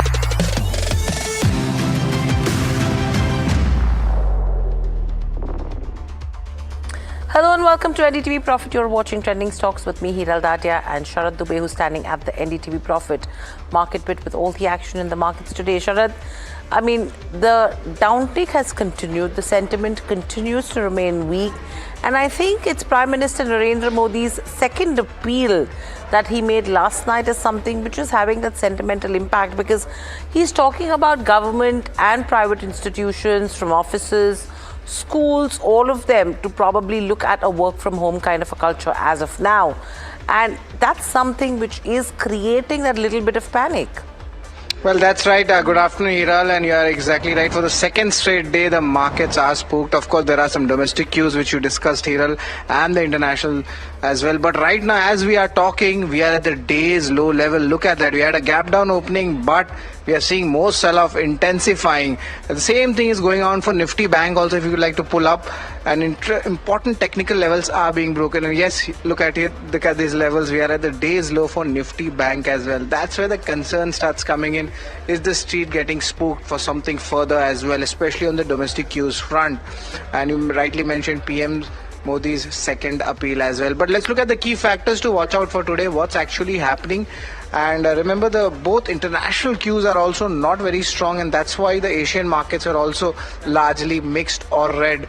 Apart from this, the second straight day of sell-off is there, and remember, there will be volatility as today is Nifty weekly expiry as well. But talking about the levels, Nifty support is at 23,500 odd levels, and we are just 25 points away from it. If that gets broken, then further downfall is expected. The range which I have given for Nifty Bank support is between 53,300 to 53,800. That's what we will be looking out for. Apart from this, the technicals remain weak, and a further sell-off is possible from the current angle as well. The rupee has hit its record low levels in the opening trade as well, and there isn't major interventions at play as of now. The expectations of a petrol diesel price hike is also something which the street is getting spooked for second straight day.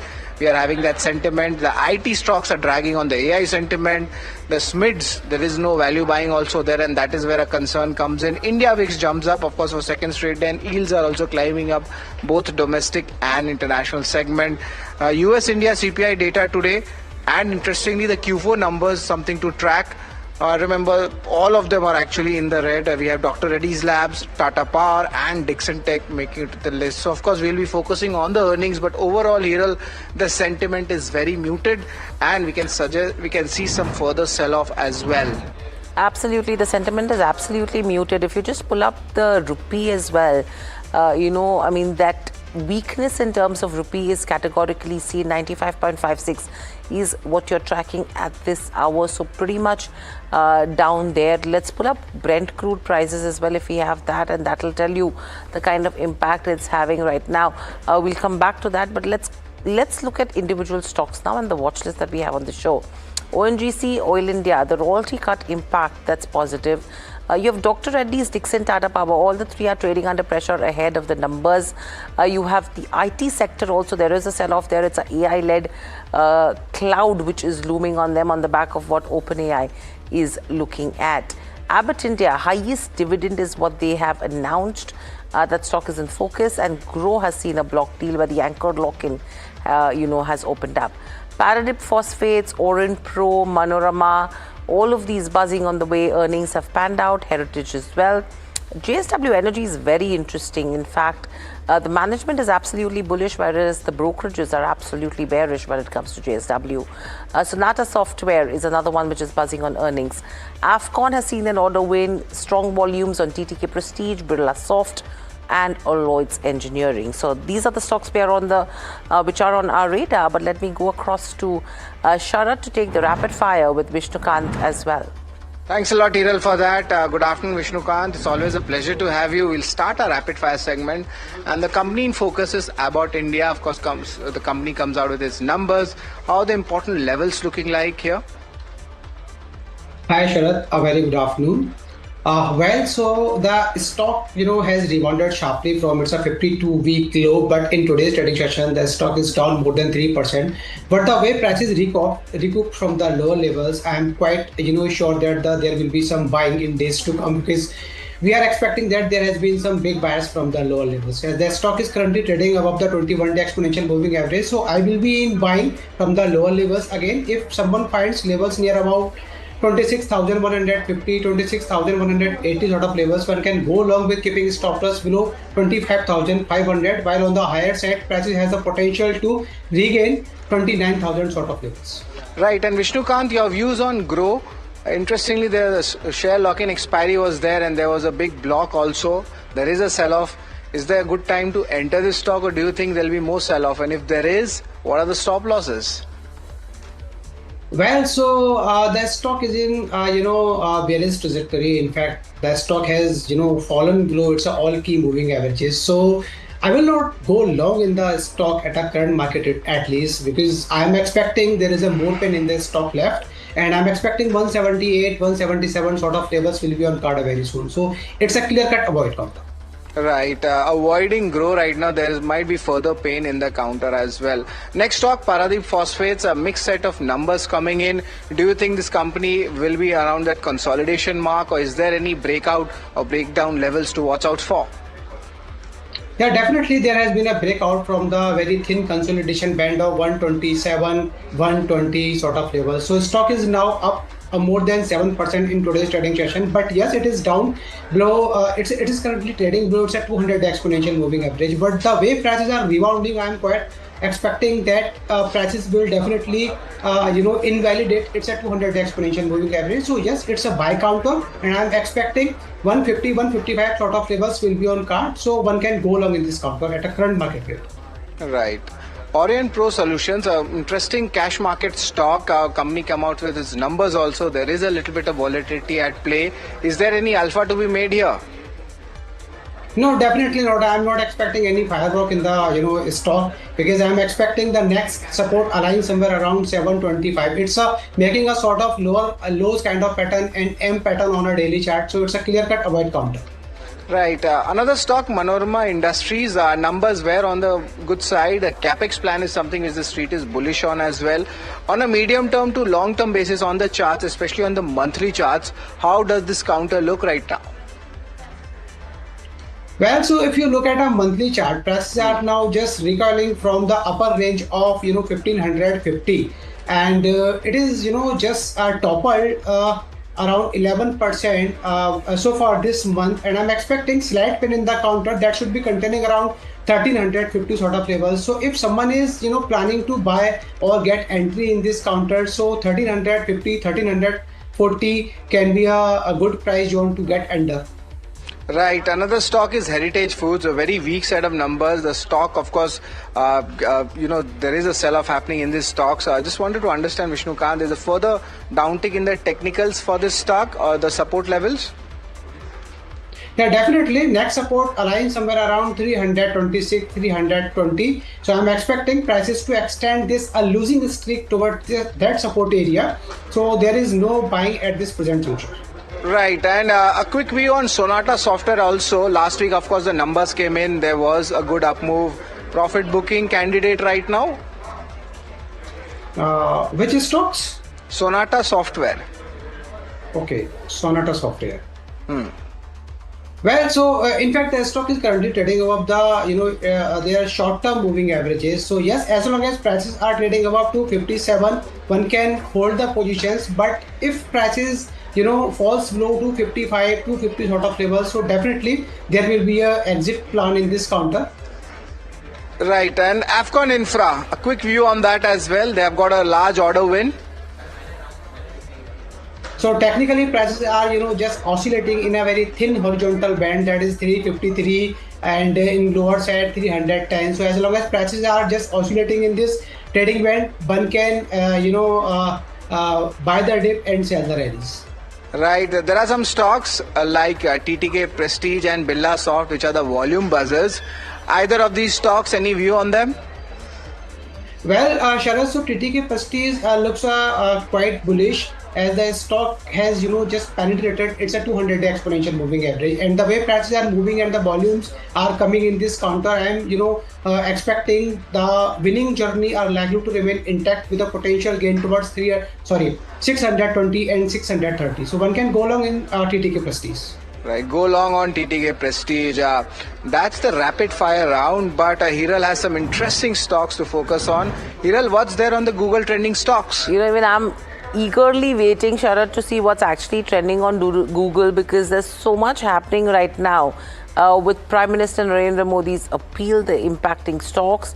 You have a SBI, Vodafone Idea for interesting reasons, Kalyan Jewelers as well, which has been under pressure, MCX and a Swiggy. So interesting names there. Vishnukant, anything that you like from the names that I've just mentioned which are trending on Google? Well, Hiral, so let's look at the SBI. In fact, we all know that the stock is a portfolio stock, but yes, from the technical point of the view, in last couple of days, the stock has declined more than 10%, and now currently it is below its 200-day exponential moving average. So I believe there could be some pain in the prices, and that pain can take prices further lower towards 920, 930. So yes, one can accumulate, and gradual accumulation can be done in this counter. So in a staggered way, we can start accumulating the counter. 50% positions and 40% positions can be bought at a current market rate, while if any decline comes towards 920, 930, rest position can be built there. With regards to what's trending on Google, thank you so much for joining in. Always a pleasure to speak to you as well. But let's shift focus from here on and see what's happening with the OMC space. Let's pull up all the oil marketing companies from HPCL, BPCL, IOC. ONGC is up in trade, Oil India is up in trade, and that's for obvious reasons when it comes to the royalty cut aspect. But pressure continues to build in terms of the marketing companies.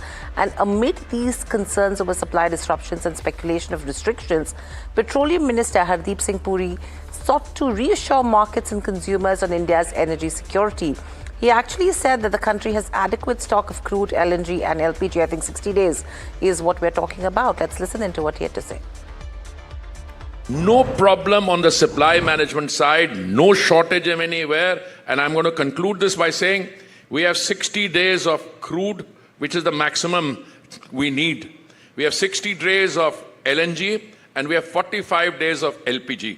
So there's no problem on the supply side. So why this panic since yesterday or a day and a half? Please see what the Honorable Prime Minister has actually said. And let's not put a bizarre construct on it. He's saying, and look, this is borne out by the facts. If you look at the news this morning, the leader of the largest economy in the world is saying that ceasefire is on life support. I think those are the exact words you use. I don't know what is happening. But isn't it time, when you look at the way this is happening, 75 days into a unending conflict, uncertainty is too mild a word. What he says, the time has come for us to look at our lifestyle also. And I totally endorse that. By the way, it's not that any lockdown is going to take place tomorrow. That's why I spend so much time giving you the supply situation. Well, that's a very interesting take on the supply situation. But on the other hand, business is also something which we track, and OMCs, it seems like a lot of losses are at play in the first quarter. So Amit, what's the total picture of that? Well, as the Minister was saying, that OMCs are staring at a loss of nearly 1 to 1.2 lakh crore in the first quarter of FY27. Now, this amount is slightly higher compared to what analysts were penciling in. They were expecting a per month loss of close to 27,000 crore rupees for the oil marketing companies, which comes to around 81,000 crore per quarter.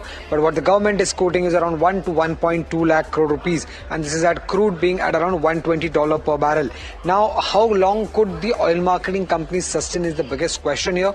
Now, if you look at the combined net worth of the oil marketing companies, it stands at close to 3.5 lakh crore rupees, and this is as per September 2025. So theoretically, 2 more quarters they can easily withstand this losses. I'm not saying that this is something that is going to happen, but theoretically, if they do not take a price hike, then at least for the next couple of quarters, their net worth won't be negative. So which means that they can sustain these losses for the next couple of quarters. And what do oil marketing companies need at this moment? They need a price hike across LPG, petrol and diesel. And if you look at the quantum, as per analysts, for LPG, the price hike required is around 956 rupees per cylinder. And I'm talking about the 14.2 kg per cylinder, which is used for domestic purpose and not the commercial cylinder. And if you look at the quantum of price hike for LPG, it stands at close to 105%. But when it comes to petrol, they require a price hike of around 28 rupees per litre, which is around 29.5% based on the current prices. And for diesel, they need a price hike of around 32 rupees per litre, which is close to 36.5% of the current price that is we are seeing for diesel. Right, Somit. But Somit, a little bit more concern is there. Some royalty-related announcement has come in, and it becomes very Greek to understand this oil and gas sector. Just simplify it for us. What is this announcement? Who gets the benefit? Well, the royalty announcement is actually beneficial for oil and gas exploring companies. In this case, is ONGC, Oil India, and Vedanta Oil and Gas, which was demerged from Vedanta but is yet to be listed on the stock exchanges. So the announcement here is that they have changed the crude oil and gas royalty rates. They have reduced it. For oil, it has been reduced to 12.5% from 20%. Obviously, there are a few other categories as well. I'm just keeping the simple rate and telling it right now. From 20%, it has been reduced to 12.5%, and for gas, gas, it has been come down to around 9% to 10%. So how does this benefit? If the royalty is something that these oil and gas exploring companies used to pay the government, now they have to pay less, which means that their realization increases, their revenue increases, and their earnings as well increase. Now Oil India, as per analyst, is expected to benefit the most out of it, followed by ONGC and then Vedanta Oil and Gas Company. Now CLS and UBS have come out with the reports on ONGC, where both of them have a buy rating. In fact, CLS has a high conviction outperform rating with a target price of nearly 405 rupees. They say that the government cut royalty is to encourage upstream production. They are very positive for ONGC, and they believe that the upstream royalty cut is against the fears of any windfall tax, which means that no windfall tax will come in and a royalty cut will benefit ONGC and Oil India. Now they're expecting the fair value of ONGC and Oil India to increase by around 6 to 7% because of this royalty cut, and they're quite bullish on ONGC given the fact that they're seeing a 40% plus upside based on their target price, and also the dividend yields are around 7%. And UBS has also maintained the buy rating on ONGC with a target price of around 350. Thanks a lot, Somit, for that very detailed analysis coming in, and Somit tracks this space very diligently. But joining us, we are having Kush Gupta. Kush, Somit was mentioning about both angles, one on the OMCs as well as on the benefit from the royalty segment as well, ONGC and Oil India. In this oil space, how are you looking the space, and any fundamentally, any stock which is looking good here?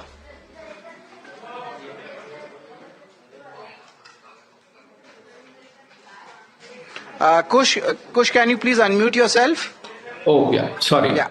Hi. So I believe I agree with him on multiple factors. There are a lot of benefits to be seen in this sector, especially for ONGC and Oil India. I feel today we are seeing a lot of positive turn on Oil India and ONGC both. And especially if we talk about Oil India, there is a policy catalyst. The rally was triggered by a surprise government cut on the royalty rates. And if you look at the past performance also, YTD year to date, it has gone up by 15%, which is clearly beating the benchmark. I am bullish on both. ONGC also had a very good history of, giving dividends. They maintained a good 38% average payout over 3 years. And at current levels, the dividend yield of 4.36% goes favorably with the GSEC return. So I would maintain my position on both these stocks. While there is crude oil, price sensitivity remains due to the war, I would still think that long-term India's energy transition pace and gas pricing reforms will shape upside for both these companies. The view coming in for these OMCs and even Oil India and ONGC, but let's look into Atlanta Electricals. The stock is locked in an upper circuit, and listen to what I had spoken with the management. The first question is, congratulations on a good set of numbers. What led to this growth? And on a year-on-year basis, most of the parameters have doubled up. Will we see the same rate of growth coming ahead into the next financial year? This growth plan was predominantly planned. It was multiple year planning that went through. We have expanded our manufacturing capacity to manufacture more and more transformers, and also going higher kV class, going into higher kV class segments. Now, the growth is actually driven by the power demand. We need energy, and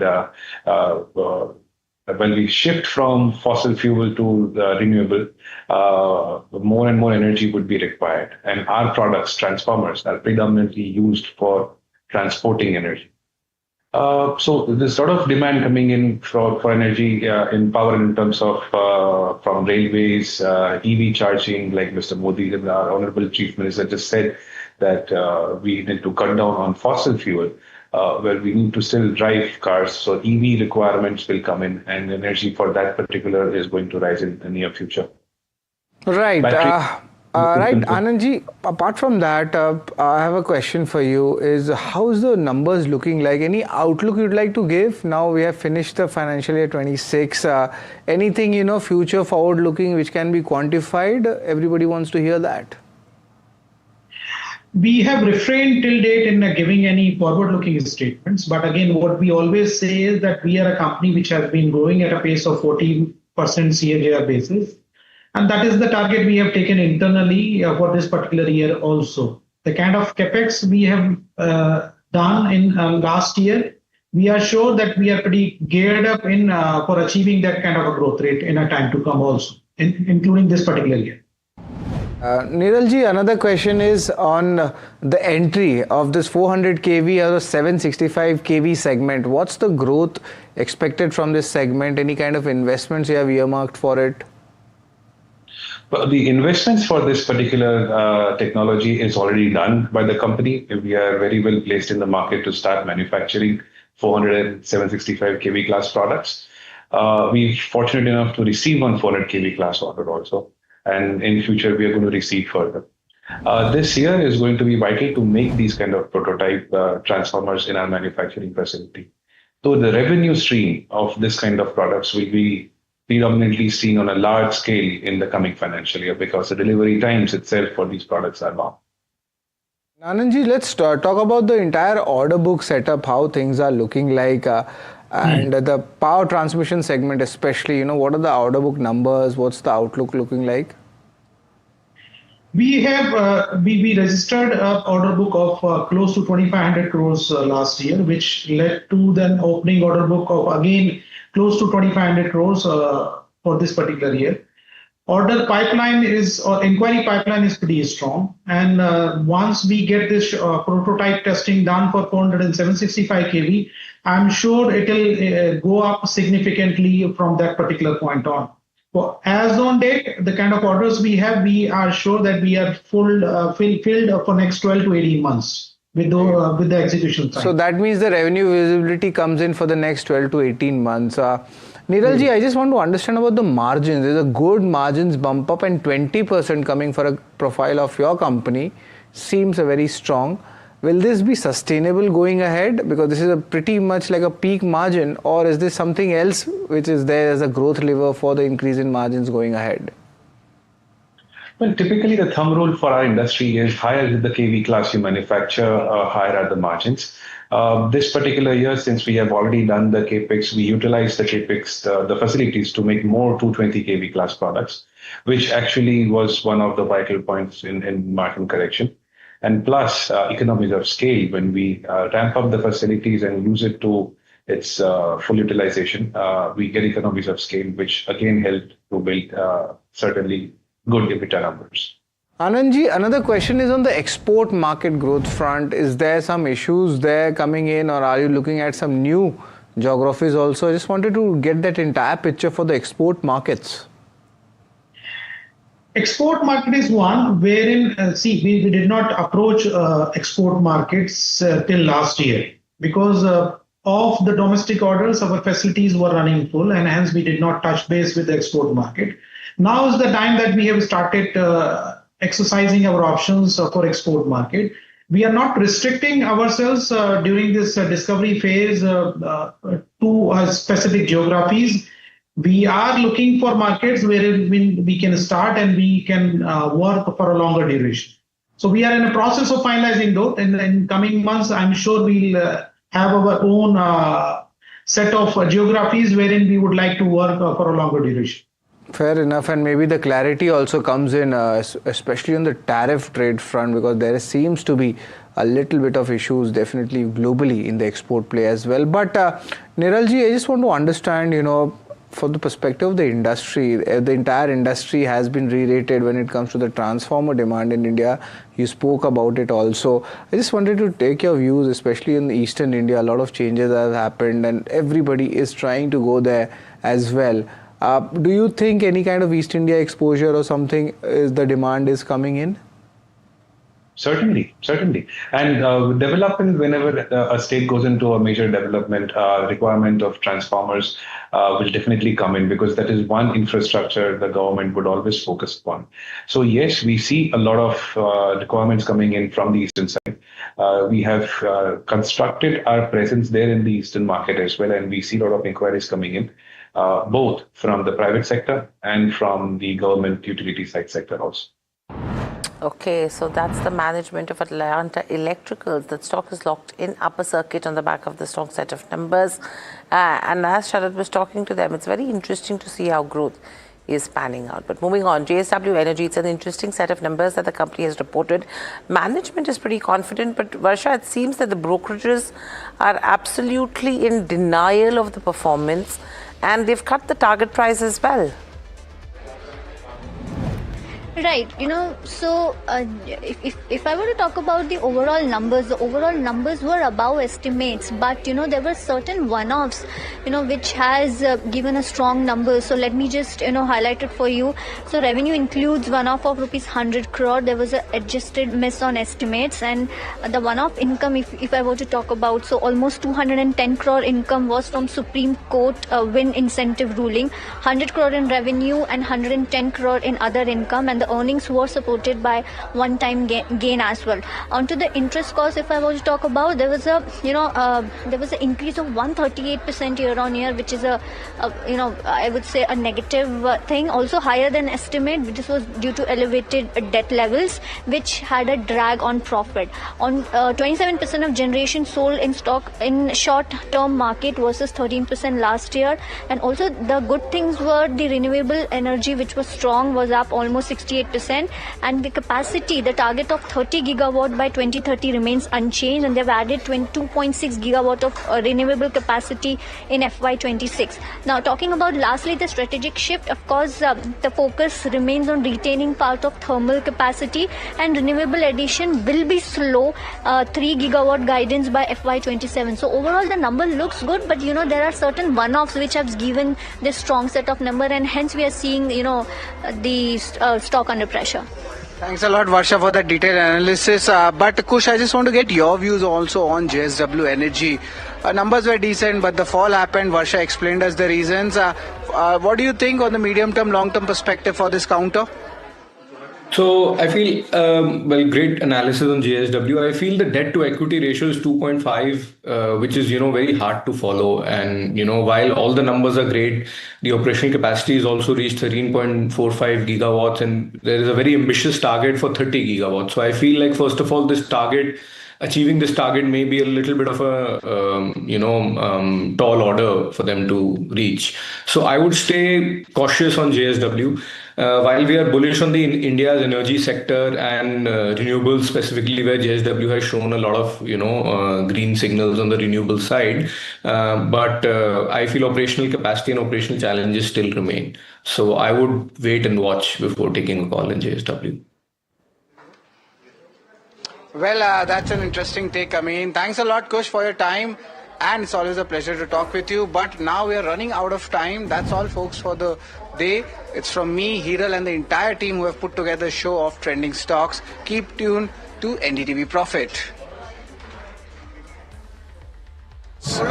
On account of the closure of the Strait of Hormuz, a process that started on 28th February, we are now into 75th day of that. Let me tell you categorically, we have no supply side problems. Today, the country has more than enough stocks of crude oil, LNG and LPG. When this crisis began, there were some concerns, but we converted the challenge into an opportunity. We have ramped up our domestic production of LPG, which used to be 36,000 metric tons per day. We have now taken it up to 54,000 metric tons per day. All of you live in Delhi or you travel around the country, you must have seen there are no shortages anywhere. Some of my friends tried to say that, some shortage is coming and therefore you should do some buying. That was also short-lived. Today I can tell you that this situation in the last 4 years, there has been no increase in prices.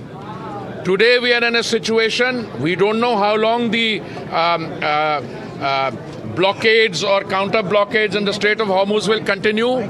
But I can tell you categorically that today we are in a situation where, unlike other countries in the world, which have had to either face severe problems in terms of availability and supply, or where prices have gone up 50-60%, the Honorable Prime Minister's statement is very visionary.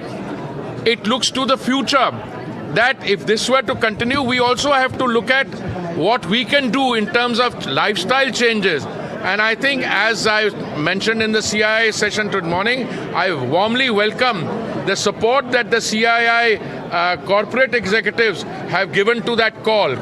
there are certain activities which we can curtail. It's not that something is going to happen. That's all negative, panic-creating activity. I can tell you, as somebody who's more involved in this, I review the situation every day along with the CMDs of the oil sector for an hour and a half. My next meeting is at 2 o'clock with them. There is absolutely no cause for anxiety, but we should, going forward, we don't know how long this will take, and also be very clear that this prolongation of this is creating a fiscal strain. My oil companies are losing 1,000 crores a day. Their under recoveries are in the tune of nearly 1,98,000. So we will have to start worrying about these things, and in that we should. Some demand for LPG has come down. It used to be 90,000 metric ton. It has come down to 75. Some of it is because of the temperature. But even otherwise, I think prudent supply and demand side, we have done very well, and I have no reason to believe that we will not do well in the future. But we should, certain activities which can be curtailed without this thing. Please listen to what the Prime Minister said, and it's a very visionary statement going forward. We should bear that in mind.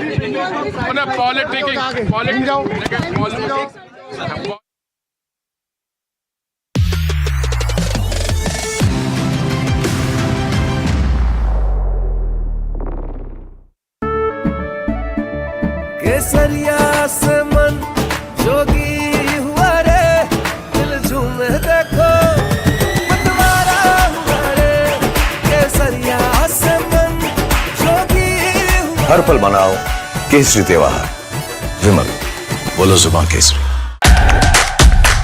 India's unshakable news habit. NDTV.com is India's #1 English news website.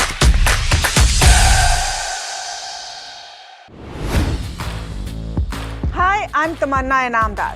Watch me on NDTV Profit, where I break down the day's biggest business stories. What happened, why it matters, and what it means for your money. Hi, I'm Neeraj Shah. Watch me on NDTV Profit for the most incisive market intelligence and meaningful corporate conversation. And I'm Alex Matthew. Markets, mutual funds, insurance, personal finance. I help you cut through the noise and make smarter financial choices. And here's where you can watch us.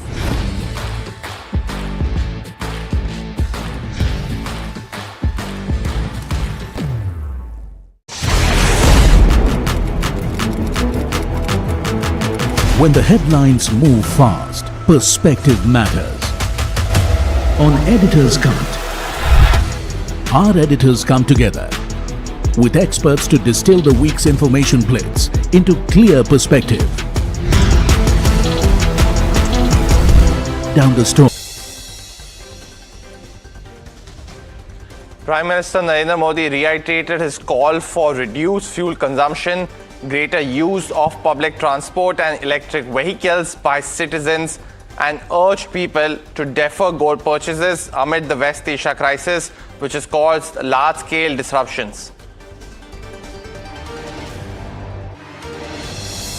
Weekly expiry sell-off pressure as well as on the global cues is weighing in on the Dalal Street as well, with the Nifty 50 now trading close to 23,500 odd levels. Now we've seen broader markets largely mirroring the benchmarks, with all sectors currently in the red.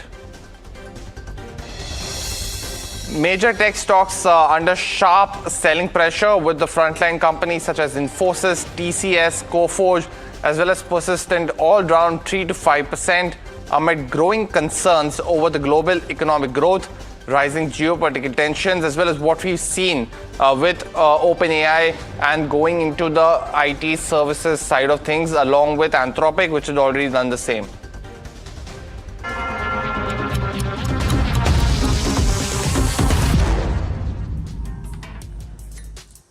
Hello and welcome. You're watching Lunchtime Trades. My name is Puneet Zaveri, and over the next half an hour or so, we'll try and get you a roundup of everything that's happening around the world of commodities, news updates, as well as some of the key top stocks which are buzzing in trade today, some that you need to have your focus on as well. Now, we'll get you all of that perspective, but before that, a very quick check of how the markets are doing, because it's been a day where there's been consistent pressure on the index today. So when you pull up the Nifty 50 as well, that shows you the perspective of what we've seen today as well. Across the board, selling pressure now close to 23,500 odd levels.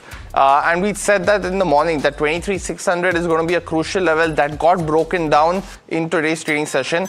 But also pull up the heat map as well, and that'll give you a perspective of the individual stock movers for the Nifty 50. Now we've seen amongst the key ones that are moving in trade today, ONGC continues to be one, but largely seeing the IT pack consistently under pressure. TCS has now hit a 52-week low as well today, now below the 2,300 rupee mark as well. But in terms of the broader markets, let's pull up the advanced decline ratio first as well, because we've seen pressure over the broader markets over the last couple of days. Today as well, when you look at that, it's been a clear day of only one stock that's advancing in trade versus 5 that are declining as well. And the mid cap and the small cap index mirror what we are seeing right now on the screen with the consistent pressure that we're seeing across the board.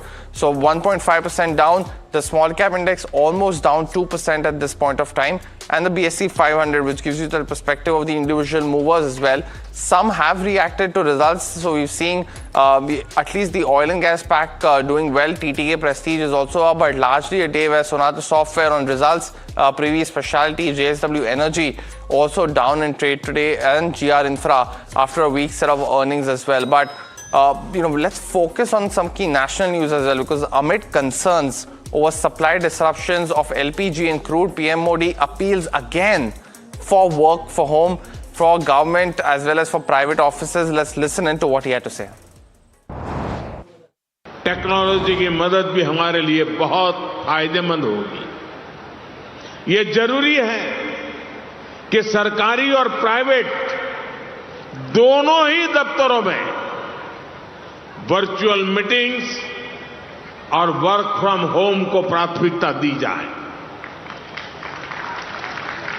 मैं कुछ स्कूलों से भी आग्रह करूंगा कि कुछ समय के लिए ऑनलाइन क्लासेस की व्यवस्था पर काम करें। But while we have seen, some key measures, some key conversations around this